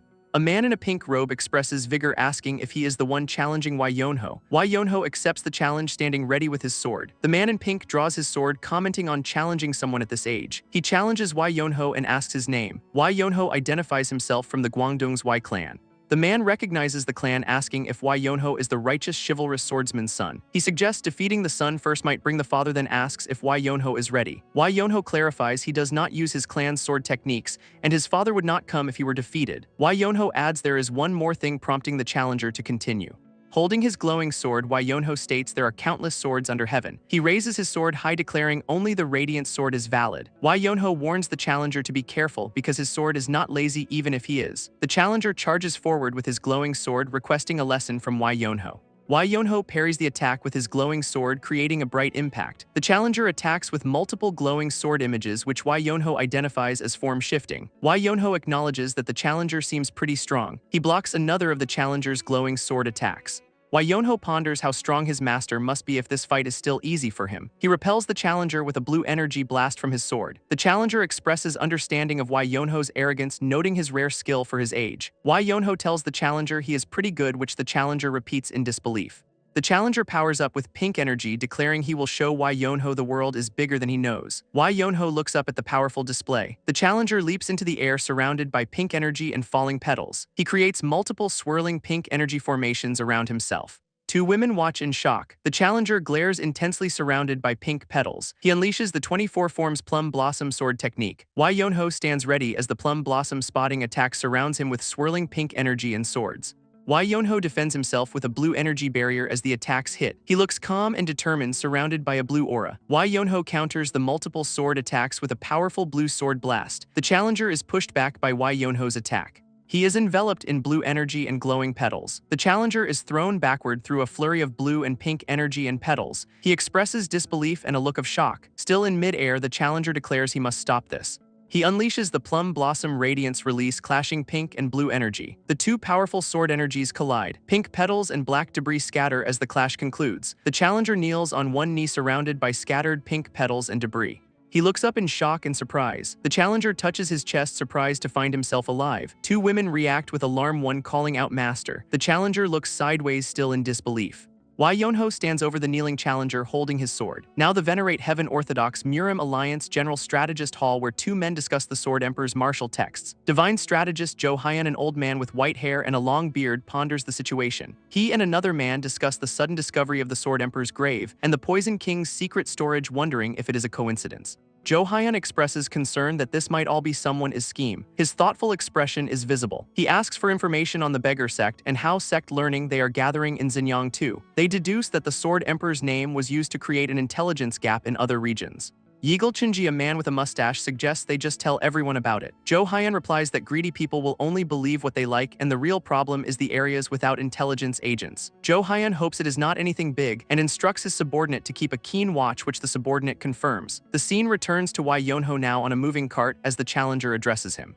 Wai Yonho lies on the cart, and the challenger suggests he come out to feel the fresh air. The challenger invites Wai Yonho to consider the true martial path while enjoying the fresh air. He lectures Wai Yonho about wasting time sleeping and suggests they fight once more. Wai Yonho lies on the cart, annoyed that the challenger will not leave and his father knows him. The challenger places a hand on Wai Yonho's head, asking him to listen to his request. The challenger stands beside the cart with the 2 women as Wai Yonho remains inside. A group of 5 martial artists stand in the forest. A woman with short dark hair, Ximen Dayan, asks what brings the Venerate Heaven Orthodox Murim Alliance's Hidden Dragon Martial Hall here. Sang Guanhong from the Hidden Dragon Martial Hall greets Ximen Dayan. Ximen Dayan introduces herself from the secret pavilion and recognizes Sang Guanhong as the Sword Dragon, a title he calls false. She questions why he is outside, as he should be banned from leaving, and warns she will assume he escaped if he does not answer. Sang Guanhong explains they did not escape, but are on their way to help Mount Na region as sect reinforcements were too slow.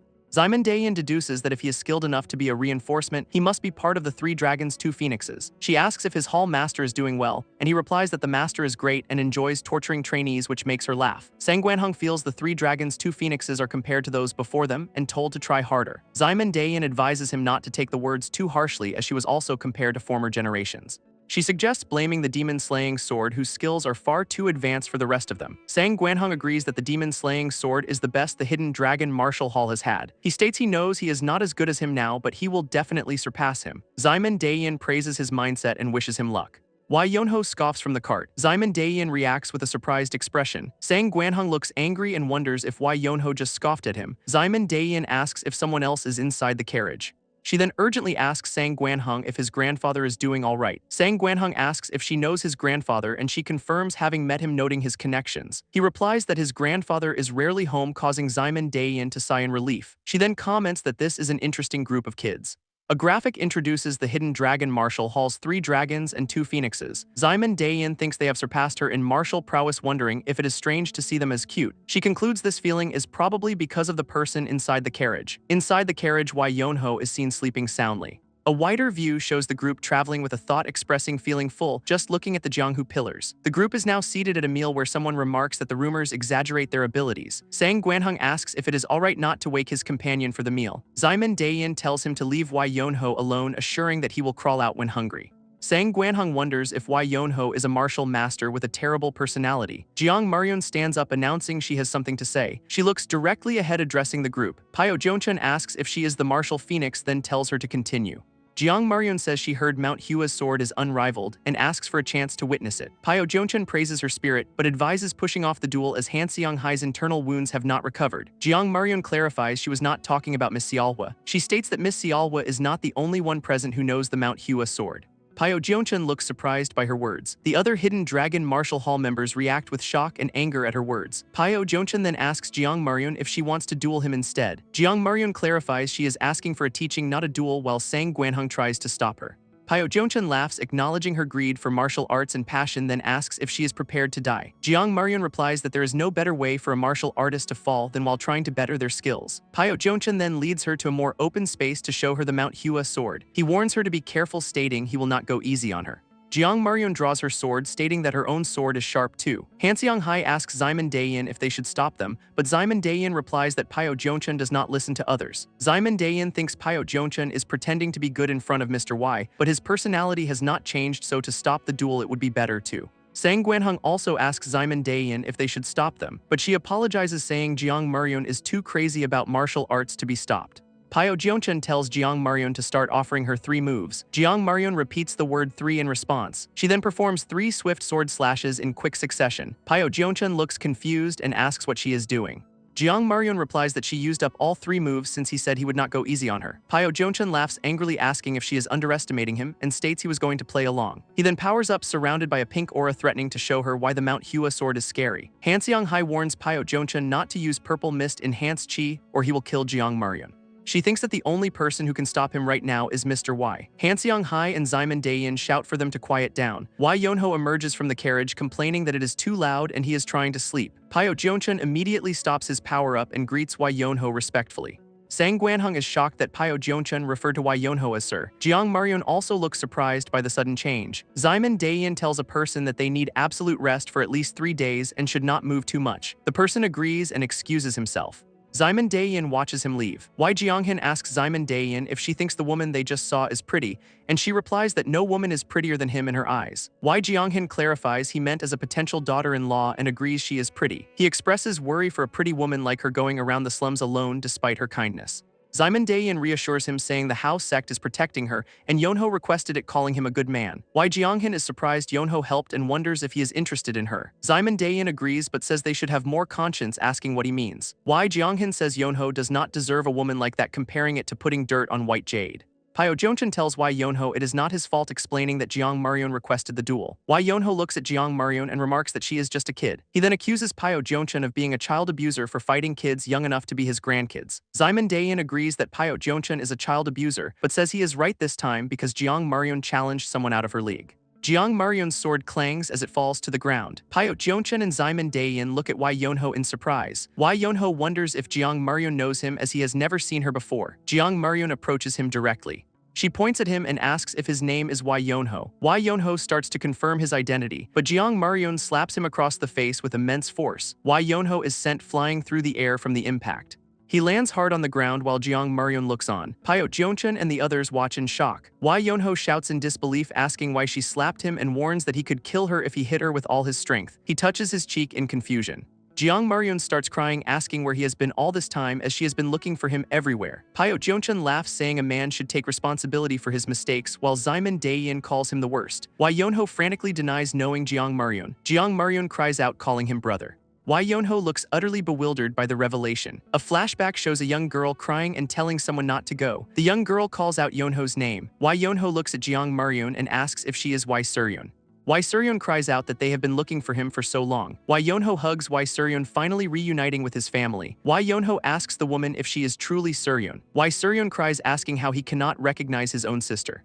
He explains it has been 5 years and she grew so much he would not recognize her. Wai Yonho then asks why she uses a different name. She explains that Sanho said she would get unwanted attention because of him. She continues that Sanho suggested she pretend to be someone else to focus on martial arts. Wai Yonho expresses surprise at Sanho's words but admits the reasoning makes sense. Wai Suryeon hits him, asking how long they have been looking for him. He smiles and says he met a ghost. She asked about a ghost and he says it is a long story as they walk inside. Outside, 2 onlookers comment on her changed demeanor around him. One onlooker asks if her real name is Wai Suryeon and if she is Wai Sanho's sister. He then realizes her skill makes sense if she is Sanho's sister. The onlooker then wonders if Wai Yonho is also Sanho's brother. Inside, Wai Suryeon feeds Wai Yonho at a table with other people. She tells him he has gotten skinny and feeds him more food. A man asks if the Wai clan possesses rare resources given their many skilled members. He praises the Wai clan's talent and predicts their name will rise soon. The man doubts Yonho will help much, but Wai Suryeon laughs. He finds it strange Yonho traveled so far if he is lazy, and Yonho replies his master made him. Wai Yonho explains his master said experience completes martial arts, so he needs to learn through seeing, hearing, and feeling. The man listening reacts with understanding. He agrees that isolation will get him nowhere. The man then sits to meditate as pink energy surrounds him. Another man yells for everyone to guard him. Several people stand guard around the meditating man. Wai Suryeon tells Wai Yonho to come this way, explaining the man is going through enlightenment. The man glows with pink energy and petals float around him. His eyes glow white as the pink energy intensifies. He rises into the air surrounded by a pillar of pink energy. The man slowly descends as the pink energy fades. The guards congratulate him on his enlightenment. He thanks them all. He thanks Wai Yonho, saying he broke through a wall he was stuck at thanks to him. A guard says that now he has passed this wall, he will be called the best swordsman in Zhongyuan soon. He laughs, saying there is no way since he cannot even defeat Wai Yonho. Wai Yonho replies that he will catch up to him before he gains such a title. The man says they do not know about that, while Wai Suryeon says the food is good. Wai Suryeon tells Wai Yonho to eat lots and grow fat because his back hurts when he sleeps without fat to cushion him. She cries, saying he must have been through so much, while a man comments that Yonho looks fine. Wai Suryeon asks Wai Yonho what he will do next. She explains that Sanho will probably kill him if he finds him. Wai Yonho grimaces, thinking that violence is Sanho's only form of affection. Wai Yonho says he will not get beaten up and will just beat Sanho instead. He smiles and says he is pretty strong now. He adds that Mr. Gong Mujin was easy. He thinks that his master was not wrong and his martial arts transcend time. Wai Suryeon asks if he is truly saying he can defeat Sanho. A man says he thinks so. Wai Suryeon hits Wai Yonho, saying he has lost his mind and does not get it. Wai Yonho wonders why his body does not react when she hits him. The man says he cannot just let that go. He explains that the demon-slaying sword is considered superior to all young martial artists. He asks Wai Yonho if he is saying that none of them are a match for him if he can defeat Sanho.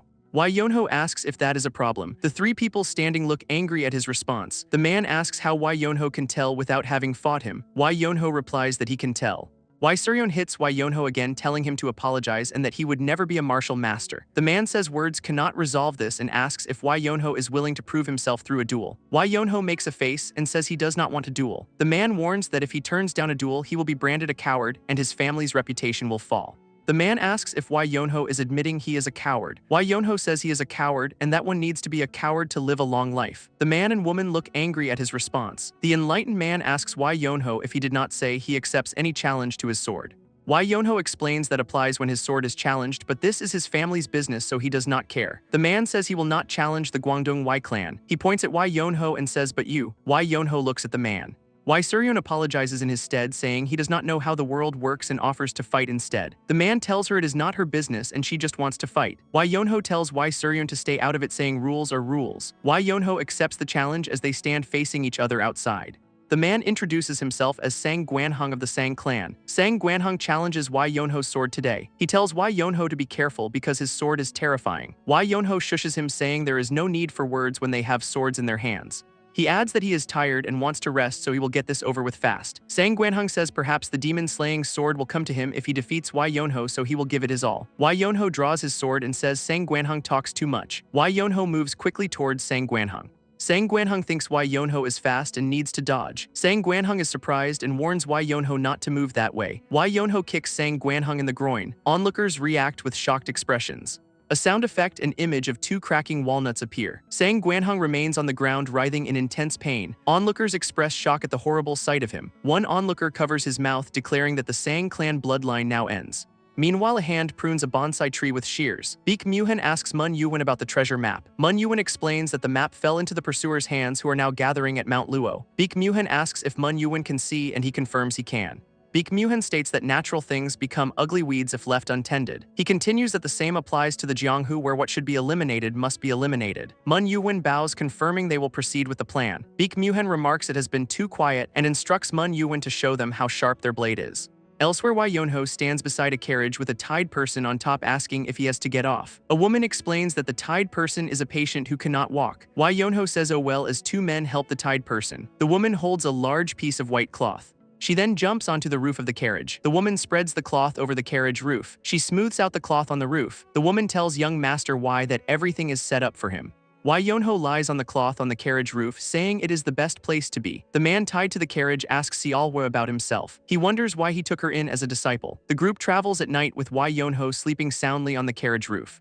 Gong Myujin on horseback thinks about being in the backlines. He looks surprised by something. 2 figures approach the group under the moonlight. Gong Myujin senses their aura.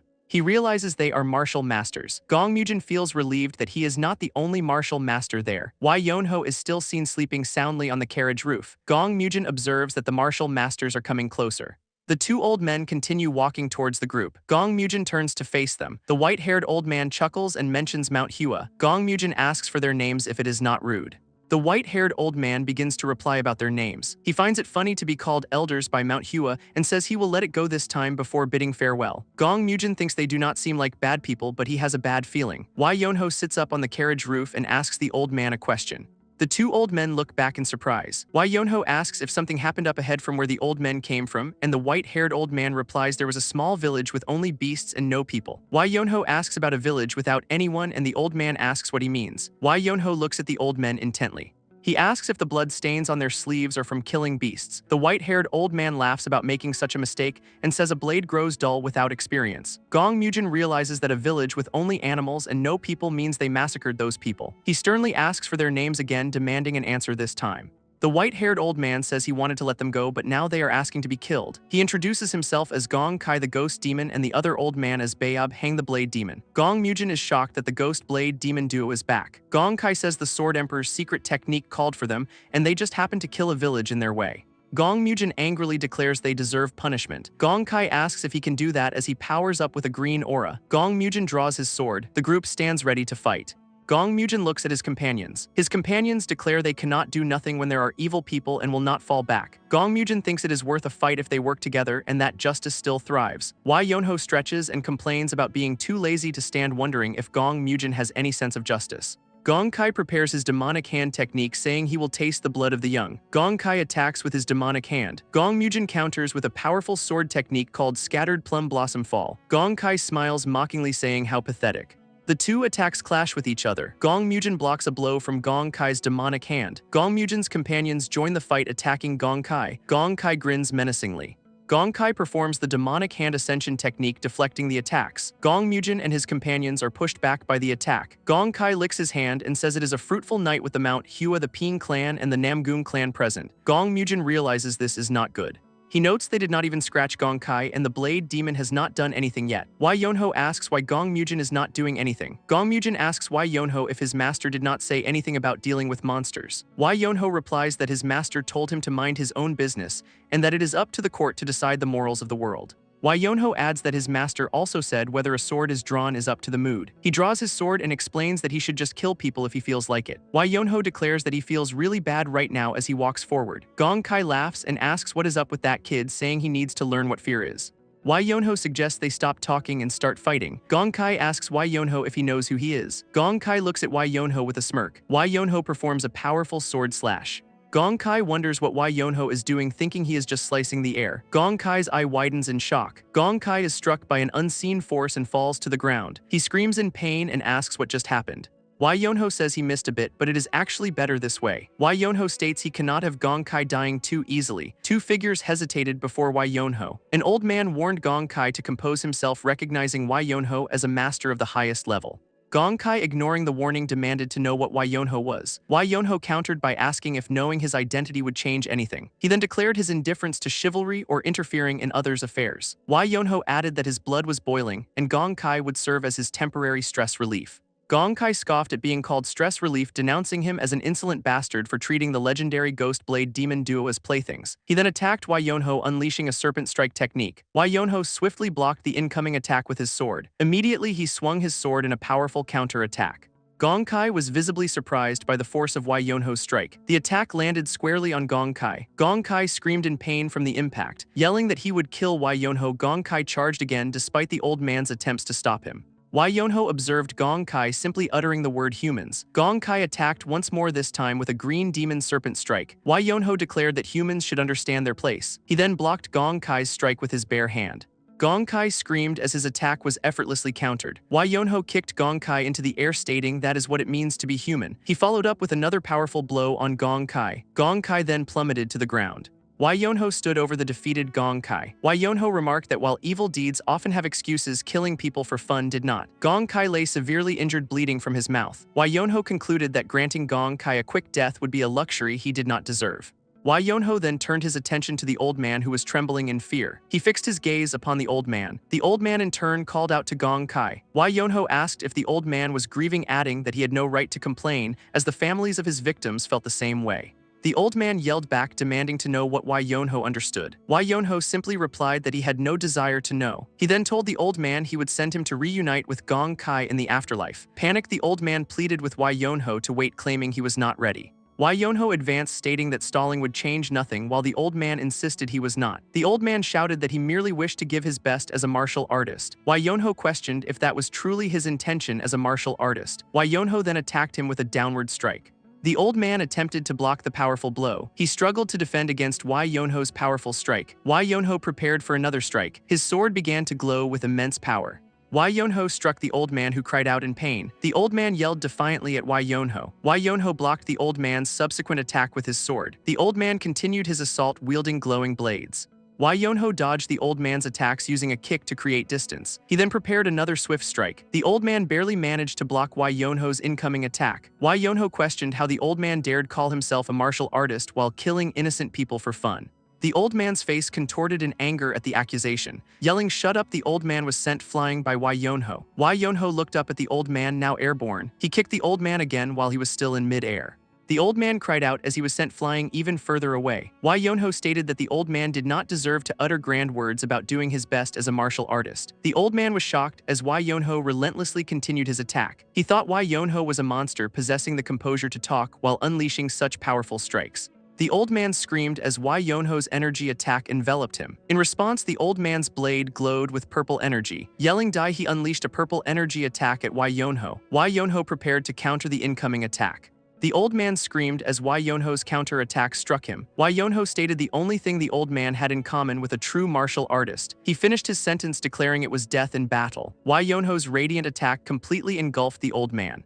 The old man was consumed by the bright energy. He realized in his final moments that this was the Thousand Swords technique. The old man's face faded into light as he was utterly defeated. A final burst of light signified the battle's conclusion. 3 onlookers watched in shock at the immense display of power. One man exclaimed Yonho was incredible, while a woman questioned if that was truly Yonho Oppa. A voice from off-panel exclaimed Master. Yonho stood victorious, stating that since the old man had not lived like a martial artist, He concluded that at least the old man could die like one as his weapon lay broken on the ground. Elsewhere, a man with a goatee inquired about the progress of the secret manual search. Another man reported it was proceeding smoothly, though competition was fierce with Wudang and Shaolin now making their move. The man with the goatee instructed him to ensure the manual ultimately ended up with the strongest individual.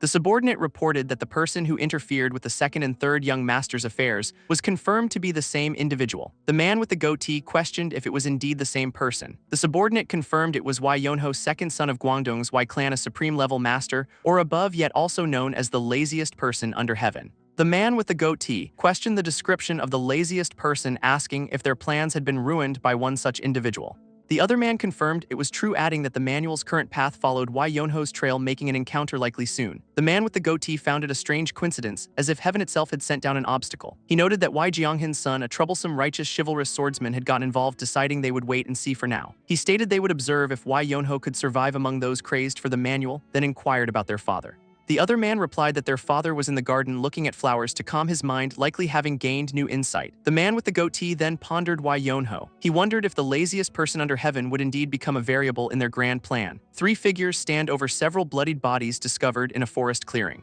The master in a pink robe observes the scene and declares the perpetrator a monster, expressing disbelief at the sight. Another man agrees with his assessment, likening the feat to a rabbit killing a tiger, then complains about his back. Jang Il approaches the group asking what happened. Three other guards look on with surprised expressions at the grim scene.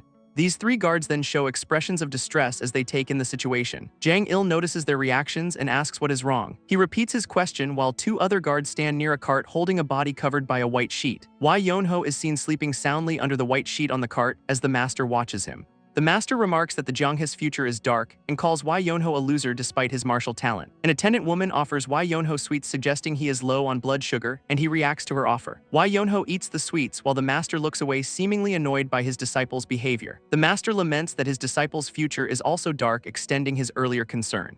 The group travels on a road with Wai Yonho still lying on the cart, asking if they are going to eat soon. The master on horseback scolds Wai Yonho for only eating and sleeping. Wai Yonho asks if the master does not do those things too, calling it a nice life, as the attendant woman gives him more sweets. The master complains that the attendant woman feeds Wai Yonho sweets, but offers him rock-hard jerky instead. Wai Yonho asks if they are almost at their destination, and Mun Yunji replies they will arrive in about 3 days. Wai Yonho comments that it takes a long time, and Mun Yunji blames him for the delay. Mun Yunji, however, thinks to herself that Wai Yonho was cool despite his current demeanor. She then asks if they should speed up their journey. Wai Yonho complains from inside the cart as it bumps along the road. He tells Mun Yunji to slow down because they have a patient on board. The master asks Wai Yonho if he does not train and how he maintains his skill level, then clarifies if he means Suryeon. Mun Yunji expresses confusion as the master clarifies he meant the word Suryeon for training.